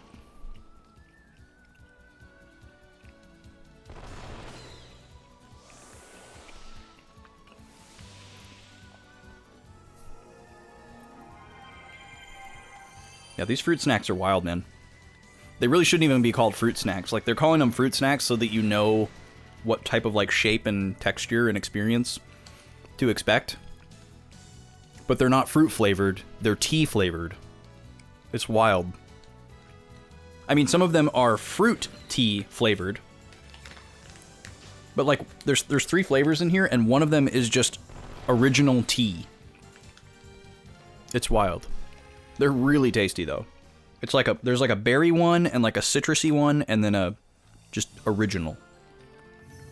Super wild. Okay, I need to heal.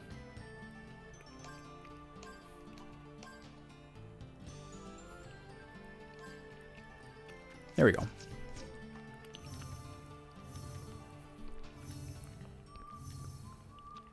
Ooh. Millennium Puzzle? Oh, This is the thing we're looking for. Wow. Okay. Was not expecting to find this here, but I think this is where we're supposed to go. Nidhogg Pass. Wow. Let me look at the map here really quick. Yeah, this is not the exact area where it showed us the thing would be, but lo and behold, Nidhogg Pass. Well, I said I was going to go for it. I thought I was stopping at something potentially optional along the way, but here it is. We did drop a save, so yeah, let's do it. Let's see what happens. Yeah, what are the chances?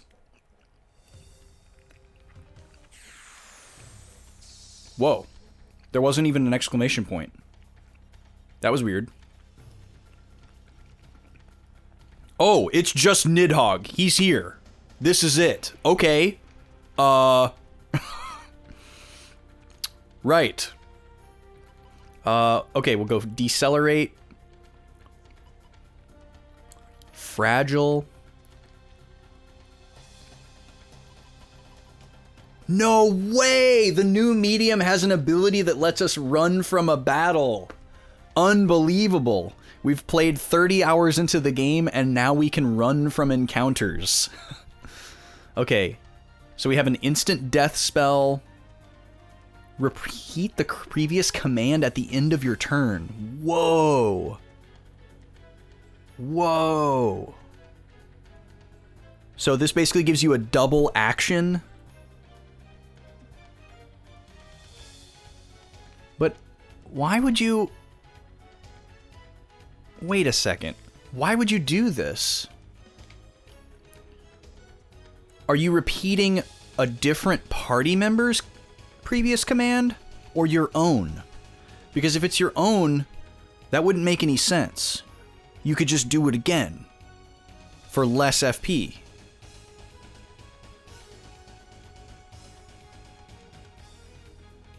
And this isn't two actions in the same turn.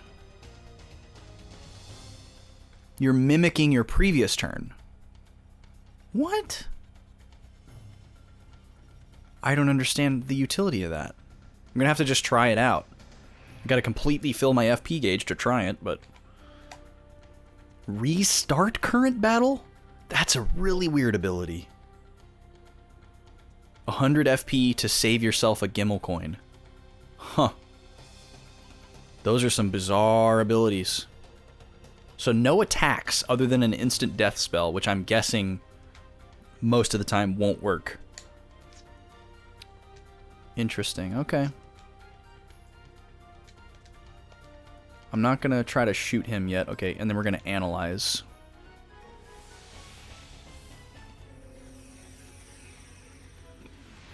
Okay, got him slowed. That's good. Can we do defense drop? Yes, good. 83 damage. Okay, that's not a problem at all. Just keep doing that, dude. Okay, he's weak against dark and light. Interesting. Okay, well, we can exploit that. I guess it's like one head is weak against dark and one head is weak against light is the implication there. Well, that works out well because those two elements are on the characters that have the best magic attack. So that's very fortunate. Wait, what does familiar do again? Random elemental attack through servant device. Does that mean it's a summon? Or does that mean it chooses one of the elemental attacks that I have? Or does it mean it chooses an elemental attack that anyone has? Or maybe it's just its own thing. Never tried that one before either. Also interesting that I can use escape on a boss battle. Wonder how that works. What is this, Chrono Cross? That's another really cool thing about Chrono Cross is you can run from any battle. any. There is not a single battle in the game that you can't run from, to my knowledge. Maybe there is like one, but as far as I know, you can run from any battle, including like the final boss or like ambush battles or like really, really important seeming story bosses that you wouldn't think you could run away from. You can run. Pretty cool.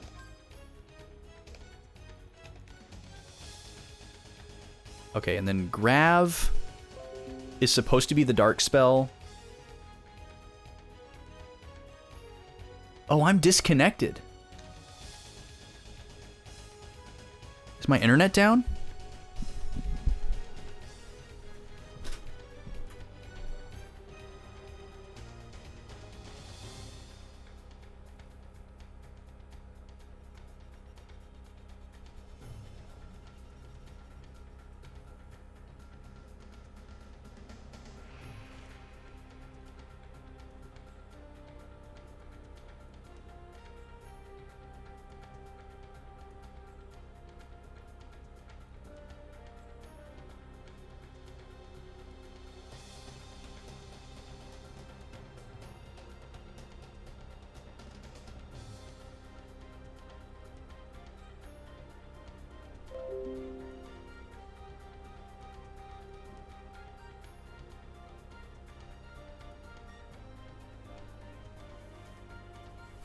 Weird.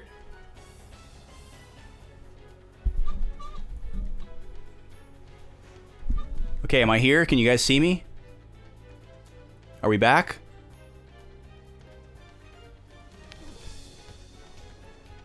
Super weird. I don't know what happened there. OBS just disconnected. My internet didn't go down. I tested it. Internet was fine.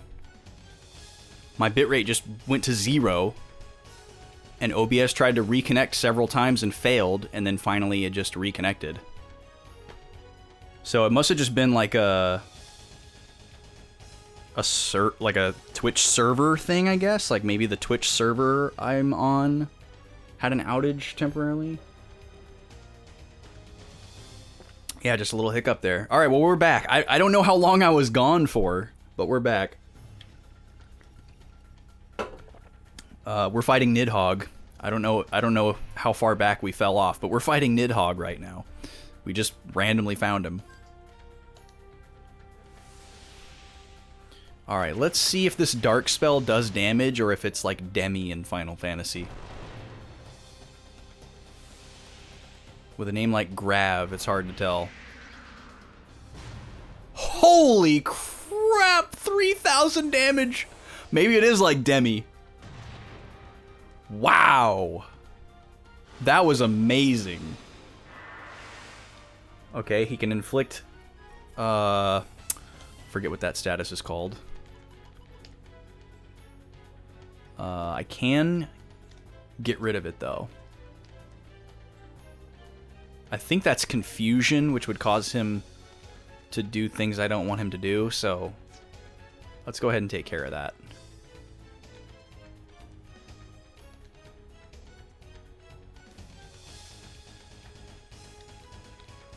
I can't believe how much damage that did.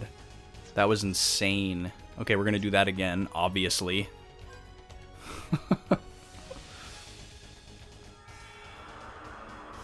It was like 30 seconds? Okay, cool. Now, let's see if this does 3,000 damage again, or if it does way less. Okay, so it is percentage-based. It's just like Demi. So maybe this is like the trick to the fight that you're supposed to figure out. I don't know. He's not that strong, so... Or at least so far. Okay, so if the Grav spell is doing what I think it's doing, this guy's almost dead. He's not long for this world.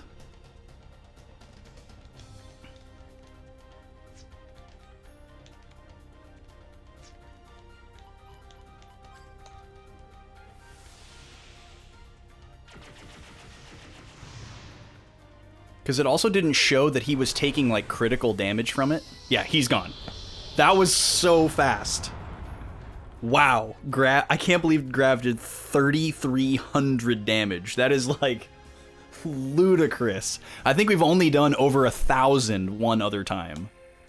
And it was on like a boosted crit.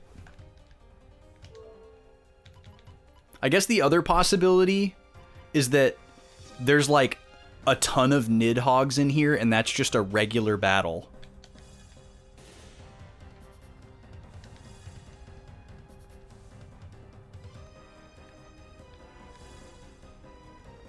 Maybe we have to fight like a bunch of them.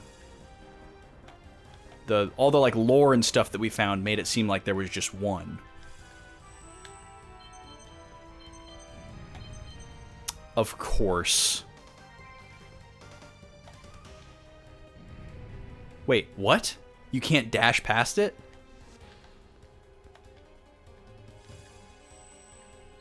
Do I have to tiptoe? Do I have to do this? Okay. I barely remembered that that was even a mechanic. Can you grab this for me, please?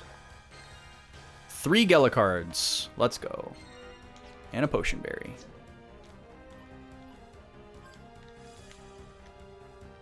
Okay. Oh, wait a second. There were tiles down here that you could land on.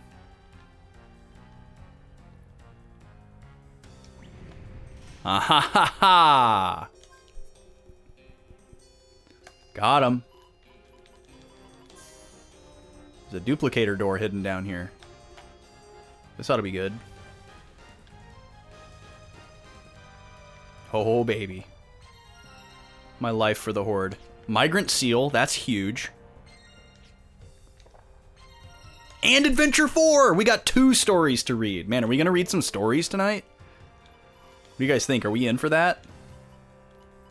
You guys remember the first 2 parts of the story that we read? Was anybody here for that? That was a wild story. It's like pieces of this children's book that Clive's daughter likes, and you actually read it to her, and it's like a full-length story. It's really long. It's like reading an entire chapter of a book. It's like several pages. And it's not very good. It reads like a fanfic. My guess is that some like kid of one of the developers was like writing a story and was like really passionate about it, and the parent wanted to like find a way to give their kid a platform, and so they found a way to like put their really amateur story into the game as like a super side thing. But we found pieces 3 and 4 tonight, which is pretty cool. And now, because the story is so meme-worthy and bad, I'm kind of committed to finding all the pieces.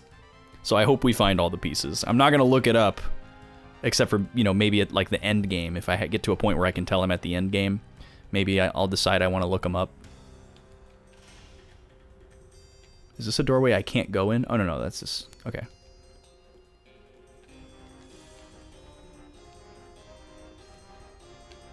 Oh, okay, cool. So we looped back around. Got it.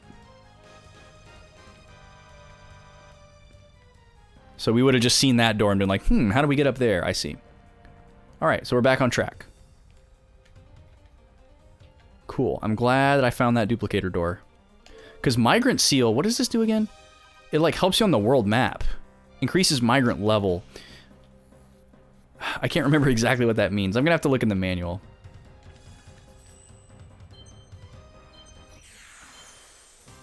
Guess I could do that now. Can almost reach the game from here. Oh, Jet's by himself. Wait, I thought we had an ability that prevented this.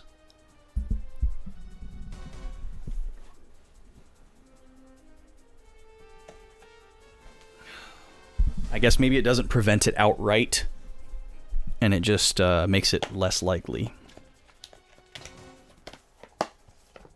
Well, this is dangerous. We have a 4 mob of 2 new enemies, and we're alone. This is a lot scarier than the previous condition. Alright, let me see if I can find out about migrant seals here really quick, because it's on the brain.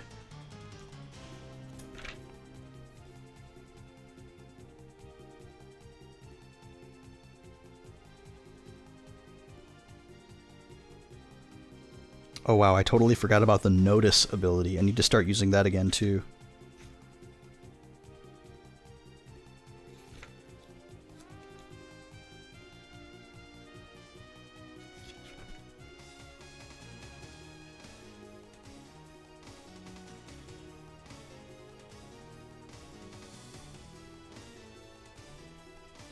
Oh, I didn't know that. If you fill your FP gauge all the way up to the max, you get a status called Condition Green, which will remove all status abnormalities. Seems like it would seldom be useful, but that's pretty cool. Beep, beep.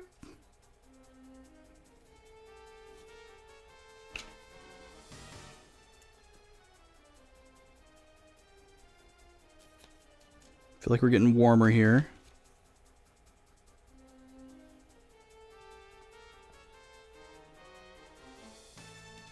Counter gauge.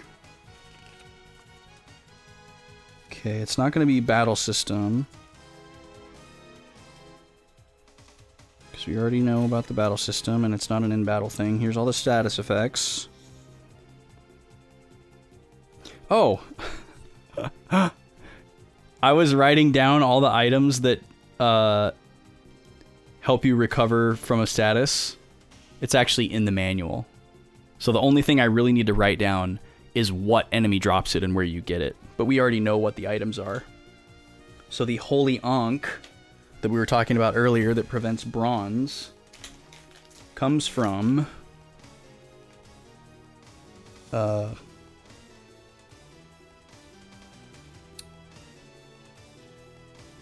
Or wait, sorry. I'm an idiot. We know what item prevents the status. That's what's in here. Confusion, we know. Do we have all the statuses on here? Paralyzed, confused, misery, amnesia, poison, disease, glass, sleep, bronze. 1, 2, 3, 4, 5, 6, 7, 8. Now there's 10 status effects. So fallen is one of them that's not on here. And that's prevented by the Holy Grail.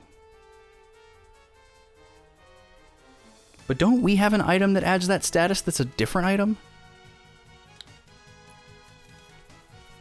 And then, what's the other one that's not written down here? Paralysis? No, that's the first one. Sleep, confusion, paralysis, glass. Oh, it's probably misery. No, we got misery on there. Amnesia? No. Poison, disease? 1, 2, 3, 4, 5, 6, 7, 8, 9, 10. Okay. It was just fallen. Alright, back to looking for migrant seal. Oh! And look at this. There's a gardening guide in here. The only way to increase your inventory of recovery items is by gardening. Gardening is possible at the secret garden. Talk to Florina in the garden. It doesn't tell you where the secret garden is or what you have to do to unlock it, but it does tell you that it's a thing. So I would have known that I couldn't buy berries if I had read that part of the manual. I haven't read this cover to cover. I've just looked at certain sections. And this tells you how it works. Harvest does not always succeed. Cultivation may fail and you may not be able to collect after a certain amount of time. You may increase the harvesting rate by increasing the breeding improvement. The harvest rate will increase you as you use up the same item being cultivated. That's bad information. There's nothing in here about migrant seal. Well, that's not true. I didn't see anything about migrant seal.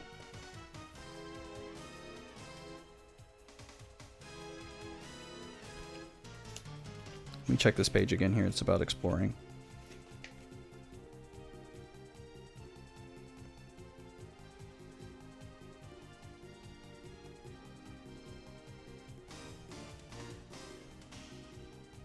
That's a quote of the Wild Arms 1 battle theme. Alright. I'll have to look that up later, what exactly the migrant seal does. It's bugging me.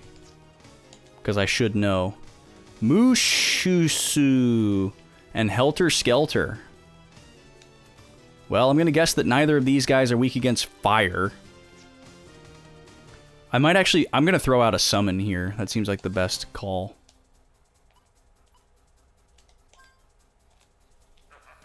Just because it's powerful and it hits everybody. And I've got to survive a certain number of turns before my teammates show up, so try to throw out as much damage as I can the first couple turns to hopefully eliminate an enemy or two.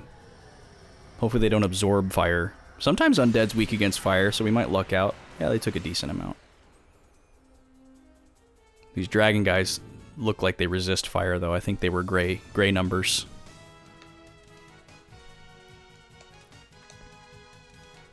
Luckily their attacks missed, so I'm going to focus on these Skelemen. Ow. Good. Keep dodging, dude. Okay, good. One of them's gone. Oh, don't put me to sleep. Oh, no. This is horrible. This is horrible.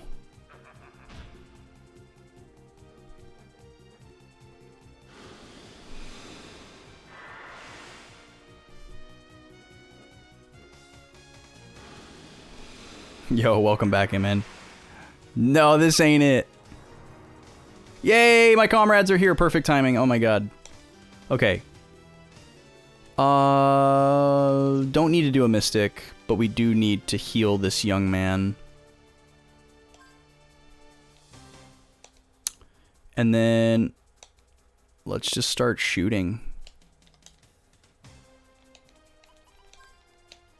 I'm gonna analyze these guys.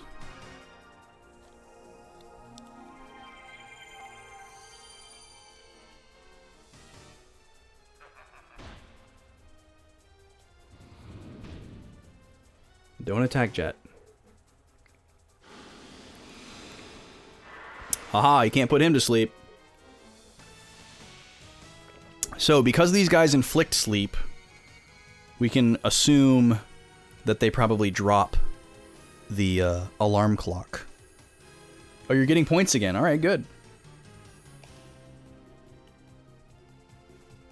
Good, good, good.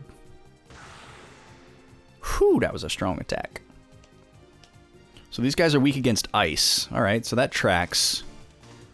A lot of times in RPGs, dragons are weak against ice. And resist fire.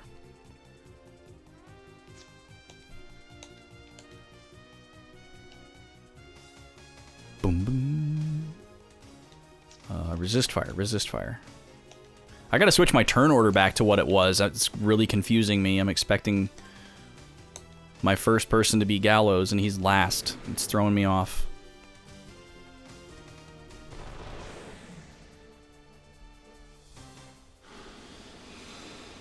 Yeah, he can't put him to sleep. So we need to get Sleep Ward on Jet. Ooh, that was a crispy hit. Picking up some more dragon fossils. Inching our way towards 50. That's our goal. First off, we need to heal this young man. And then... yeah, we're good there. Okay, equip... Lucky Hand... with... an alarm clock. Who drops alarm clocks? Do we know? Yes, we do. Okay, so I'm fine to use the last one in the inventory if I know where to get more.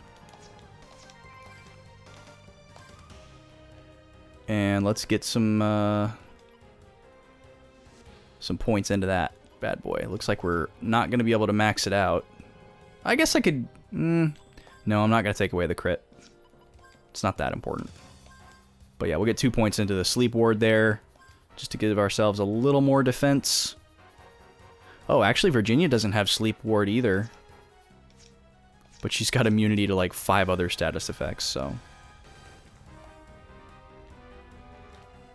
okay, now we need to be Strong Clive.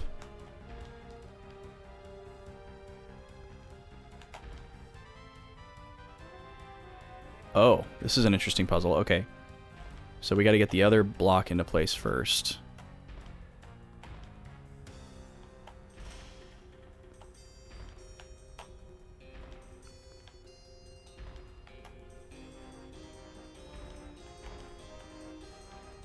But how do I get on...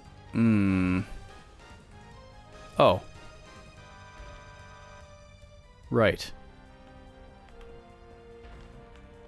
So if we go like this... No. Oh no, I can't do that.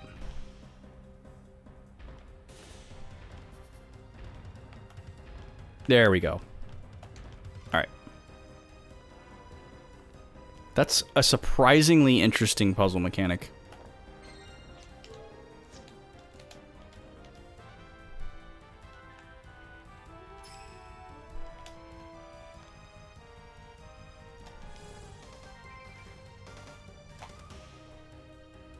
Ooh, yes, please. Flip it a switch.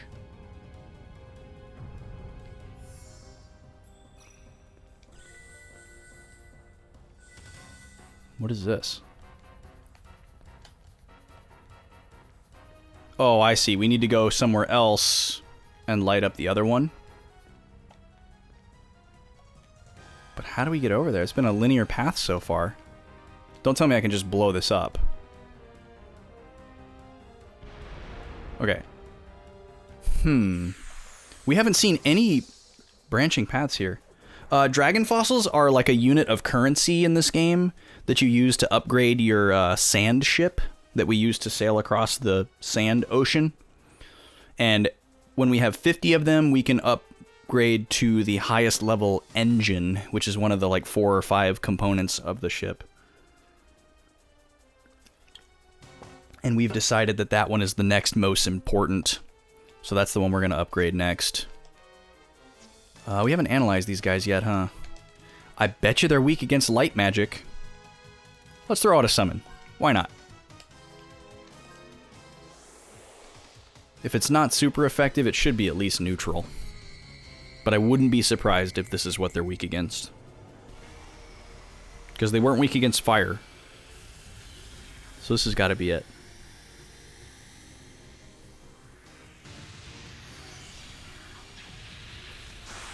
Yeah, see you later, dudes. So she gets all the experience, huh?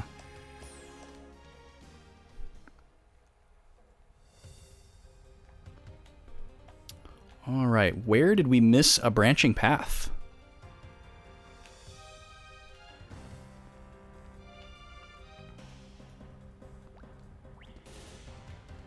That is my question.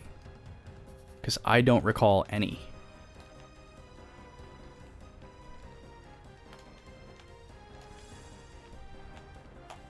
I feel like we've been going in a straight line this whole time. We haven't been over there, though. So maybe we got to figure out some way to get over there, I guess.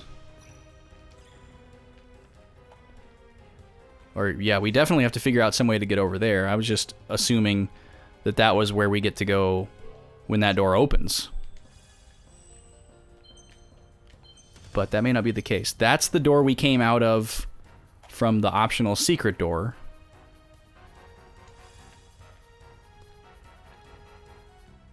Down there. You go in there again just to be sure that there's not like a branching path in here. But I don't think this would be required because it's not guaranteed that you would have a duplicator. Yeah.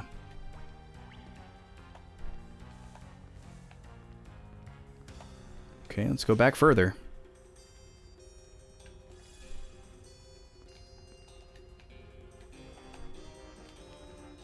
Wait.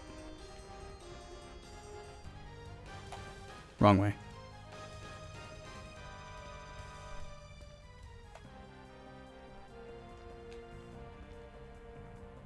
Back this way.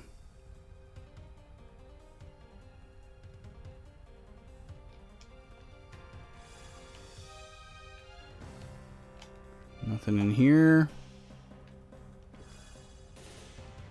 Alright, there was a bunch of Oh! I know what's going on. There's going to be 2 of these dungeons.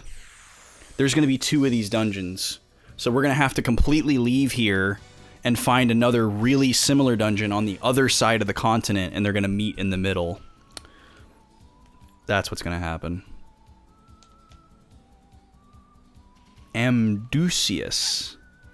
That thing is wild looking. It's like a knight with a jousting lance, but the head of the knight is a horse head, and then it has a horse tail as well. That's a cool design. We need to scan both of these guys.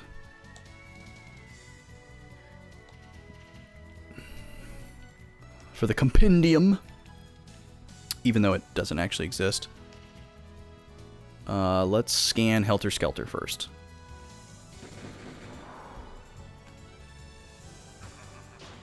I like how those guys chuckle.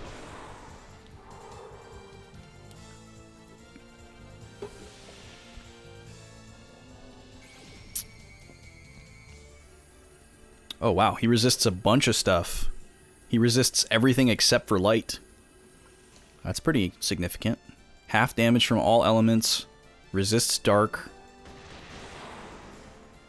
I guess we're gonna have to wait to scan that guy. Thanks, Clive.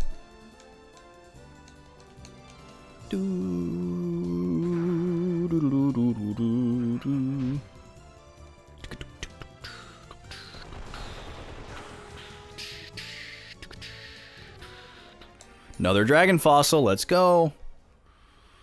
I think we're at like 32. 35. Nice. Only 15 more to go. We're getting them pretty regularly. Maybe there's some of these little rocks here that can be blown up. I should be dropping bombs everywhere. They usually have a very specific look to them if they're destructible. And presumably we would see a door behind. But I'm going to be on the lookout for that. Because yeah, this looks kind of suspicious right here. This kind of looks like there's an area behind. But I think my other theory is correct. That there's just going to be two different entrances to this dungeon. Now Gallows is in danger. Okay, well we can finally... oh no, we've analyzed both of these, haven't we? Yeah, we got them.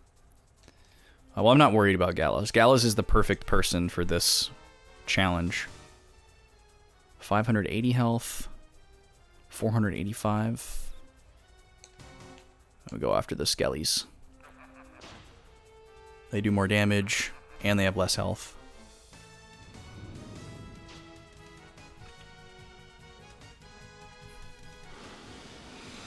We're immune to sleep, thank God. We have a chance to dodge physical damage. We have the most health, highest magical defense. Gallows loves these solo encounters. Plus he can heal himself without items. Although we're taking way more damage than we could heal in one turn, so... that's not really something we would do here.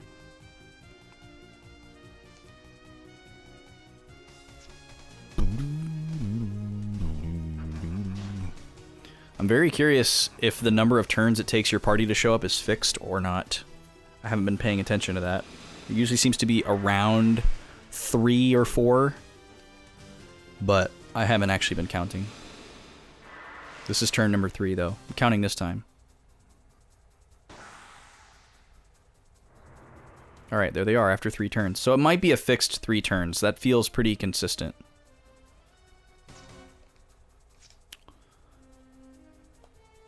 Yeah, everyone just shoot.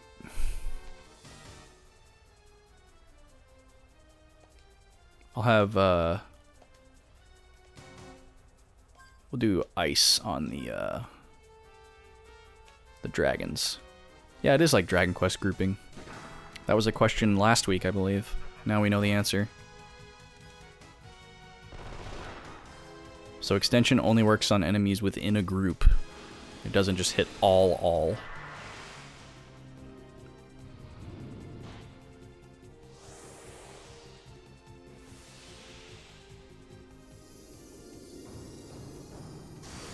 Beautiful.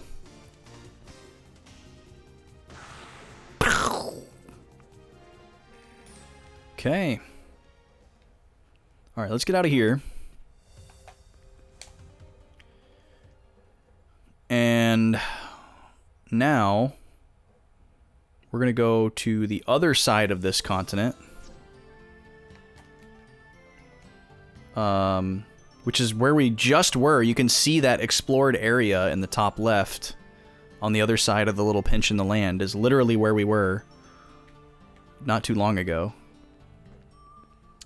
I'm going to stop off at a town along the way, though, and sleep. Get a full heal. Wow. Right as I got to the cruiser. Fire and wind, right? Yeah. Fire. Wind. Yo, Gooby, thank you for the hydrate.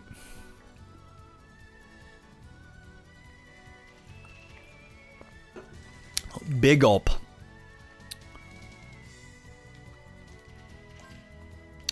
Even though they're not weak against... Do they resist ice? They absorb water, but they don't resist ice. Okay, so let's do it. Let's do it ice. Just so we can hit them all with something. Just to shorten the battle. You gotta schmoove out? No worries, my dude. Hope you have a good rest of your night. We'll see you when we see ya. Keep on schmoovin'.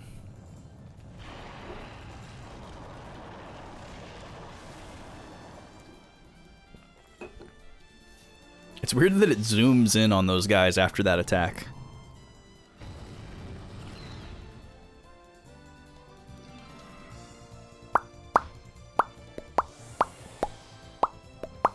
Well, that was kind of pointless. Oh no, there are still two of them.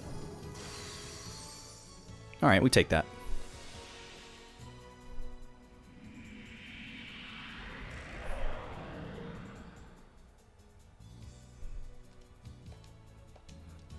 Alright, and just shoot. They should die really quickly here. Yeah.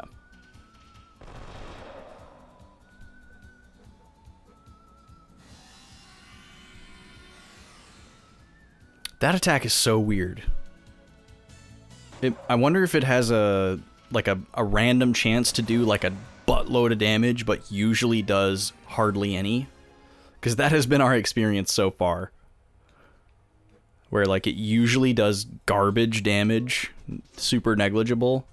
But there was like one time where it did like an absurd amount of damage.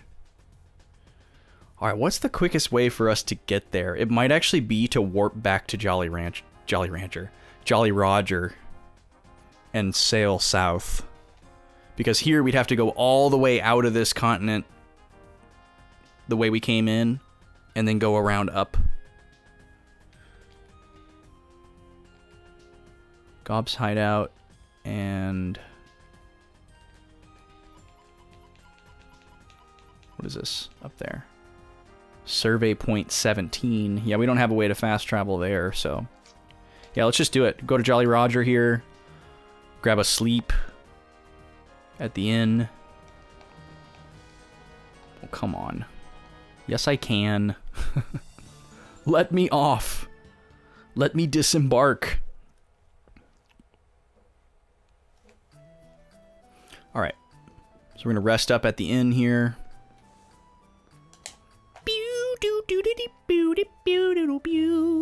Oh yeah, I gotta reorder my party. I've been meaning to do that for a while.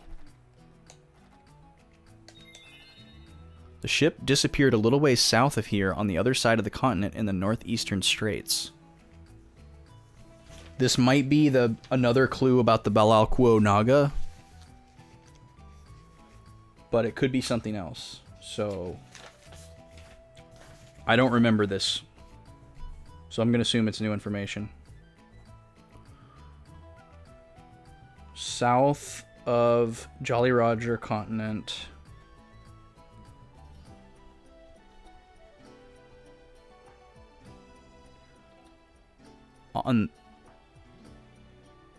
In the northeastern straits.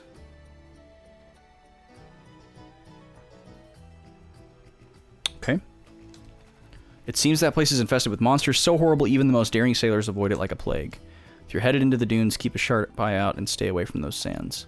So yeah, that really sounds like Balal Kuonaga, which seems to have been optional still, but we thought Nidhogg was going to be optional, and it's apparently not.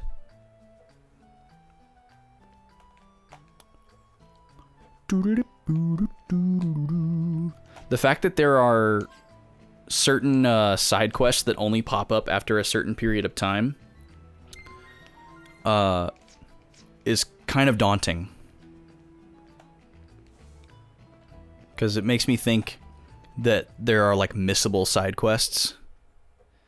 Like, if you, like, oh, after a certain story trigger, some random NPC's dialogue box changes and they give you a clue about where some side quest is. But if you cross yet another story trigger, does their dialogue box cycle again and you missed the previous one? And maybe the side quest is still out there, but you no longer have access to the clue of where to find it. I don't know. That's probably not a thing in this game.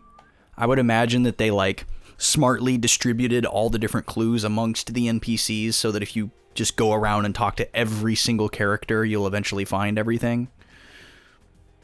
But that's certainly an ideal scenario. Alright, so I'm going to follow the path that I've actually carved. Yo, WMGSO, what is up? Welcome in. Great to see ya. How's it going tonight? Welcome in, everybody. Yo, Musical Daredevil, nice to see you. Dark Painted Ruse, that's a fun username. Welcome in. You know, you caught me because I didn't know that WMGSO had a Twitch channel. So I will be following. Everyone else, please join me and following the WMGSO. What were y'all getting into tonight? I'm assuming it was something musical. Oh, you were playing a game. Heck yeah, Cult of the Lamb, very cool. Awesome. I've seen a lot of people streaming that lately, having a great time. It's really cool how it's, like, designed to be interactive with chat. Love that. It seems like a pretty cool game. I have not tried it yet myself. I don't know if it's something that I will try. But I've definitely enjoyed checking out streams of it. Well, thanks for bringing everybody in. My name's Austin. I am one of 2 Backlog boys that streams on this channel. My co-host Vaughn is hoping to make a return soon. He's been out of the country for a year and he's kind of getting resettled back in the US. And he should start streaming at some point again here. But for now, it's just me. I'm streaming Wild Arms 3 currently on Fridays, working on doing first playthroughs of RPGs. And on Tuesdays, I've been playing Banjo-Tooie for the first time, which is a wild and fun experience. I am a musician myself, and I will be resuming doing music streams soon, but those are currently suspended due to having recently moved, and I'm rebuilding a new music space and studio.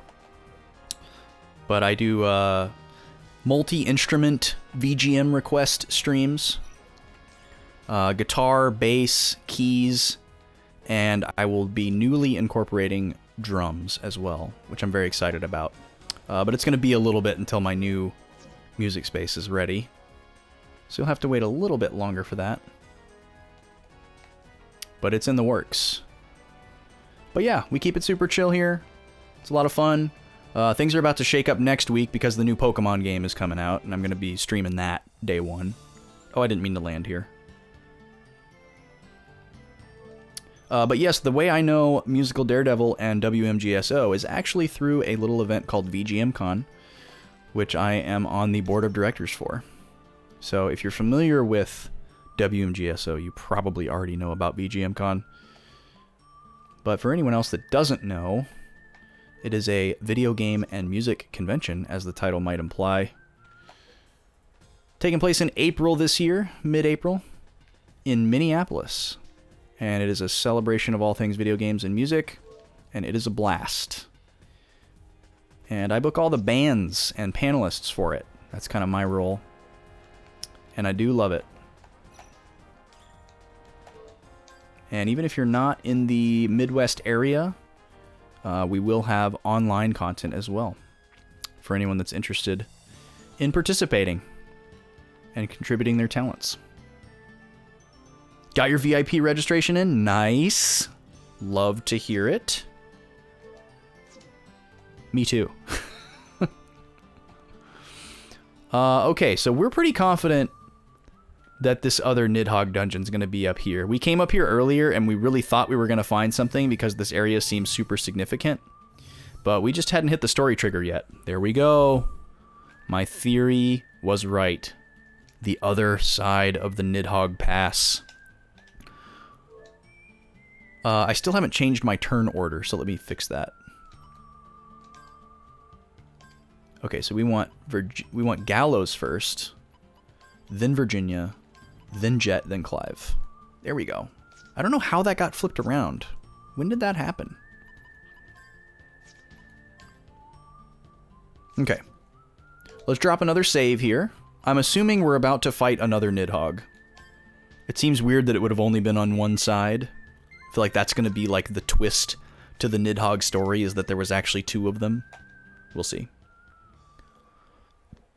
We got bum rushed right when we entered the last dungeon. Oh. Okay.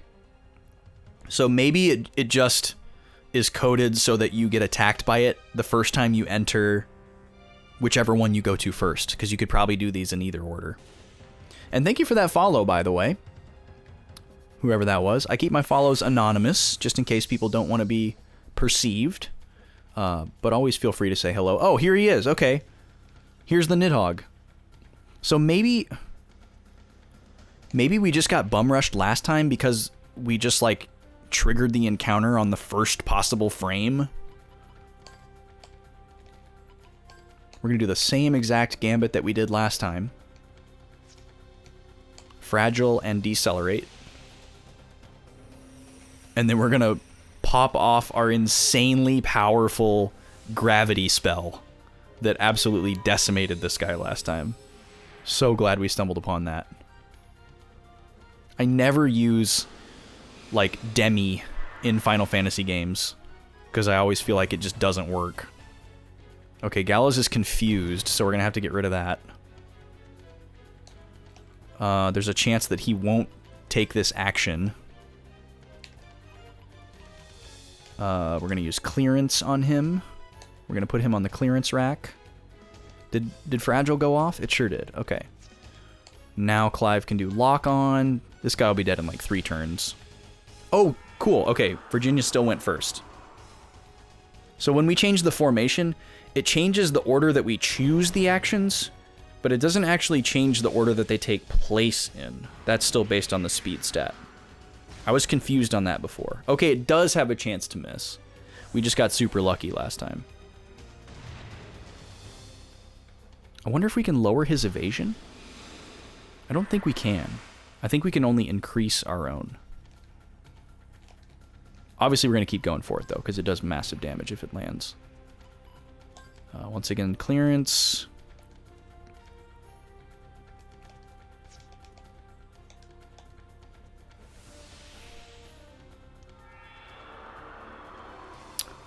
So does the WMGSO channel have multiple streamers on it as well?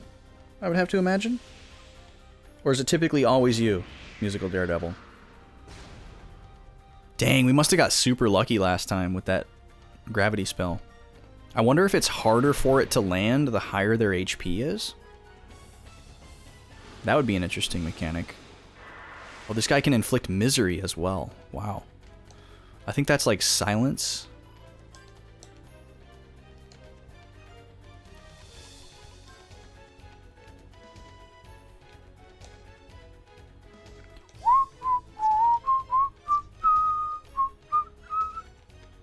Yeah, you can't use Arcana or special abilities if you're under misery. So that's a really bad status. We know what item provides misery, and we do know where to farm it. So if misery becomes a problem later in the game, we do have an enemy that we can go grind against to try to get more. Try to get that ability on everybody.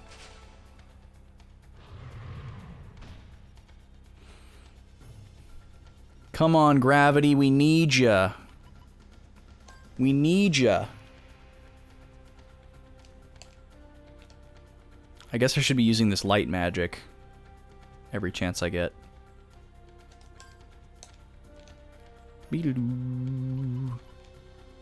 Enhances luck. Let me try stealing. Man, stealing is so perfect for Jet.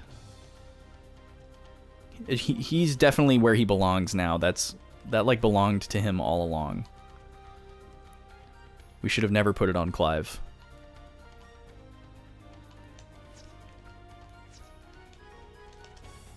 It's perfect.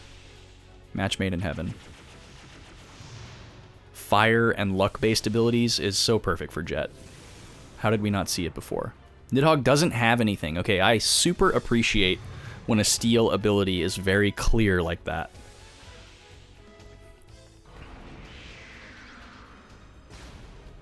Wow, we got so lucky in the first Nidhogg fight. What is the percentage chance on Grav? Just gonna keep going for it.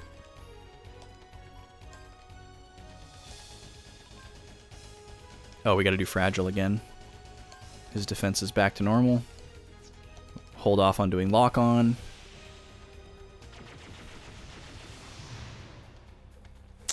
Beautiful. 500. Alright, there's the defense drop. That's unfortunate. Come on. Yes. Okay, he's almost dead now.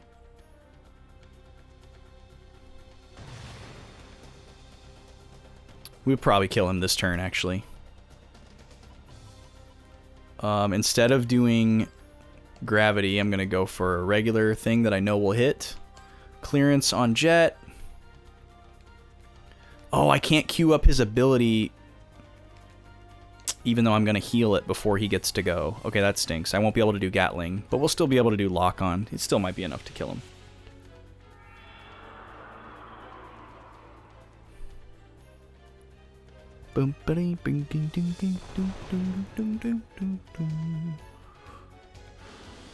Boy, he's just throwing that out on everybody. Now we're going to have to heal it with items. Or maybe he'll just die right here. Come on, Clive. Yeah, got him. All right, 2 Nidhoggs down.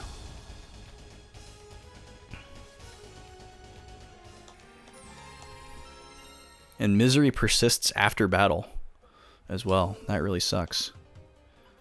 Definitely makes it one of the worst status effects. What's the item that removes it? Peppy Acorn.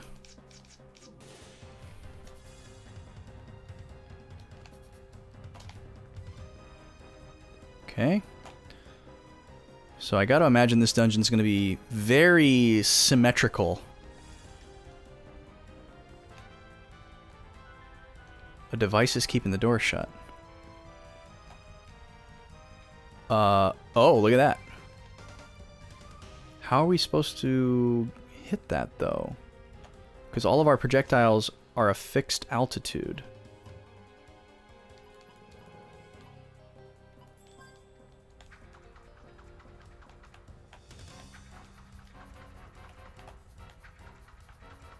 The boomerang goes right over it.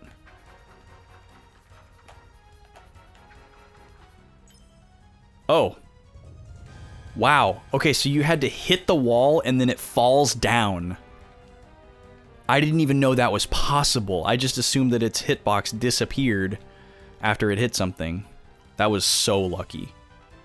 Wow, I could see somebody getting stuck on that for hours. That would be maddening. We are getting thrown a lot of bones tonight. insane luck. Crap.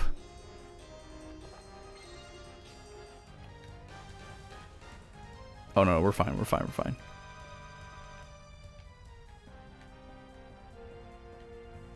Just two different ways to go. Kind of weird.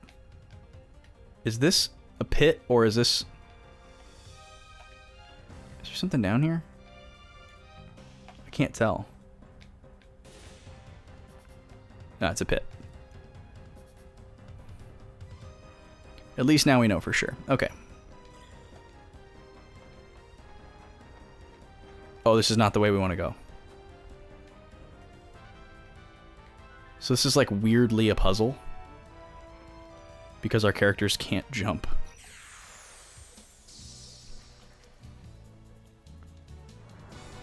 Preemptive strike, nice. I believe we still need to analyze this enemy. Yep. This guy's weak against ice.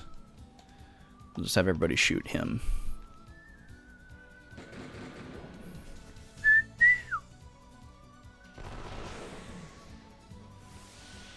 Do dee do do dee da dee da boo dee. All right, he's opposite. Resist ice, weak against fire.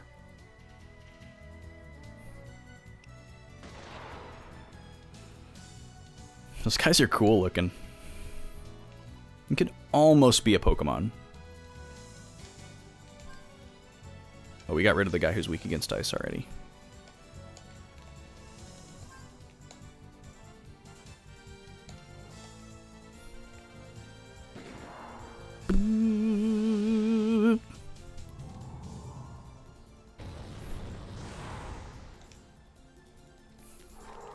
Does anyone know of a place where you can watch the original Gundam? Yo, Dorian! Dude, thanks for the gift sub. Thank you for gifting one to Musical Daredevil. That's super nice of you, dude. We're going to spin the wheel. It's our first spin of the night. We have a spin wheel here on the show, and it's got a bunch of different stuff on it. We like to taste craft sodas and snacks. And there's a bunch of shenanigans on there as well. It's located right behind me here. I'm going to reach back and I'm going to give it a spin. I'll let you know what it says, because it's probably too small for you to see. What's it going to be? Thank you, Dorian, for that gift sub. Appreciate it, man. Yeah, I'm happy you're able to hang out too, man. I appreciate it. It's awesome to have you. Alright, what do we got here? Ooh, a Game Gush. Very nice. That means I get to pick. So we have a channel point redeem on this channel called Game Gush. We actually did one earlier. Some of you may have been here. Where somebody gets to pick a game from my backlog. And I reach back onto the shelf and I pull it down and I talk about it. And share memories and all that sort of nostalgic stuff. It's a lot of fun. And usually the person who redeems the channel point redeem gets to pick the game that I talk about. But when the spin wheel lands on Game Gush, it's Austin's choice. I get to pick one. So let me think about that. And we'll do a little Game Gush action.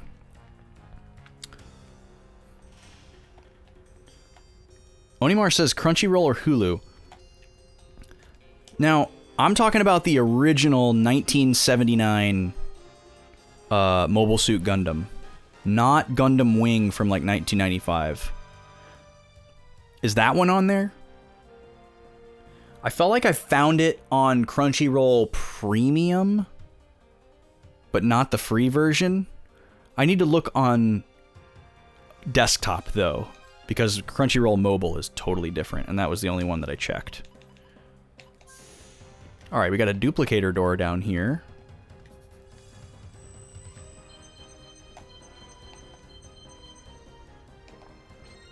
You like those?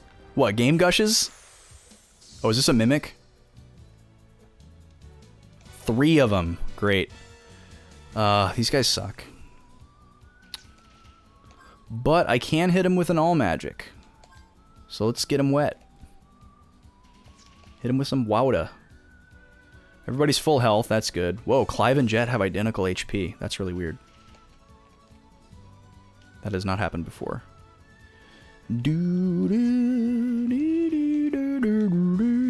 Lock-on's ready to go. All right. Oh, thank you, dude. This is the same camera I've had for a while, but there's better lighting in this room than my old room, even though I have the same lights. It's just a larger room, and like more exposed, brightly colored wall for light to bounce off of. I don't have foam all over my ceiling, so I have a big giant white bounce card of a ceiling. So the lighting's a lot better in this room, and also my new house has way better internet than my old house, so I'm at max bit rate, and that's probably making a big difference too. Oh, it's incomparable, Toev. It's incomparable. My old internet was like 12 down, 3 up. Which, it's amazing I was able to stream at the spec I was at all. With that kind of internet. It was literally DSL. And now my internet is like basically a gig down. It's like 900 something down and like 40 up. So I got a ton of headroom. But Dorian, my camera is a Sony A6400. Yeah, it was really bad. I mean, it would fluctuate. You know, sometimes it would go up to like 7. But it was bad internet. It was really bad internet. And now we have incredible fiber optic internet, and I'm so happy. Because we would have still moved into this house if it had crappy internet. So, it just... good fortune. Okay, we got 3 torches we need to light here. A little altitude-based puzzle. But yeah, this is a Sony A6400. I bought it new, and I actually just bought another camera used. I'm going to a 4-camera setup. It's gonna be crazy. I'm getting rid of all of my webcams. I'm going all HDMI. And it's going to be 4 cameras. Both for gaming streams and music streams. Obviously, there will be much more use for them in the music category. But it is going to be a part of the gaming streams as well. And I've got my second camera. I got a Sony A6000. But if you're looking into getting a nicer camera, Dorian, I would definitely say the lens is more important than the body. Like 100%. Like spend the same amount. Be prepared to spend the same amount on the lens as you spend on the body to get good picture quality. Like this lens and camera that I just bought used, the body was the same price as the camera. And like the stock lenses that come with the camera are gonna make you think, oh, this doesn't look that much better than my webcam. And that's obvious to somebody who knows a lot about cameras, but I'm a complete newbie when it comes to DSLRs. Even though this isn't a true DSLR, but that's what an amateur is going to call it. But they call that a kit lens, and it's like the stock lens that comes with a camera, and basically it's just always trash. You just like immediately throw it away and get a better lens. And that was the case with my Sony. I bought the Sony, and I knew that I needed to buy another lens, and I bought a cheap lens. Like a Chinese like $74 prime lens, just to like experiment with. And I hooked it up with the kit lens, and I was like, oh, this doesn't look much better than my camera. Like, it doesn't key out my green screen very well, it's kind of noisy, doesn't do very well in the low light of my streaming space. Dang, did I just waste like $1,000? And then I put the cheap Chinese $74 knockoff prime lens on it, and it looked brilliant. And I was like, oh, okay, this makes a huge difference. And then I saved up and bought an autofocus lens for like $300 or $400. And that's what you're looking at now. You have no idea where to start? Yeah, I'd love to chat with you about it, because I was literally in the same place as you like a year and a half ago. I was like, I don't know how to do this. I'm afraid I'm going to get the wrong thing. I'm afraid I'm going to get two things that aren't compatible with each other. I'd be happy to chat with you about it. I have 2 stream friends that are extremely camera savvy that have been helping me. And they've taught me a lot. They're like photographers first, streamers second. So they're a good resource to have. In fact, I'll just shout them out right now. Shout out to Echo. I think I got that right. Yeah. Shout outs to Echo. And I believe Spooky has an underscore as well. Oh, I have to wait till the previous shout out ends. And the other one I'll shout out in a second. But yeah, they're good friends of the channel. Really good guys. But yeah, I'd love to chat with you sometime on Discord about it. Be happy to help.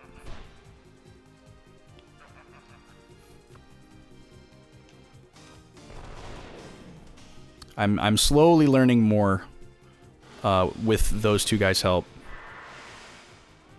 Because my other camera that I just bought has a wide angle lens, so it picks up a lot more of the room, and that's going to be the new backlog cam that's going to replace this webcam that's up here right now, this Logitech C920. Because this wide angle lens is up here, and you can see the whole span of the room. You can see the doorway, so I'll be able to do my pull-ups. You can see the spin wheel, and you can see the whole collection shelf. Finally, a treasure chest. Wow.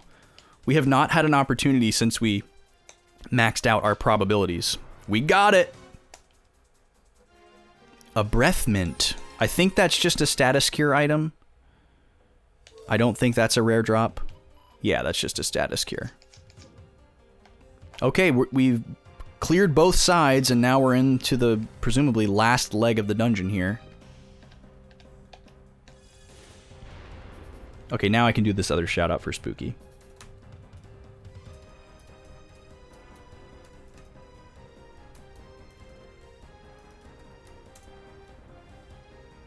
Oh, it still won't let me do it. Okay. Okay, so what's going on here? We got some blocks. No? Weird. Can I pick these up? We've never picked up anything this big before. No, you can't pick it up. Are we gonna get something that allows us to pick it up? Are we gonna get like a forklift that we drive around down here? So there's a door I can go in and a door I can't. Alright. Oh yeah, that's true. It's about to be the best time of year to buy anything. Didn't even think about that. Duplicator. Here we go. Tool Gale Crest. This crest graph uses wind power to lift you off the ground. Press the square button to rapidly float across platforms. So who's this for? Oh, it's for Virginia. Cool. Oh, it's like that. Interesting. Oh, it goes all the way across the wall until you hit something. Whoa. That is really cool. Alright, well now every character has 2 tools. Is this going to be it for tools? Could be. We'll find out. Alright, I need to do a game gush here before I forget. What do you guys think? I know I get to pick, but... Let's see. Last time I picked Dragon's Crown. That was on Tuesday. That was a fun little game gush. I want to pick one that's kind of a shorter one. Because we're getting close towards end of stream, and I'd like to finish this dungeon before we stop. I mean, I guess I could push into the extra hour that I sometimes do. Let's see. What do we got here? We got a couple games. I'll tell you what. Let's do Onimar's choice from earlier. Let's do Suikoden 2. Because that's a pretty good story. Even though I haven't played the game yet, it's a pretty good story. So that'll be perfect. So if you've never been here before for a Game Gush, it's a segment where I pull a game down off the shelf, out of the backlog, and I share any memories associated with it. What do we call it? Game Gush. Tonight's Game Gush is brought to you by me, yours truly. When the wheel lands on Game Gush, I get to pick. So let's engage the music here. Let's mute the game audio. And we're going to pull a game off the shelf here. I've already spoiled what it is. Turn this music down just a hair. There we go.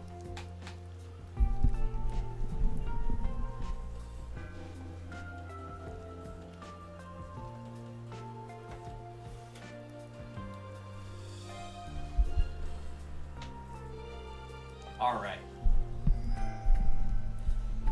We're going to be talking about Suikoden 2. One of those sought-after PS1 games that isn't in a big fatty case that are so common. I'll bring it up close to the camera here for you so you can get a look at it. There's the front cover. There's the back cover. The manual is the front cover, so I'm not going to show you that. Here's the disc art. Nice green color. Kind of cool. And disc looks pretty good. A couple of light scuffs from playing. And then here's the under disc art. Nice map, cartography look. All right. So as I said earlier to anyone that was here, I've actually not played through a Suikoden game. I have played a little bit of Suikoden 3. Which was a game that ironically, it's another one of those small number of games that my dad bought for me back in the day. And in a very similar way to Dragon Quest VII that we game gushed earlier, I didn't know anything about the game, but I pretended to know about the game in order to pitch it to my dad and make him think that it was cool so that he would buy it for me. And then when I played it, I had no idea what I was doing. It was way too complicated for me. And I was disappointed, and I just put it on my shelf. Didn't get anywhere in the game. Thought it was super cool. Was super mesmerized by the music and the pomp and circumstance of the intro, and it just seemed so cool. There was this medieval fantasy stuff, and I was super into that. But other than that, that's the only experience I have with a Suikoden game. Now, I've seen a lot of people stream them, so I'm familiar with them, especially the first three. But a time came along where I was kind of nostalgic for Suikoden 3. I was that game always struck a chord with me visually, and I want to play it again. And I know the Suikoden series games are expensive, but the third one, the one that I actually want to play the most, is the cheapest game in the series. Suikoden 1 at the time was $80. Suikoden 2 at the time was $180, but Suikoden 3 was $30, And I think that's a combination of a lot of people didn't care for that one, and also it was much more heavily produced than the first two, which are largely expensive due to small production runs and being sought after. So I was like, this works out great. I'll just buy the cheap one, and I'll play it, and if I end up liking it, maybe I'll convince myself to collect the rest of the series that's hyper expensive, right? So I start shopping around for a copy of Suikoden 3 secondhand, and as I start learning more about the series and talking to people, I realize how interconnected the games are and how valuable it is to play them kind of in an order. And I was like, oh man, this is kind of tricky. And I was like, well, I'm still just going to buy 3. So I bought a copy of 3 and didn't worry about any of the rest of it. I was like, I'm going to stick with my plan. I'll come back and collect them later. I know the prices are going up because this was right as the pandemic was starting. I was like, I know the prices are going to continue to go up, but I'm just going to, I'm going to do it this way. And before I moved from Minnesota to Texas, a friend of mine gifted me a complete in-the-box Virtual Boy system, along with 2 complete in-the-box games. And the whole kit was in impeccable condition. It was a crazy, crazy thing. I had a Christmas party or something one year, and me and my lady friend were kind of like known for our Christmas parties, and a lot of people would come, I guess. And there was a ton of people at this party, and my friend showed up, and he was like, "Hey man, I got you something." And I was like, "Okay." And he just went to his car, and he came up, and he had this huge box, and he handed it to me, and it was a friggin' Virtual Boy in the box, and then 2 games in the box in like impeccable condition. And I was like, "What is going on right now?" And he was like, "Yeah, I was at my mom's house or my grandma's house or something, and it was just in the attic. You know, we're just going through stuff, and I don't want it. And I figure, you know, you're like a collector curator person, so I figured it'd be in good hands with you." And I wasn't gonna I didn't know exactly how much that was worth at the time, but I was like, "Dude, this is probably worth like quite a bit. Like, I don't want to just take this if you can like sell this for like a pretty decent chunk of change here." And this was in like 2018 or 19. Probably it may have been Christmas 2019 going into 2020 or the year before. I don't know. And he was like, no, man, it's cool. Like, I want you to have it. And I was like, wow, okay. So I took it, and I just kind of like displayed it as like a museum piece in my game room, because I didn't really have any desire to play a Virtual Boy, you know, because it's a Virtual Boy. But I did test it, and it did work. But one of the lenses was like flickery a little bit. And I started looking up stuff about the system and learning about it. And I found out that there's a hard mod that I could do to fix the lens. And I was like, well, that'd be cool. You know, it only cost me like $60-$70 to like send off the lenses, get them hard modded to the board, and then the person ships it back to me. Seems like a reputable service. You know, I did all my research homework there. And so I did that. And then the system is in like, you know, better than new condition, because it's like hard modded to never fail, because the lenses commonly fail because they're not soldered to the board, they're glued to the board, which is insane. So then it was like super playable, ready to go. The controller was missing the battery cover thing. I got a replacement one of those, OEM. So then it was like truly complete in box. And after sitting on it for like a year and realizing that we were going to be moving to Texas, I was like, man, I don't want to move this thing. Like, it's in good condition, but the box is kind of fragile. I should just try to sell all of this before I leave. And this was pre-pandemic. So I didn't have that in mind. This was like a couple months before everything shut down. And so I was trying to find people locally that I could sell it to, because I didn't want to ship it either. So I wasn't trying to sell it on like eBay. I was trying to sell it on like Craigslist, Facebook Marketplace. And people would hit me up, but the problem was I wanted cash.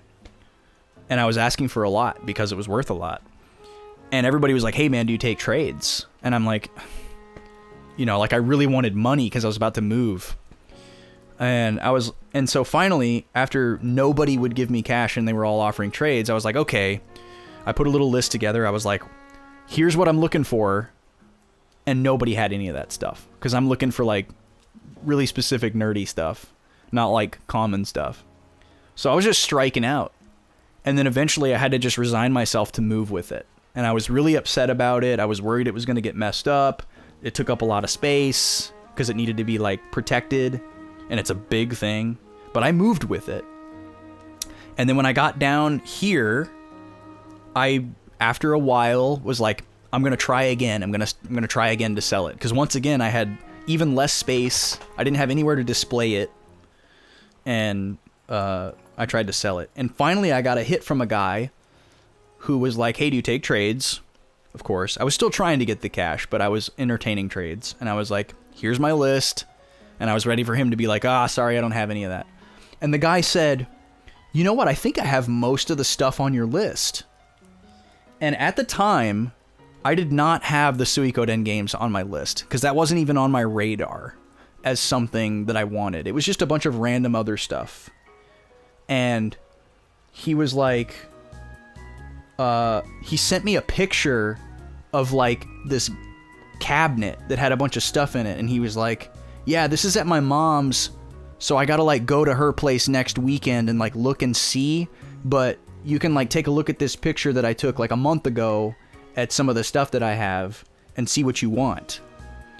And he had 2 copies of Suikoden 1, and I saw Suikoden 2, and then I was like, huh, interesting. So I was basically thinking, okay, I'll take the cash value that I wanted to get for the Virtual Boy stuff, and then turn that into basically like credit to use towards games, other games, based on what they're worth, right? So at the time, Suikoden 2 was worth like $180, and I was asking for like $450 for the lot or something like that,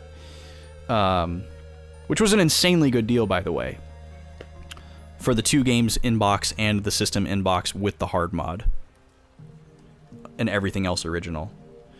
And so worked out the trade with this guy, met up with him in a parking lot, and he like tested the Virtual Boy on the back of my trunk, and he was like, oh man, this is so cool, you know, and he checked the games and everything, and he gave me Suikoden 1, Suikoden 2, 2 1 terabyte solid state hard drives that I'm currently using in my computer.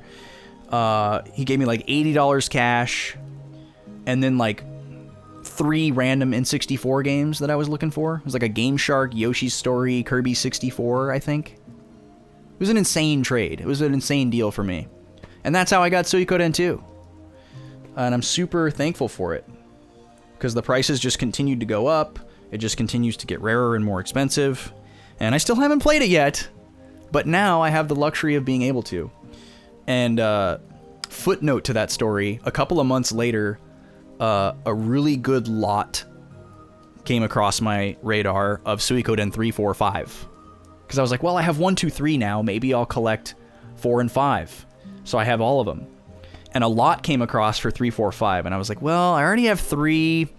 Wasn't really looking to spend this money right now, but it's really good condition and a pretty good price. They were basically charging like a 10% markup on what would be 5 all by itself. So I was like, this is a really good deal. So I just pulled the trigger on it, and then I had 2 copies of 3, and I sold one for super cheap to our good friend Games and Broadcast Tay. And now I have all 5 Suikoden games, but I still haven't played one. But it's gonna happen someday.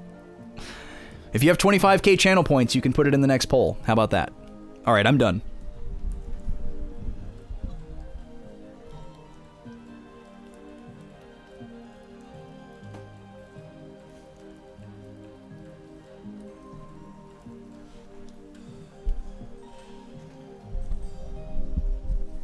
Also, if there's any Suikoden heads in the chat, I am planning to play the Suikoden games in a machete order that I came up with. So I won't be playing them in chronological order of the timeline, and I also won't be playing them in numerical release order either. I'm going to play them in a different order that I came up with. So what I'm basically going to do a variation of the story order. I'm going to play 1 first, because it's important to me to get like a baseline of the series and like where it started. But then after Suikoden 1, I'm going to play 4, 5, and then come back and do 2, 3. That's what I'm going to do. That's what I've decided, after much consternation. Okay, so we have to use our new ability here. Okay, so it doesn't go all the way till you hit something. I wonder if there's a way I can stop it early by letting go of the button or something. Like, can I customize the distance? Actually, let's go after this guy first. He does a lot of damage.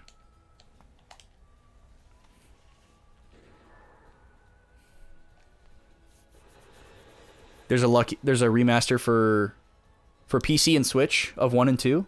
Really, I didn't know that. Oh wait, yes I did. Yes I did. I just totally forgot about it. Jet is a sleepy.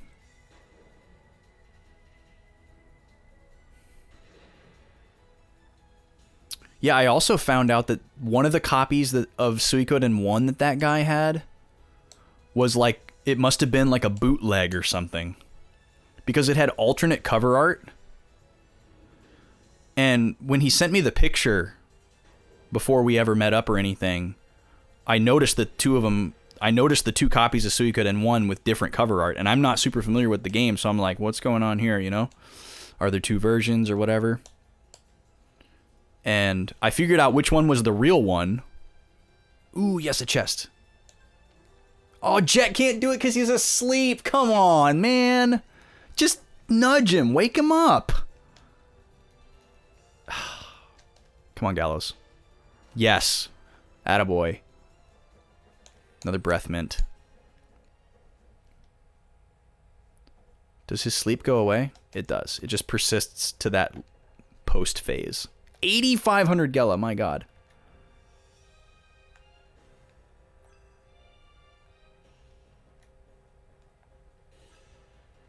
What does that do? What was I talking about? Oh yeah, he had two different copies of Suikoden 1, and one must have been a bootleg.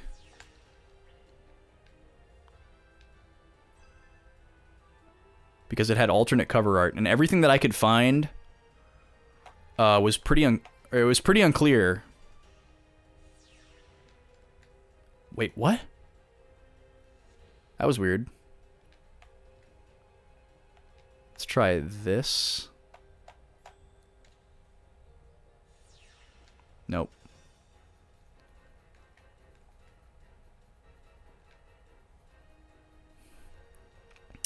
Yeah, it wasn't the PAL version. What it was is, you know how, well, here, I'll show you.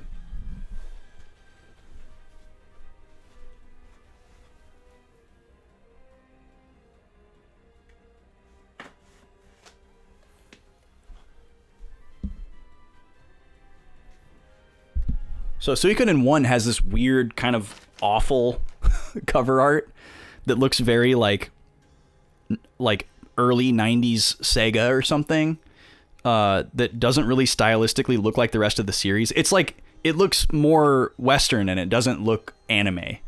And here, I'll show you. So this is the cover art for it. Right? Like, it looks like that. But then the cover of the manual... The cover of the manual looks more like you would expect. Like, to me, this looks much more appropriate. This is like what I would expect it to look like. This is what the rest of the series cover art kind of looks like.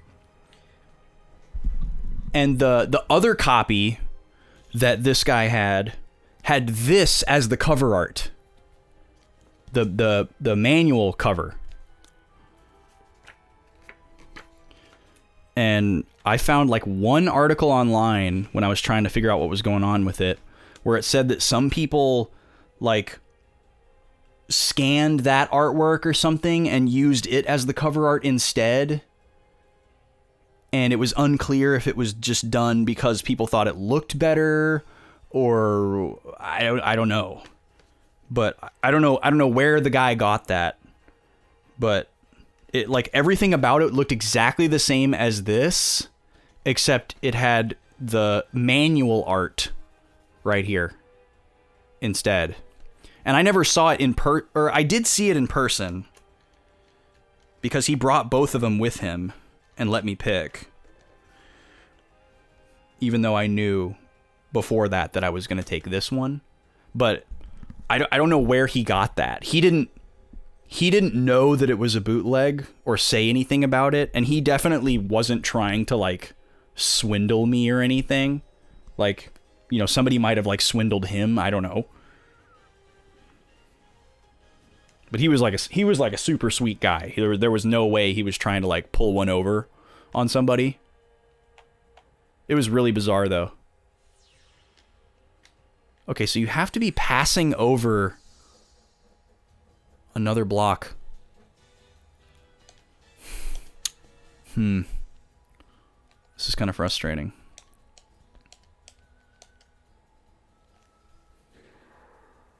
Oh. There we go. Game audio's on, right? No. Now it is.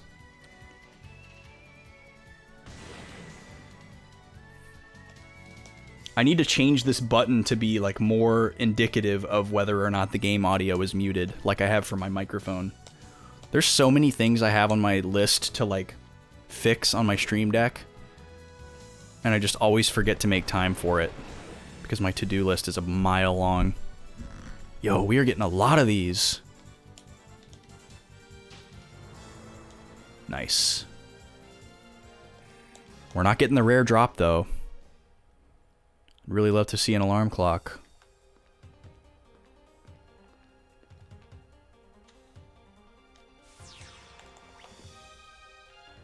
I don't understand. Oh, I see. So now we should be able to go all the way across. Okay, I just didn't see that. Oh. Oh, okay, so we have to zip across there. A little tricky. A little bit tricky there. Ooh, preemptive strike, nice. Actually, I think we were getting first go anyways, but... Yes, thank you, Draconics. You guys don't want to just look at my shirt while I play the game? That's not what you're here for?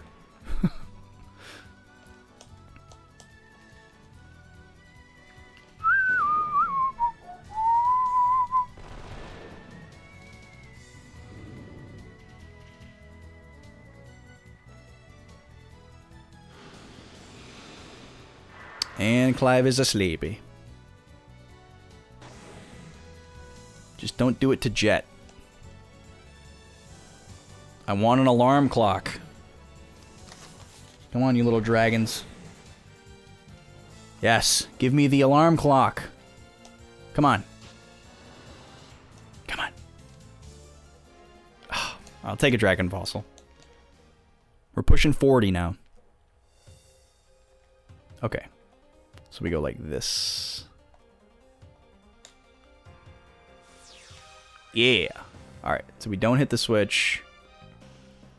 And now we can zip all the way across. Oh my gosh, these battles. Oh, wait a second. I can run now. I should try that.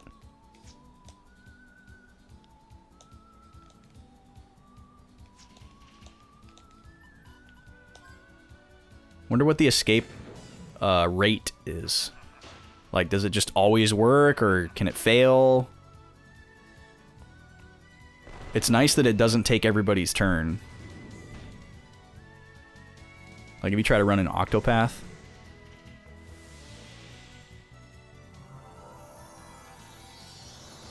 And company escapes. Alright.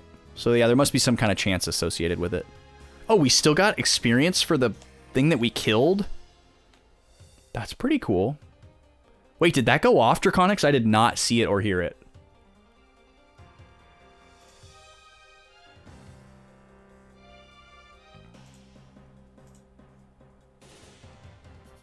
Nope, that definitely didn't go off.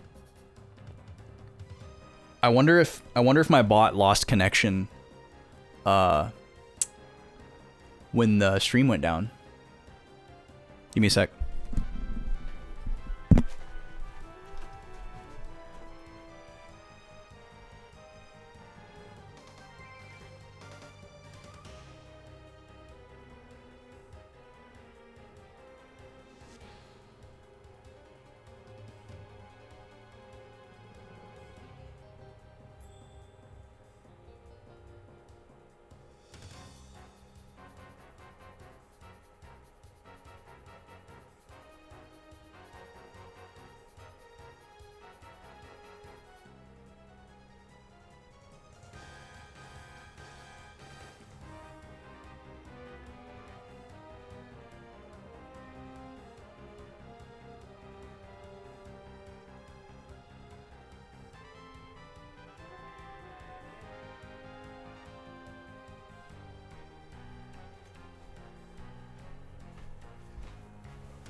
Weird. Yeah, it's still not working. I don't know what's going on, though. Everything's green. Everything looks good. I'll just give you those points back. Since it's almost end of stream, I'm just not going to worry about it right now. And I'll get it sorted by next stream.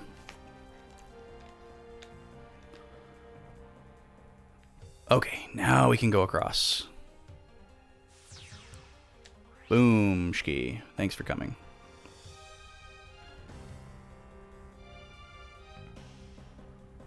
Alright, there's your points back, Draconics. So I guess no alerts for the rest of the stream? Or no channel point alerts. Okay, we got a switch there. We got some heavy blocks. How is this gonna work?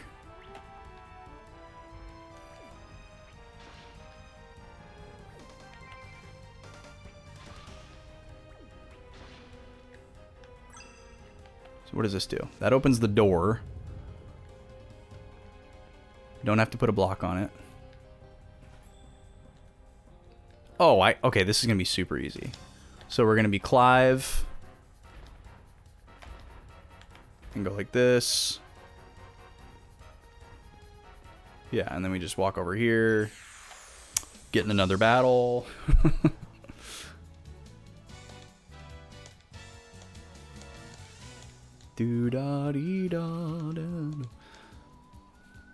It's honestly not that much slower to fight them than to run away, so I'll just fight them.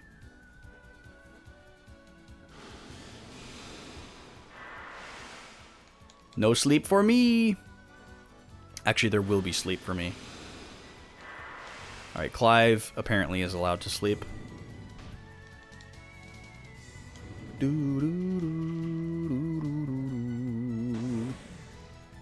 Boop, boo. Alright, wake up, Clive. You're the damage dealer around here.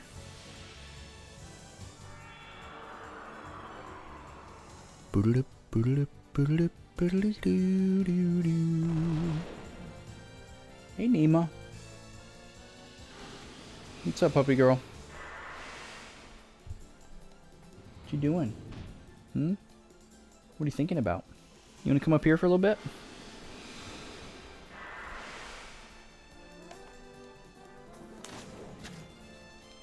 Oh, Gobi's here too. Double puppies. Come here, Neem. Come on. Come on. Yeah, come on. Come on, sweet girl. There you go. Yeah.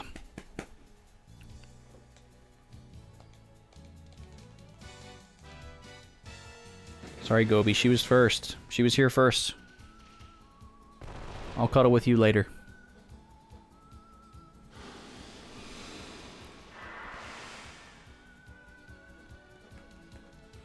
That's one of the other goals with the new 4-camera setup is we're going to have a dedicated puppy cam. So that when people redeem puppy time, you can bring the puppy over here and you can actually see the whole puppy. We can go big cam, nice high quality, do tricks and stuff. It's going to be great.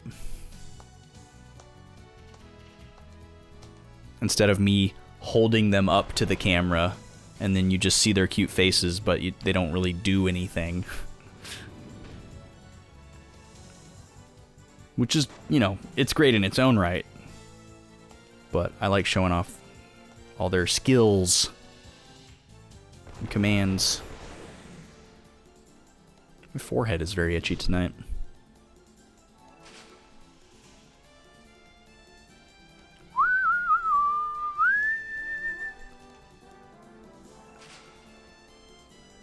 Come on. God, this guy's just gonna put everyone to sleep, isn't he? I thought most of my characters had sleep ward. Apparently only one has full immunity. Let's check that out. Gallows is immune. Virginia doesn't have it at all. Jet's one away from immunity. And Clive doesn't have it at all. Do we have any alarm clocks?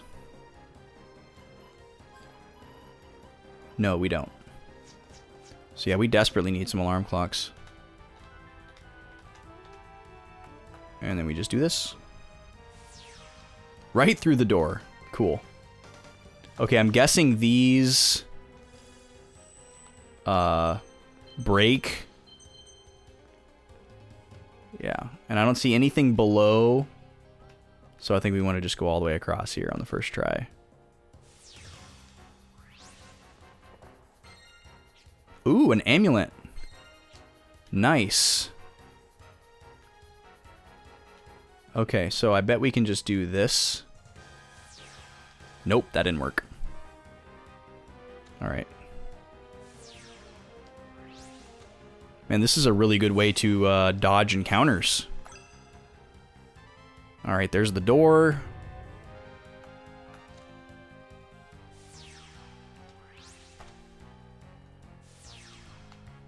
Because you can't get an encounter while you do this.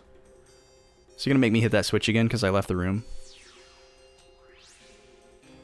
No, we're good. Alright. Love to see those white crystals. Those allow you to run from encounters. Is this the same room as before? Yes, it is.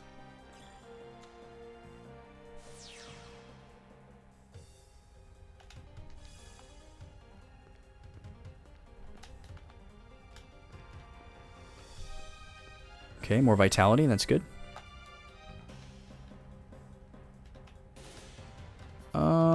Just in case these are bombable.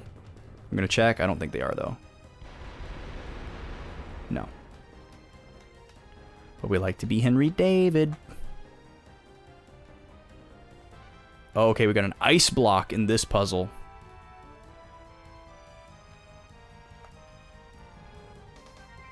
So... okay, the goal is to get... okay, I see the goal.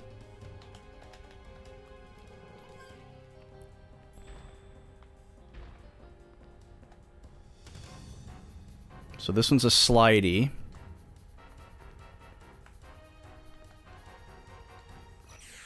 This seems easy enough.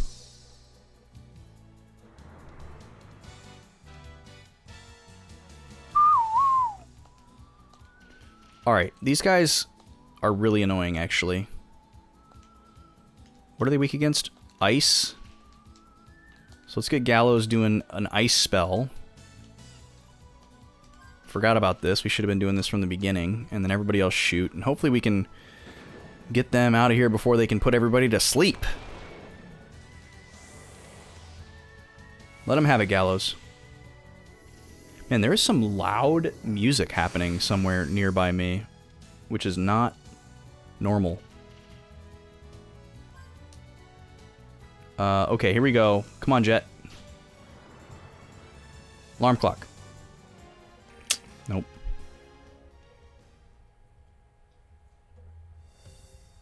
Okay, so we're gonna push this like that.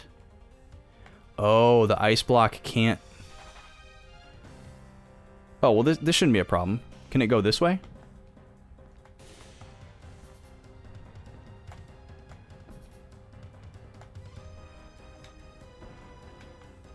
Or wait, does this one not move? Does this one not move at all? I thought this was an ice block that was going to slide.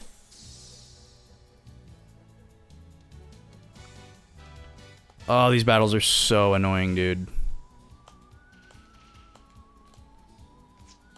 I'm going to start running.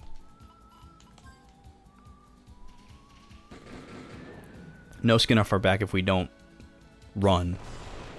Because we're still doing damage and working towards winning the fight, so... that's going to be my choice. There goes Virginia. Good thing we're picking up lots of breath mitts, because we are getting zonked at every turn.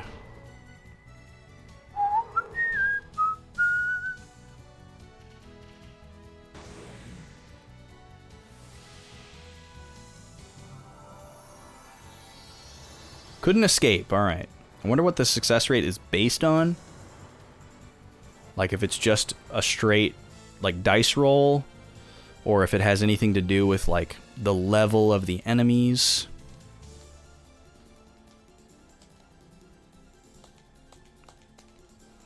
Yeah, it seems like a straightforward puzzle, but I thought that one block was going to be an ice block, and it's not behaving how I expected, so I'm having to rethink my plan.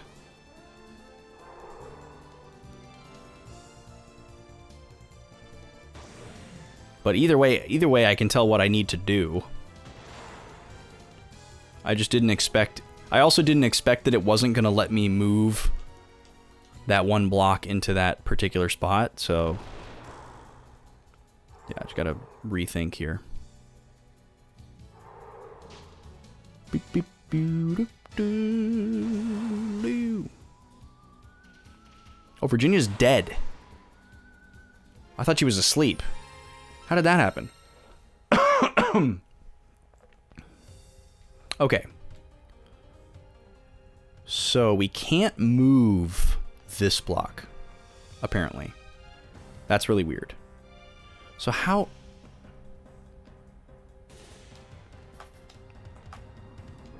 Okay, it is an ice block. I just have to use the gloves. Alright. Alright. Original plan is back. So we go like this.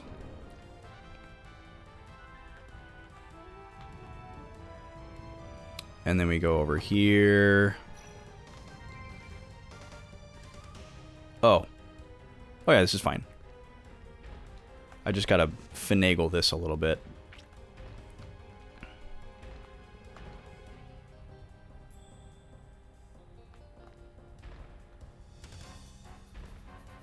Oh, yeah, this is fine. We'll just have them switch places. There we go. Okay. And then we do this. Wait, what? Why didn't that work?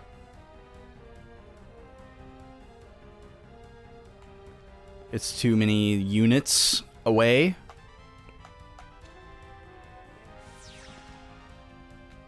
I have to get it to be a gap of 1. But how can I, how can I do that?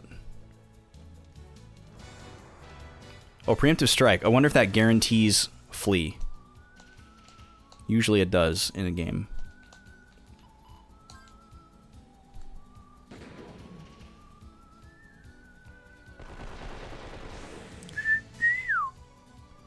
It's pretty cool that you get experience for who you kill, if anyone, if you flee.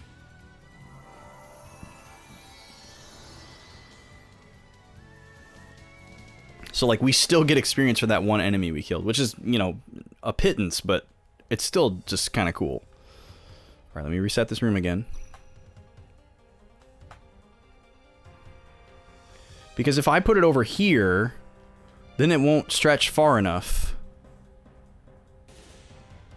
So...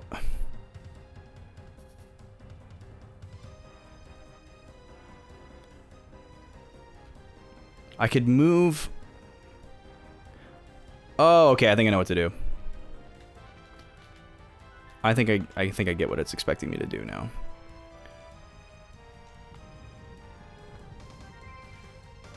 I should be able to zoom to here and then the other direction. I think that's gonna work. God, I am sick of this mob.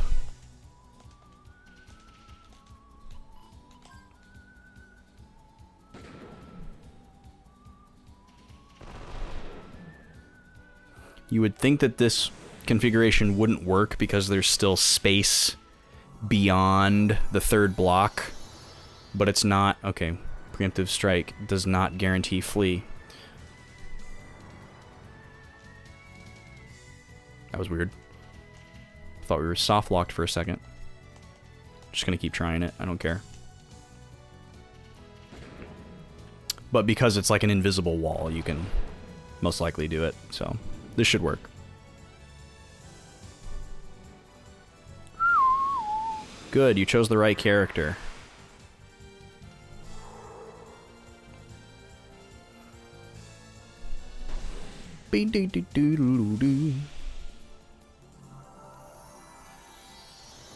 Couldn't escape. All right, we're just gonna kill everything, I guess. Wonder what that's based on. It must just be a RNG. Because we've had very mixed results with the same exact mob. So it's actually a pretty good test for how it works. Man, Nima, you're sleepy, huh? She's not usually this relaxed.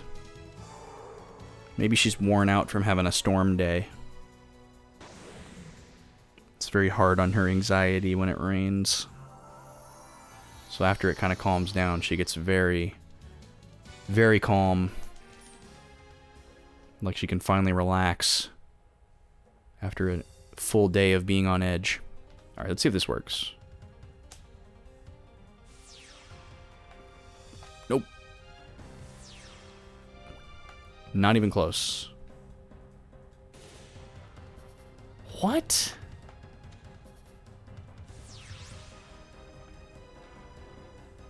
Doesn't even let me... Oh, do I need to move everything over one more square? Could be.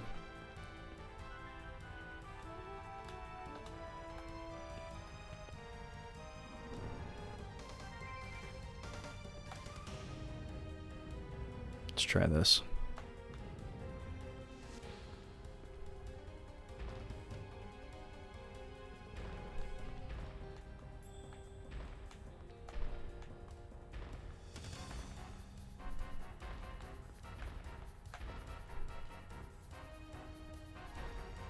Dang it.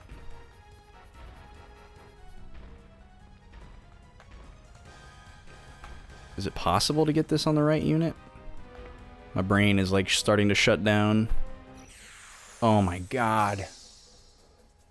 This encounter rate. Oh, and then I got one of these. Come on, man.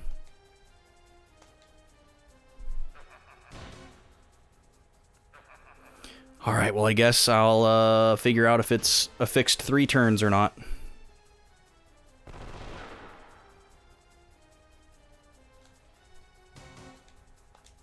That was 1.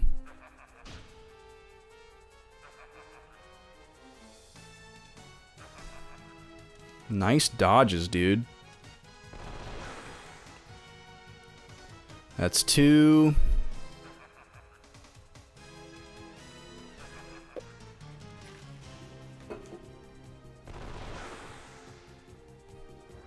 That's 3. Okay, I feel pretty good about that. Like, these are always exactly 3 turns.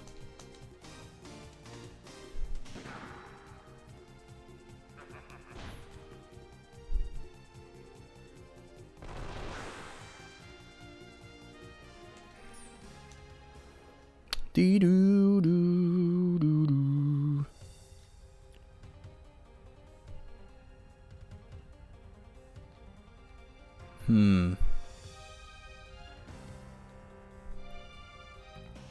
Okay. Try this again.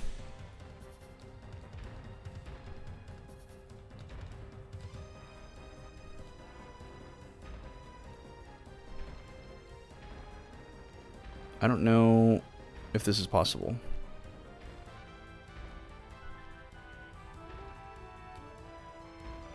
It's always one off. I think these are like checkers pieces where they're fixed to one type of square. Oh no, Onimar, was it like one of those like forced Windows updates where it's like you've paused it or delayed it so many times and they're like, all right, this time it's for real. Oh, I can do this. And now this one is in that position. And then I bet I can get this one into the other position. Ugh. Yeah, I hate it when that happens. It's almost as bad as this encounter rate.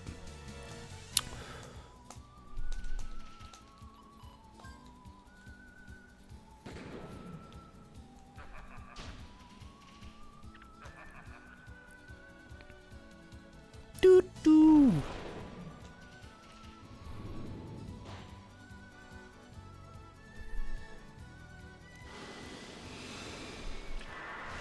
More sleep. I need to get through this dungeon so that I can go to sleep. Couldn't escape. I wonder if one of my characters being asleep has an effect on that. That would be an interesting mechanic. Because, I mean, realistically, you wouldn't be able to run if you were asleep.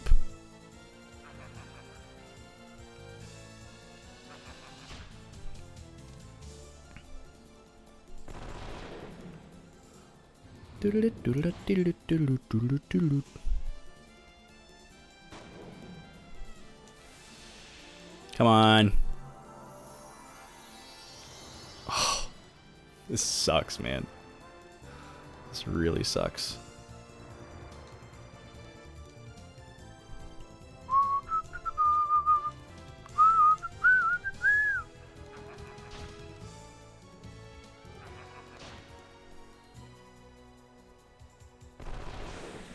It's so weird that 30 hours into the game we got the ability to run from battle. That's just so wild to me.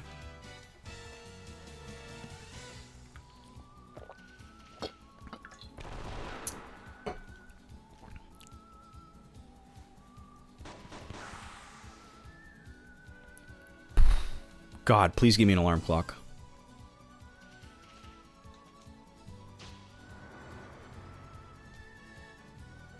Yes! Thank you. Finally. God, we were so overdue for that. Okay, who are we going to give it to? Let's see.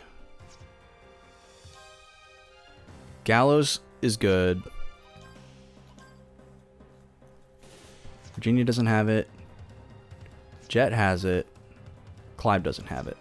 So probably Virginia first, because she is the one who can remove status effects with magic. So let's see, Terror or Flash Hit. We'll put it on Flash Hit. Alright, cool. And let's give her full immunity. Let's get rid of... We can reset these two real quick, and then we'll max this out. And then boom, boom, boom, boom, boom, boom. Cool.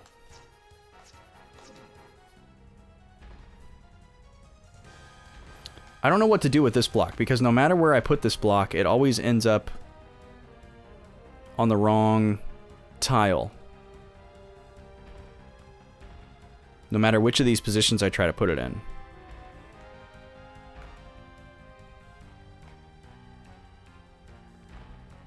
Like, it's always on a odd number square. There's no way I can get it on this one. Or this square, or the one that the third block is on. What am I missing here?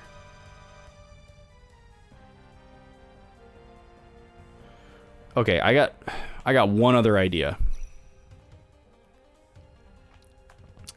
I got one other idea. Let me try this.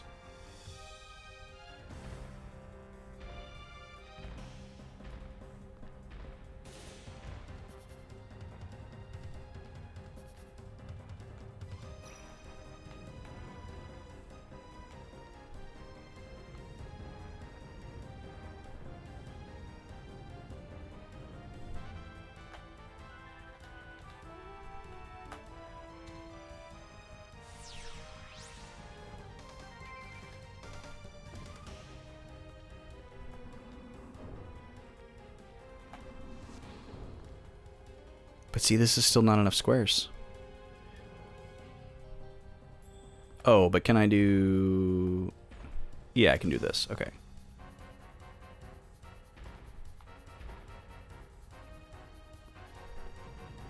This is kind of a silly way to do this, but... Alright, we're going to try this. But see, this is 2 tiles away. It's not going to work. Well, let's just, to experiment, see if it even lets me do this. It does, okay. But then I can't go this way. It's too far. It's got to be one tile.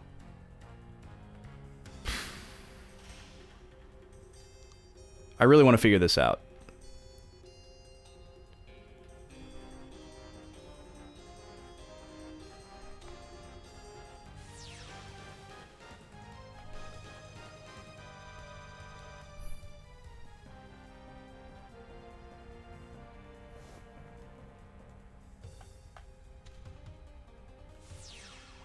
Okay, that time it worked. So, hold on a second. Why can't I just do this then?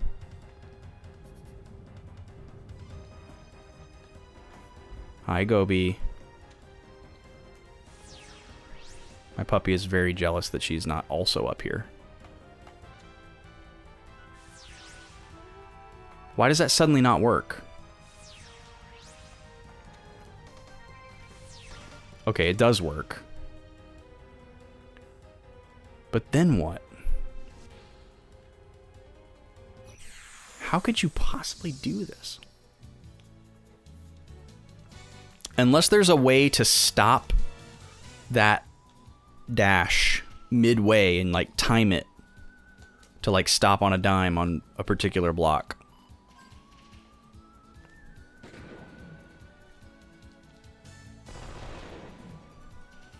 I'm very confused.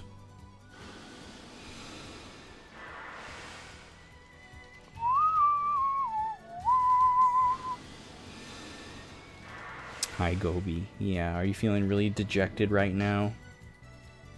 I can only put one puppy in my lap at a time. I'm sorry.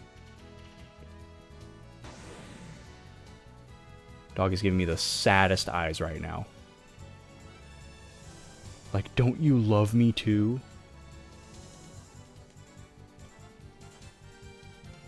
Clive is asleep, so I can't even attempt to run. Yeah, I see you, Poachy girl. I see you. I feel your kisses. You are seen. You are seen.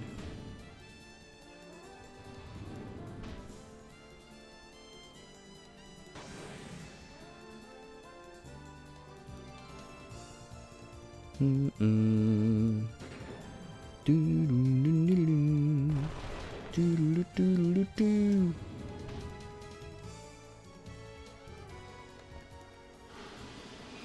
Oh, yeah, just keep him asleep. Yeah, great. Wouldn't want him waking up. At what point did these guys just go extinct in this room? You know what I'm saying? Ooh, can I get another alarm clock? Please? I deserve it. I'll take the dragon fossil, I guess.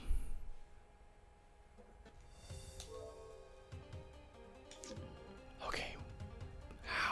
How could this possibly work? Oh. Okay. I think I know. I think I know. I wasn't thinking of this before because it's not something that we've ever tried. So it may not work. Let's see, how are we gonna do this?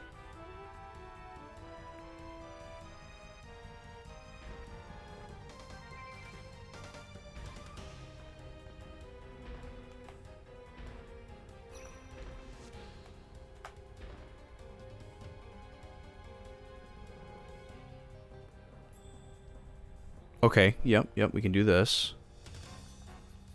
We can do this.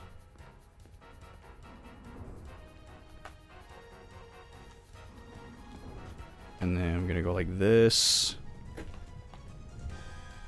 And then we're gonna go like this. And then we're gonna go like this. I should have done this whole thing up and to the left. One square. Oh, now I'm gonna have to move this around so I can be on the other side. Why can I not move this anymore? What? Oh, it's X. Okay.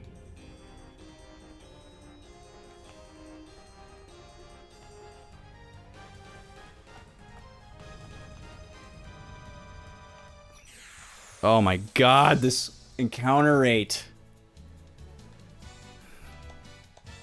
Brutal.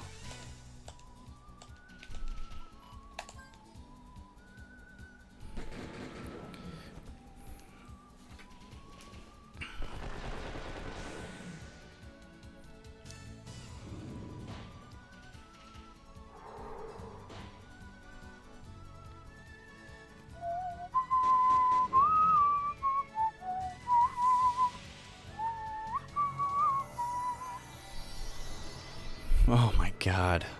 So apparently that fails a lot more often than it doesn't. Either that or we just have horrendous luck at the moment. Because we have only escaped a few times out of dozens of encounters.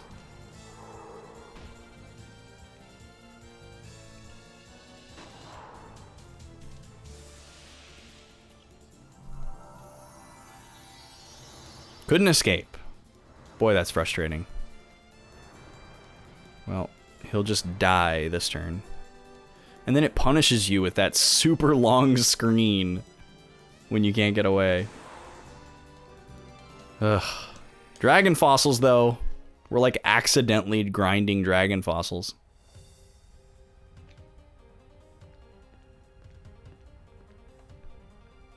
Wow. That does not mean that this puzzle was hard. It means that I am tired. This looks a lot like a room we were in before. Oop, I didn't mean to do that. So I can just cross that, but there's a stairway anyways. So, okay, am I supposed to do this and then this? No, I just went right around it. How am I supposed to get that block down from there? I have to like run into it really squarely? Yeah. Okay, now that block is down there.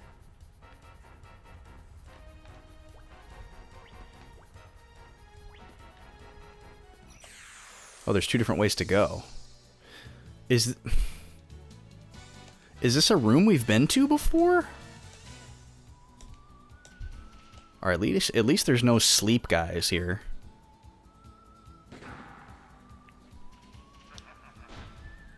I can't believe it took me that long to realize that I could just walk diagonally across there. I was so fixated on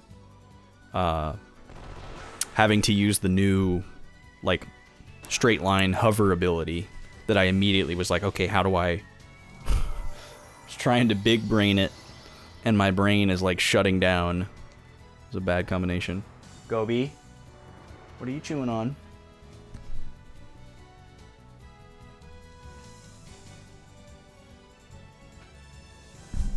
I don't see anything. Here, she got down. You want to come up here now? You want your chance to come snuggle a little bit?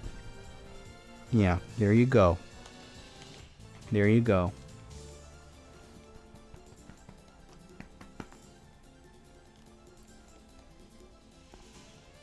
Are we ever gonna make it out of this dungeon, Gobi?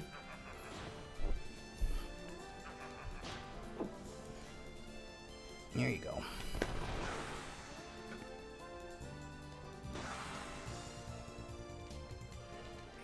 We are grinding, though. This is the most grinding that we've done in the entire game.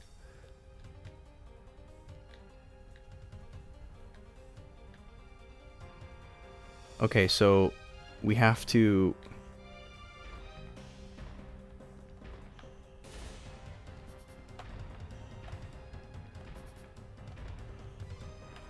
Am I supposed to stack these?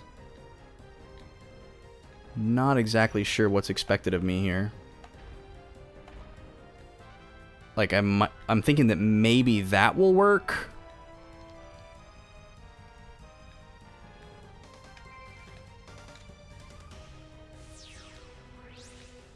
Because there's not a third block.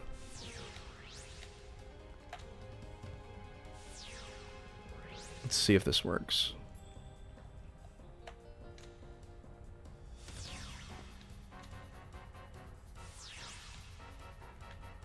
Oh. Oh, maybe I can just... Okay, maybe I can drop down onto the first block and then zoom.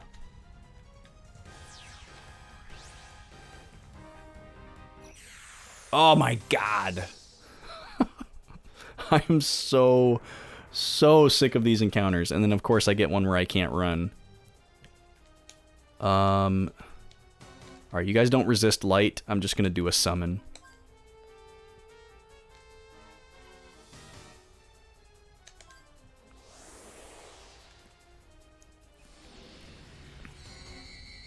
Hope I don't need summons for the boss fight.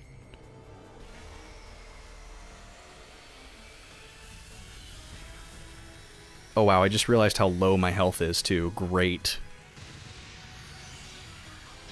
I'm gonna get killed.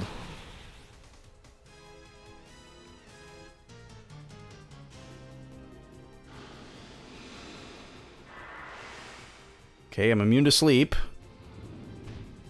But I'm probably dead. Oh, we have our SOS invisible. Everyone's missing. Nice. Okay, we need to use a potion berry.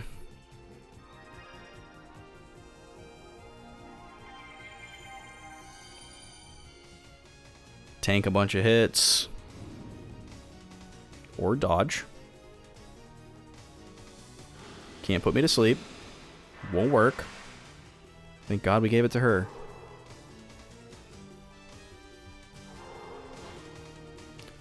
Instant kill, excuse me? Wow. How does he do that? Does it just have a chance to... Oh, interesting. Resetting the encounter. Wait. They're weak against ice. They resist ice. Okay, so if we want to hit a group, we do it to these guys. They're the most annoying too, so that's perfect. Everybody focus on the stupid dragons. And I guess I'll try to run.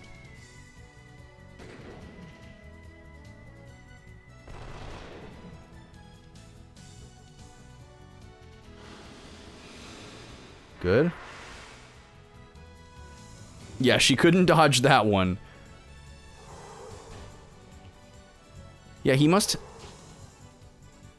have an ability that's, like, has a chance to do instant death or something. I haven't been paying close enough attention, but...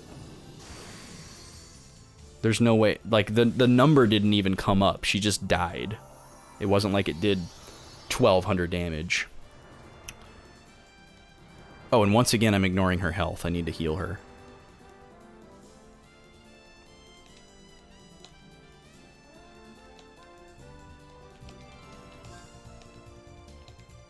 Alright, these guys are weak against fire. Eat some fruit, Virginia.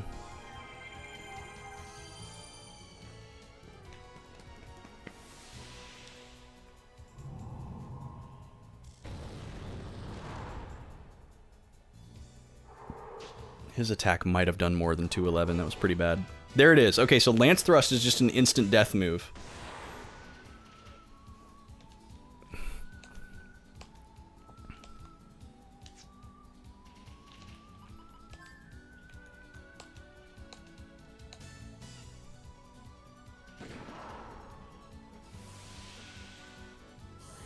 Alright, hopefully he doesn't immediately get killed again. Okay, good. Alright, so we have... Now we have to choose between the sleep enemies and the ones who can instantly kill. Boy, we were going to have that 50 Dragon Skulls in no time. Okay.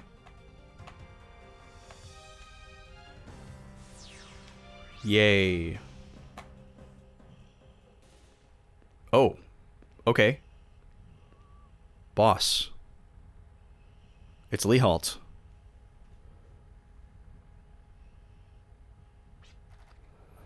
As long as existence takes on a form, the augmentation of entropy cannot be avoided. There are no exceptions. All creations begin to deteriorate the moment they are born. That holds true of Filgaia. Okay, so we got this classic trope here of, like, everything is doomed to die, so it must be destroyed. The decaying Filgaia can only be saved by first destroying the present world itself and then evolving into a new form. Why can't you understand? Why do you fear evolution? That's because you're completely denying the existence of all life forms that are trying desperately to live for today. I'm not going to stand for it, not when everyone's giving it their best.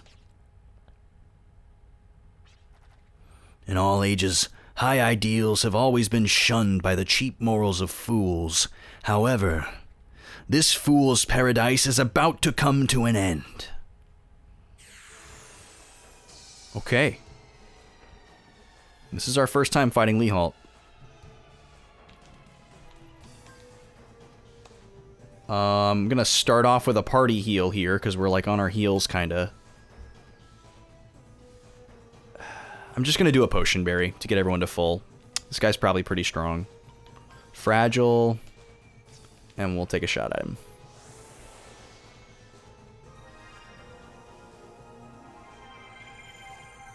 It's kind of a waste, but if he opens up with some attack that does like 500 damage to everybody, I'm gonna be kicking myself. Alright, defense down. Good. He's watching my move? The heck does that mean? I wonder if he has like a counter attack. Okay, no elemental affinities whatsoever. So just wail on him with whatever you got. Okay, doesn't seem to have any kind of high defense. Oh, okay, so that might be the counterattack I was predicting.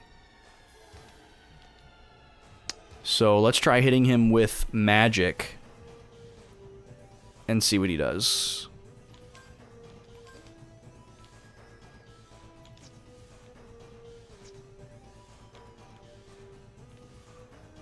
I don't want to...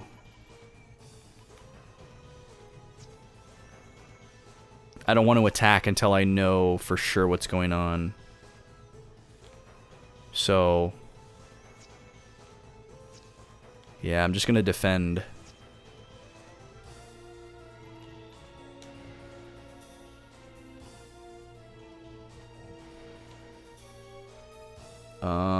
Speed increase or evasion increase? Let's go evasion. Okay, so he's like waiting to counterattack. Let's see if he counters magic.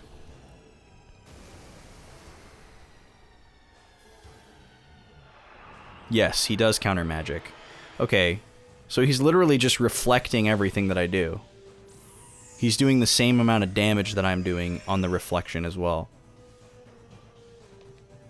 I don't think that was a coincidence. So, let me try using Eraser on him. We'll slow him down.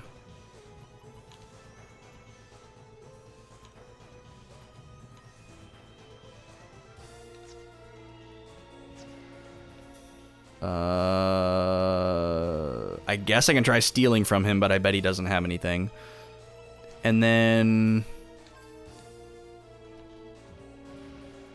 let's do Virginia's evasion.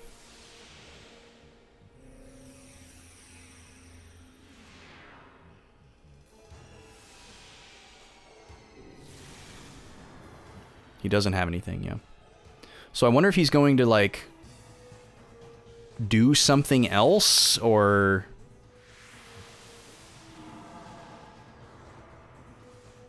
oh, yes, and now his hands are down. Okay.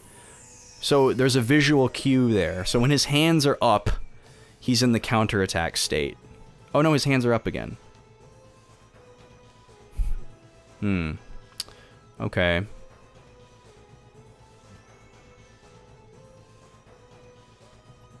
We could try to put him to sleep, I guess. He can't counterattack if he's asleep. Alright, let me have Virginia do a physical attack here, and we'll see what happens. I'm pretty sure that the removed so-and-so's Arcana effect is just a generic message for the attack succeeding. It doesn't necessarily indicate that he had any kind of boosted effect. He's basically a Wobbuffet, yeah. Unfortunately, that seems to be what we're dealing with. I guess we'll do fragile again. I think the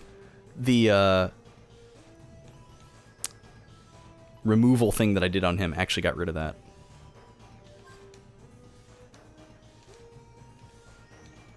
Keep upping everyone's evasion, I guess. Okay, yeah, he's countering. So how in the world... If we can't put him to sleep, I don't know what we're gonna do here.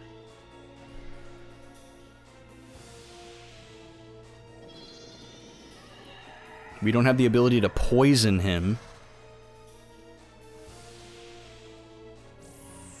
And I doubt the gimmick is for me to increase people's evasion to try and dodge his counterattack.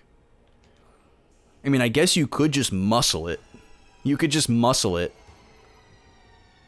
And just keep healing yourself. Like if you had one character focusing on attacking, and then all the other characters focusing on healing that character.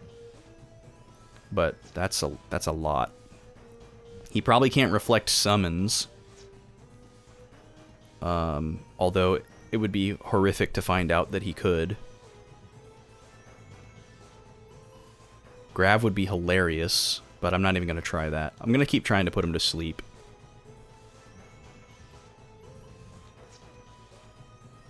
My dog is snoring so hard right now in my lap. I don't know if you can hear it. What a goon. Defend.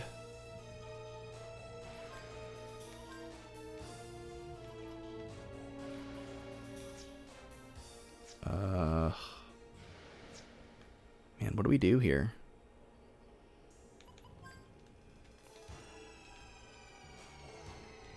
It's pointless for me to do this turbulence stuff and the quicken. It's not helping anything right now, so. But he doesn't seem to have any kind of like pattern. He's doing the same thing every turn. I feel like he's probably immune to sleep. I'll try it a few more times.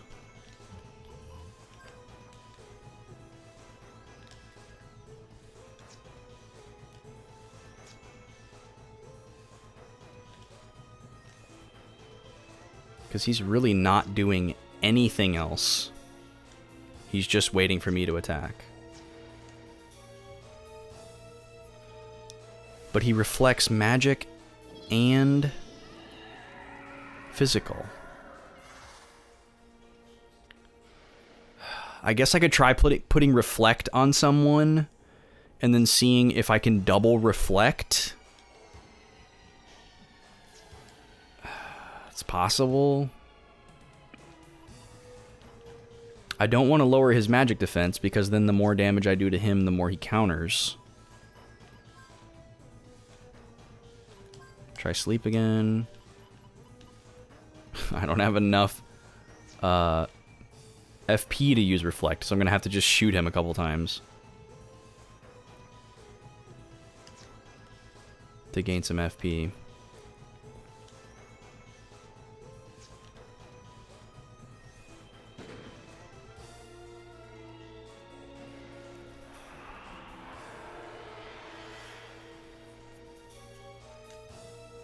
This is a weird fight. There's got to be some way to stop him from doing that. There's no way you're expected to just muscle through it.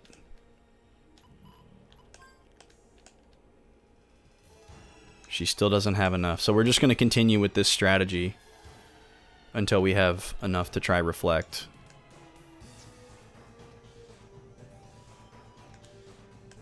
And I guess I'll just keep attacking here and there. Or maybe he can only counter once per turn. Let's see if he counters Jet as well. Yep, he counters everybody. Okay, so that's not the mechanic.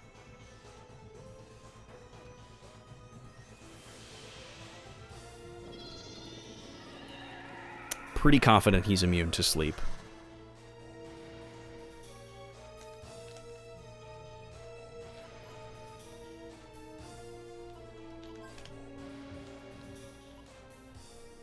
We'll keep trying it, though.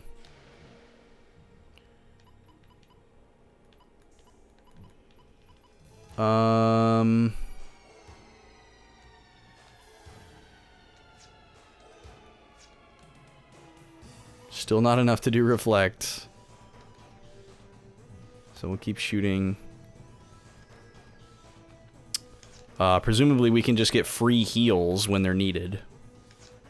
Because he won't attack if we don't attack. Alright, now we have enough to cast reflect. Rule of Vengeance. I wonder if I cast... Well, I bet I can't cast heal on him. So that's probably not a thing. And plus, that wouldn't defeat him. It'd be totally pointless. I'm just wondering. Okay, let's do a heal on everybody. You're gonna cast Reflect on Gallows, I guess, because he's the most powerful magic user that we have. So he'll be the one to use the attack spells.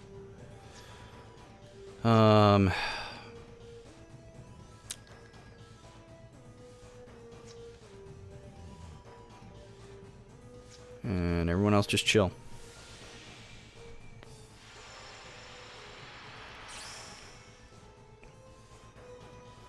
It could also be a mechanic where maybe you just have to go a certain number of turns without doing anything, and then he eventually gets, like, baited out of his strategy and starts doing something else.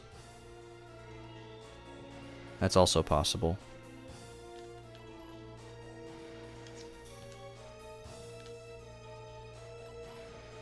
Oh wait, no, we're gonna have Gallows try magic.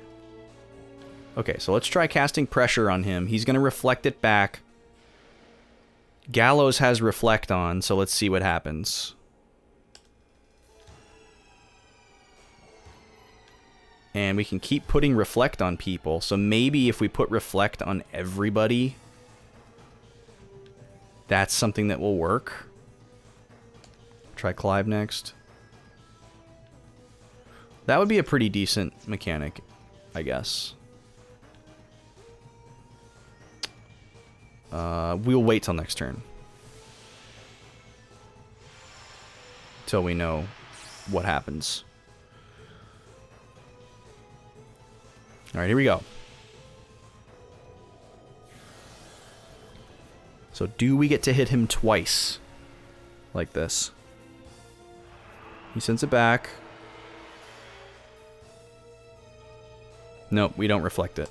Because what he does in return does not register as a magical attack. Or as arcana. So yeah, I don't know. I feel like we're just supposed to just muscle through it now. I guess we're just supposed to muscle through it. He always returns fire to the character that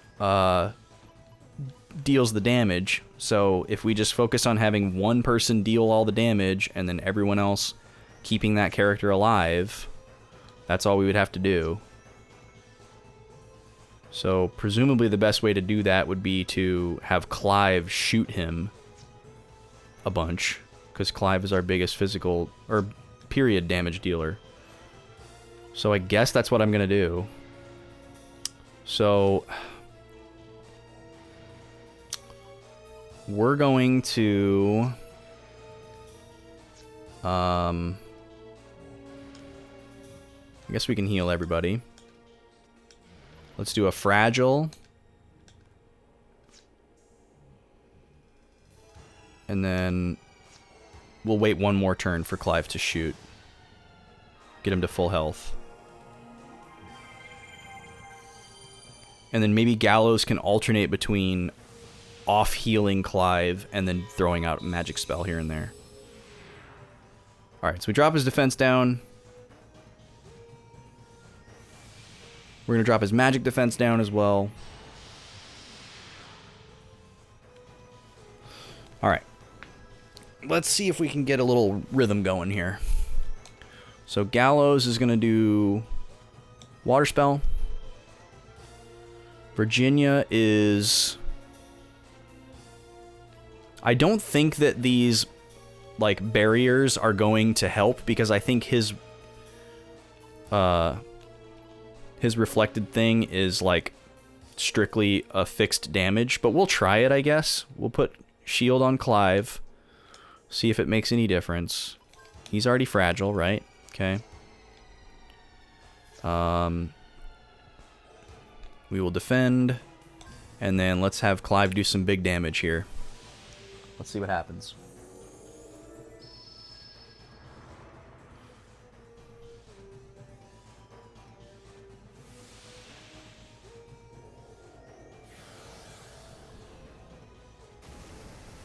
Alright, so we've slightly increased the amount of damage we're doing to him, which is unfortunately going to increase the amount of damage we take back.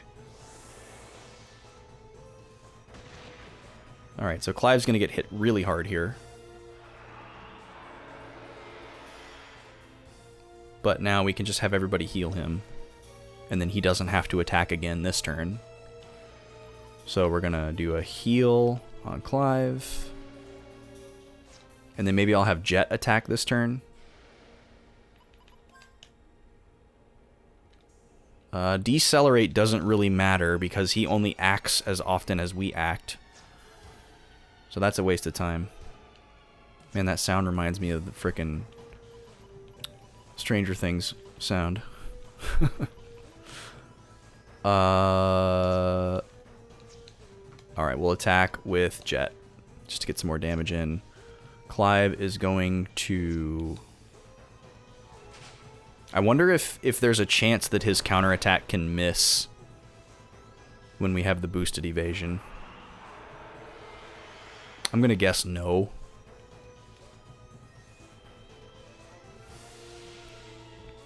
This strategy will work as long as he doesn't ever heal himself. Or start throwing out some attack that we can't keep up with in combination with hurting ourselves. But this is crazy. You wouldn't think it would miss, judging by the animation. Yeah. Yeah, it's hard to tell.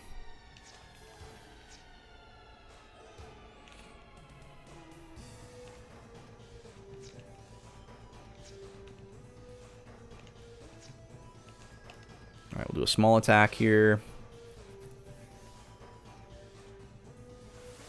I really wish we could heal more efficiently. I wish there was a way to, like, level up Gallows' heal spell. Because it's been the same power level the whole game, which just means that it keeps getting worse and worse by staying the same. So that really sucks. We've been healing 300 HP the whole game.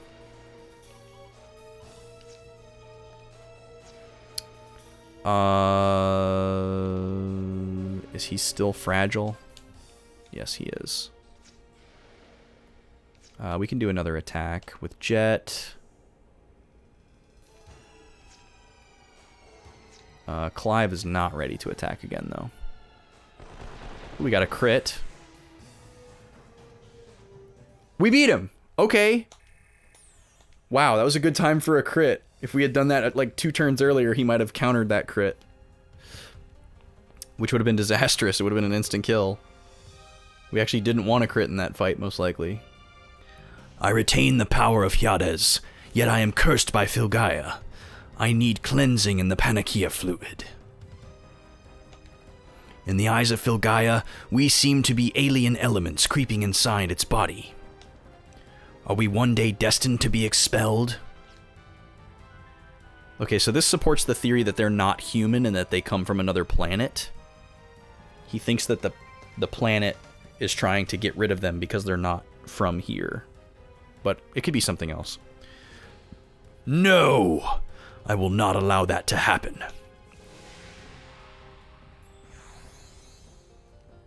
What are you doing, dude? Oh no, what are you doing to Virginia? Oh no. This better not be a body swap.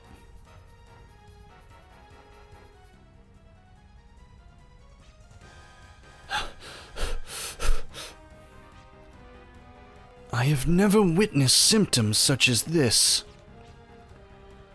Muscular ankylosis, partial respiratory paralysis. Now what? Her bodily functions are at my mercy. Are you mocking us? Why you? Now disarm yourself and place the arms slowly by your feet. While you're at it, unequip the guardians as well. No way, dude. No way.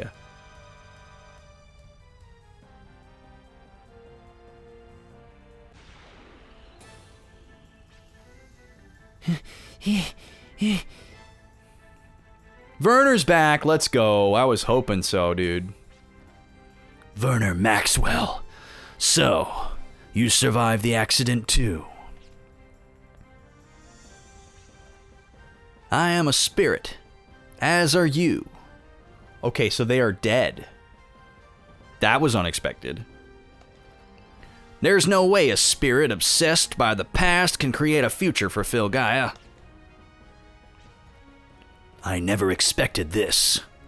Why do you appear before me now? My daughter's in danger. I'm not as heartless as to stand here and do nothing. Your daughter? Your daughter, you and... I see. You're still an annoyance even after all this time. The wisdom from the information library Hyades is nothing but a double-edged sword. Science without a conscience is a work of evil. Amen to that. No, it is the power of demons. You're well aware of that. Give it up, Lee Halt. We were unsuccessful. That was 10 years ago. Things are much different now. You once worked under the godly name of science. If you are truly a survival of the Council of Seven, then you too should understand what it means to evolve Filgaia, and how important that is. You've plunged into the diabolical netherworld. You are among the dead fallen under the control of science and the wisdom of Hyades. You have killed off your heart. Okay, so is this like an official thing, or is he like waxing poetic here? Like, dead fallen under the control of science? Like, is that like a known thing? Or is he just like saying that he's been consumed by this scientific knowledge in this book?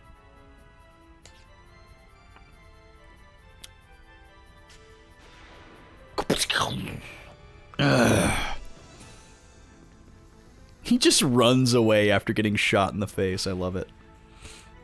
Oh my god, this thing. I totally forgot about this goofball. He just drops in out of nowhere. This guy has been like popping up and appearing in scenes. Balaz. This guy's just been popping up and appearing like in the background of scenes, like almost as an Easter egg, but clearly intended to be noticed. And he has never been acknowledged. His existence has never been acknowledged until this very moment. I hope he is not super strong. Let's go turbulence on... Wait, Virginia has a status effect right now. Oh my god, okay, we need to get rid of that. I'm glad I checked. Clearance. We might not be able to remove that. It might be like a special status effect, but it's worth a try. Okay, and then turbulence on Virginia for sure. Hopefully this works. Miss! Oh no. Okay, I think it's a special status effect. How much? Oh my lord, that was a lot of damage. No effect. Holy crap. That was a ton of damage. Okay, well, good thing we're ready for a Mystic.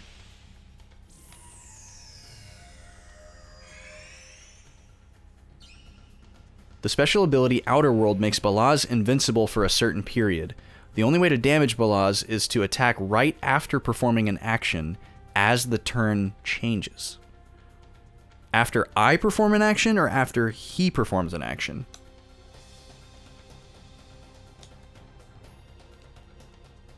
So, are we back to normal now? Kind of seems like we're back to normal now.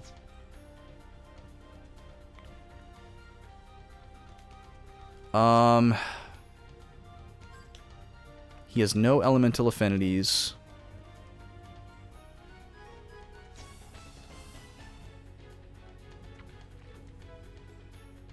I'm going to use Mystic and use a Potion Berry, so I'm not going to bother healing. I guess Gallows will be our attack guinea pig.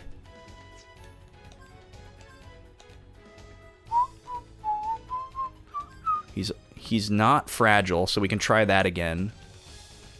See if we can pull that off. And then we'll throw out another Turbulence, I guess, on Jet.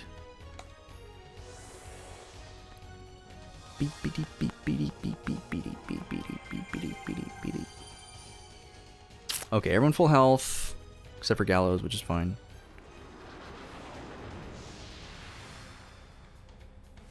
So only the first person to act can do anything, is basically what they're saying. So maybe I should try to increase people's speed. And maybe more people will be able to go before him. We'll try that. So right now, Virginia is going first. But she's going to need to heal everybody. So...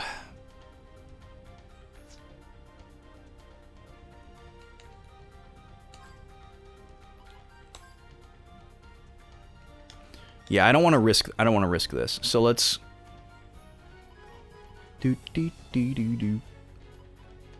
let's do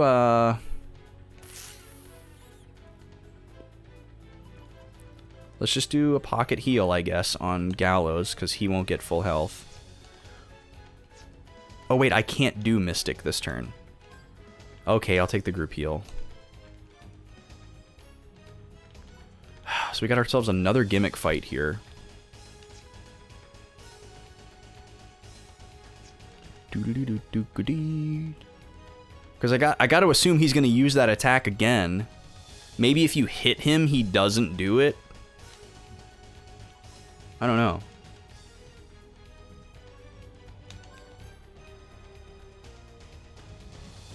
I probably should try to slow him down, though, so let's do that. And then we'll try an Accelerator Fragile. This will be a good test, too. I don't want to waste my lock on. Let's do a Quicken. Alright, let's see what happens here. Miss. But not no effect. Okay, we can slow him down. That's good. Wasn't by very much, though. Oh, that did less. Thank God for that. Because it came in before our heal.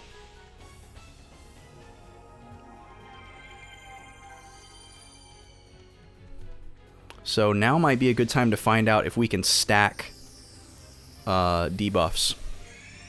By trying to slow him down further. Okay, we're gonna heal again.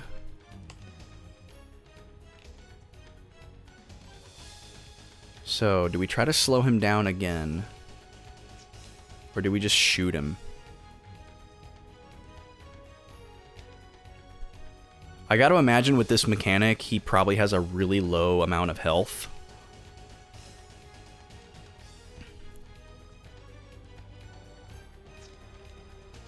But there's no telling for sure.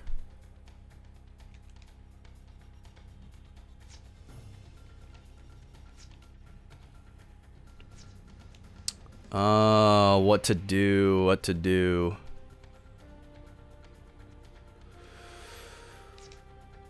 I'll shoot him.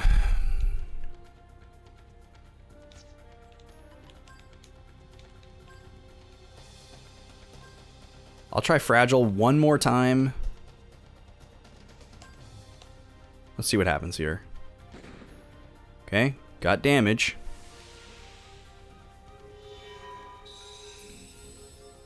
No. Okay, I'm not going to try that again. Okay, this is good. So Clive is now faster than him. Everybody's now faster than him. Let's see if he still does the attack if he's last in the turn order.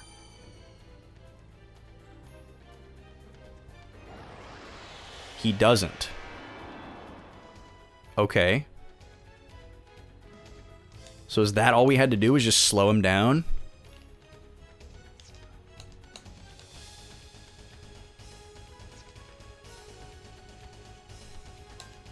I'm gonna keep my health up. Let's see what happens here.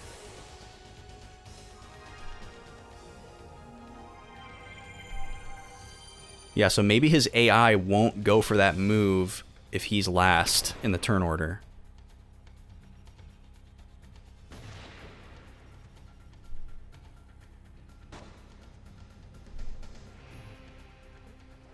Oh, nope, there it is. Okay, he still does it.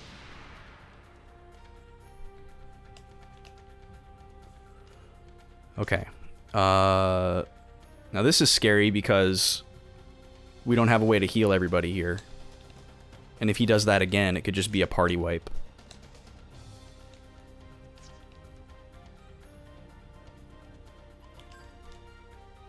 He's still slowed down. Here comes another lock on.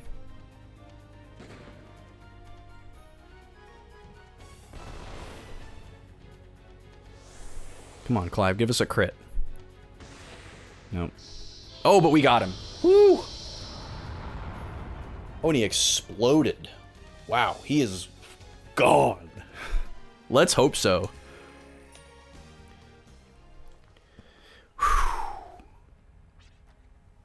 Wait! Why? Why won't you say anything? We've been apart for so long, and we finally meet. So much has happened while you were gone, Daddy. There's so much I want to say to you. But you always end up leaving without saying a word. That's just wrong. How can you do something so cruel? Why did you leave Mom and me behind and disappear into the wasteland? Why? Why? You used to be so caring. You never once did anything to hurt Mom or me. Look at cute little girl Virginia. Who are you? Why do you appear before me as my father? You're not my real daddy at all. How did she come to that conclusion?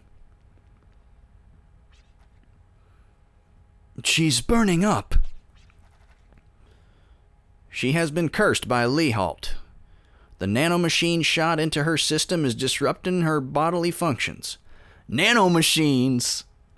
Nanomachines, son. Oh my goodness. There's a lodge that I use up ahead. I can't guarantee its effects, but I can prepare an anti-nanomachine. Right now, that's our only hope. An anti-nanomachine? My God, is that some plot glue. Please help carry my daughter there.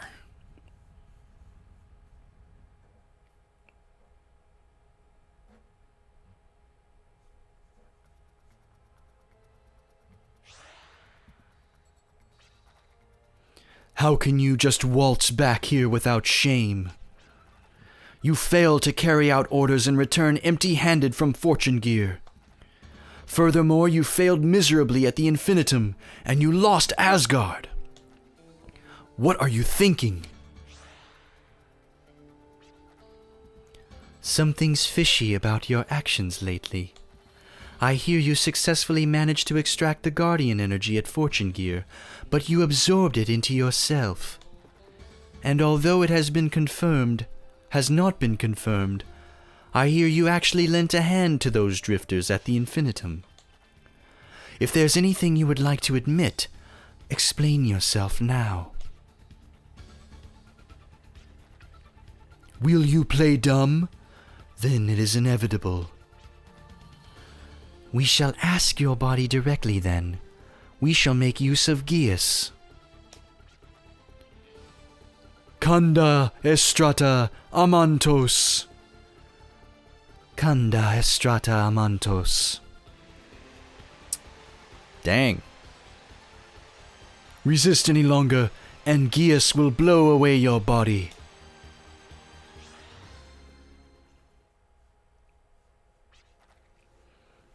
The damage to your body. No, it cannot be. Stop the interrogation. The drifters will arrive shortly and penetrate. No need to speak. Prove your innocence with action. That's what I was counting on. This place is going to be a war zone. Prepare for download. Will it be our plan, or Filgaia that goes under? No one can predict the outcome now. And scene.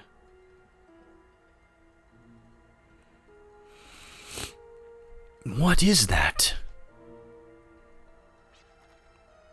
It's a capsule filled with anti-nanomachine compound. You know, I just carry it around. Like you do. It should drive away the nanomachines Leehalt injected and return her body back to normal. However, it will take some time. I haven't been able to comprehend everything you said back there, but is this the same power as the prophets? The power granted by Hyades? Humans came into contact with the information library Hyades, which the demons left behind. That is where the wisdom stems from. Generation after generation, humans analyzed Hyades and applied the acquired technology towards the rejuvenation of the world. As the last of the Council of Seven, we attempted to rejuvenate Filgaia, building upon our predecessor's creation, Yggdrasil. That Yggdrasil later became known as the Yggdrasil system. But the environment we live in is still covered by wasteland and desert seas. Does that mean the project was a failure? That was not a failure. We carry the burden of sin that cannot be wiped clean. The fact is, this land, the seas, they are weltering because of the sin of the seven of us committed.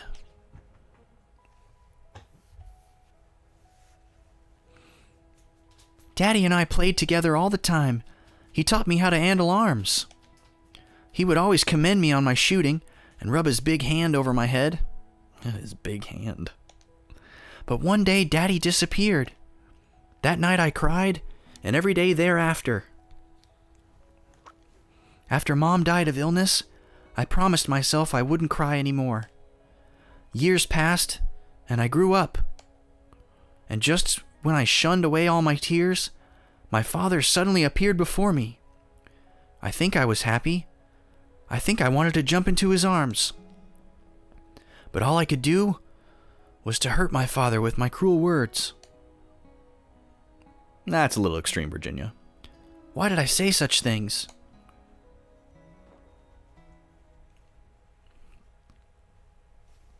I still had so many tears left for Daddy. You're finally up.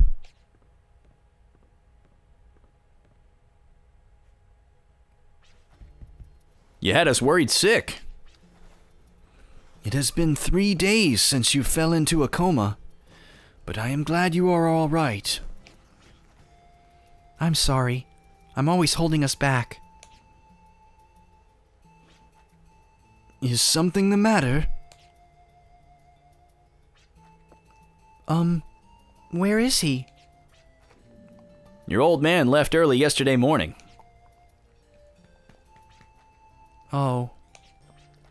Wait, that means... He did not give us much detail, but your father is headed for the Yggdrasil system. I have to go there too. What are you, crazy? You know what kind of state you're in? Sorry, I'm a little shaky, but I'm alright. Do not strain yourself. The effects of Lee Halt's attack still remain inside your body. It is uncertain when you will fully recover. That's even more reason we have to press on. We have to hurry. Don't worry. See, I'm okay. Whew! Alright, that was a way bigger lore dump than I was ready for. We need to find a stopping point here and save the game. Can I just do that right now? Okay, perfect. We're going to stop right here. I've gone way, way later than I intended to. I was hoping to stop at 11. Sometimes I push to 12. It's now 12:30. So, we're going to cut off the stream for tonight. We're going to see if anybody is still live that we can raid. And we're going to go say hi to them. And it's going to be lovely. And you're all lovely for hanging out. I do appreciate you.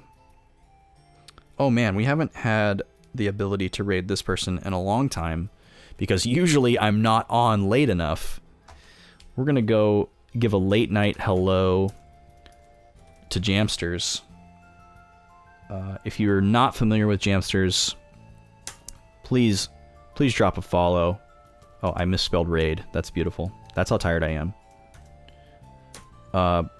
Please drop a follow for Jamsters. She is super nice, super chill, very welcoming. And if you like to hang out in streams during late night degen hours, that's kind of her wheelhouse. She plays games on stream, pretty much always retro. She also does a cool thing where she watches like old school VHS tapes. And sometimes I catch her actually like towards the end of her stream when I'm getting up for work in the morning. But please drop her a follow. Let's go say hi to her and see what she's doing. Looks like she's playing Goemon right now, which is really cool. But thanks for hanging out for this super long stream. I really enjoyed it. We made a ton of progress in the game once again. We've got a lot of momentum in this game, so I'm excited about that. But next Friday, we won't be playing this game. Next Friday is an all-day stream. It's going to start around 10:30 a.m. my time, Central. And I'm going to be playing Pokemon Violet. And we're going to be streaming that all day long, pretty much as long as I can stand on Friday. And then again the following Tuesday at our normal time, 5 p.m. Banjo-Kazooie is going to be going onto the shelf after next Tuesday. Still doing Banjo-Kazooie next Tuesday, but after that, it's going to be on the shelf until we finish Pokemon. And then Wild Arms 3 will return not next Friday, but the Friday after that. So I hope you guys are excited about that. I'm really excited about Pokemon. Let's go say hi to Jamsters. See y'all in Discord and stuff. Have a good night.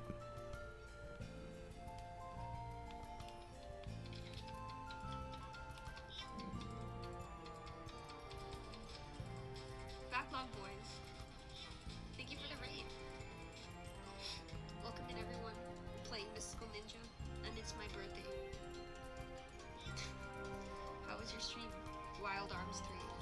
Never heard of that.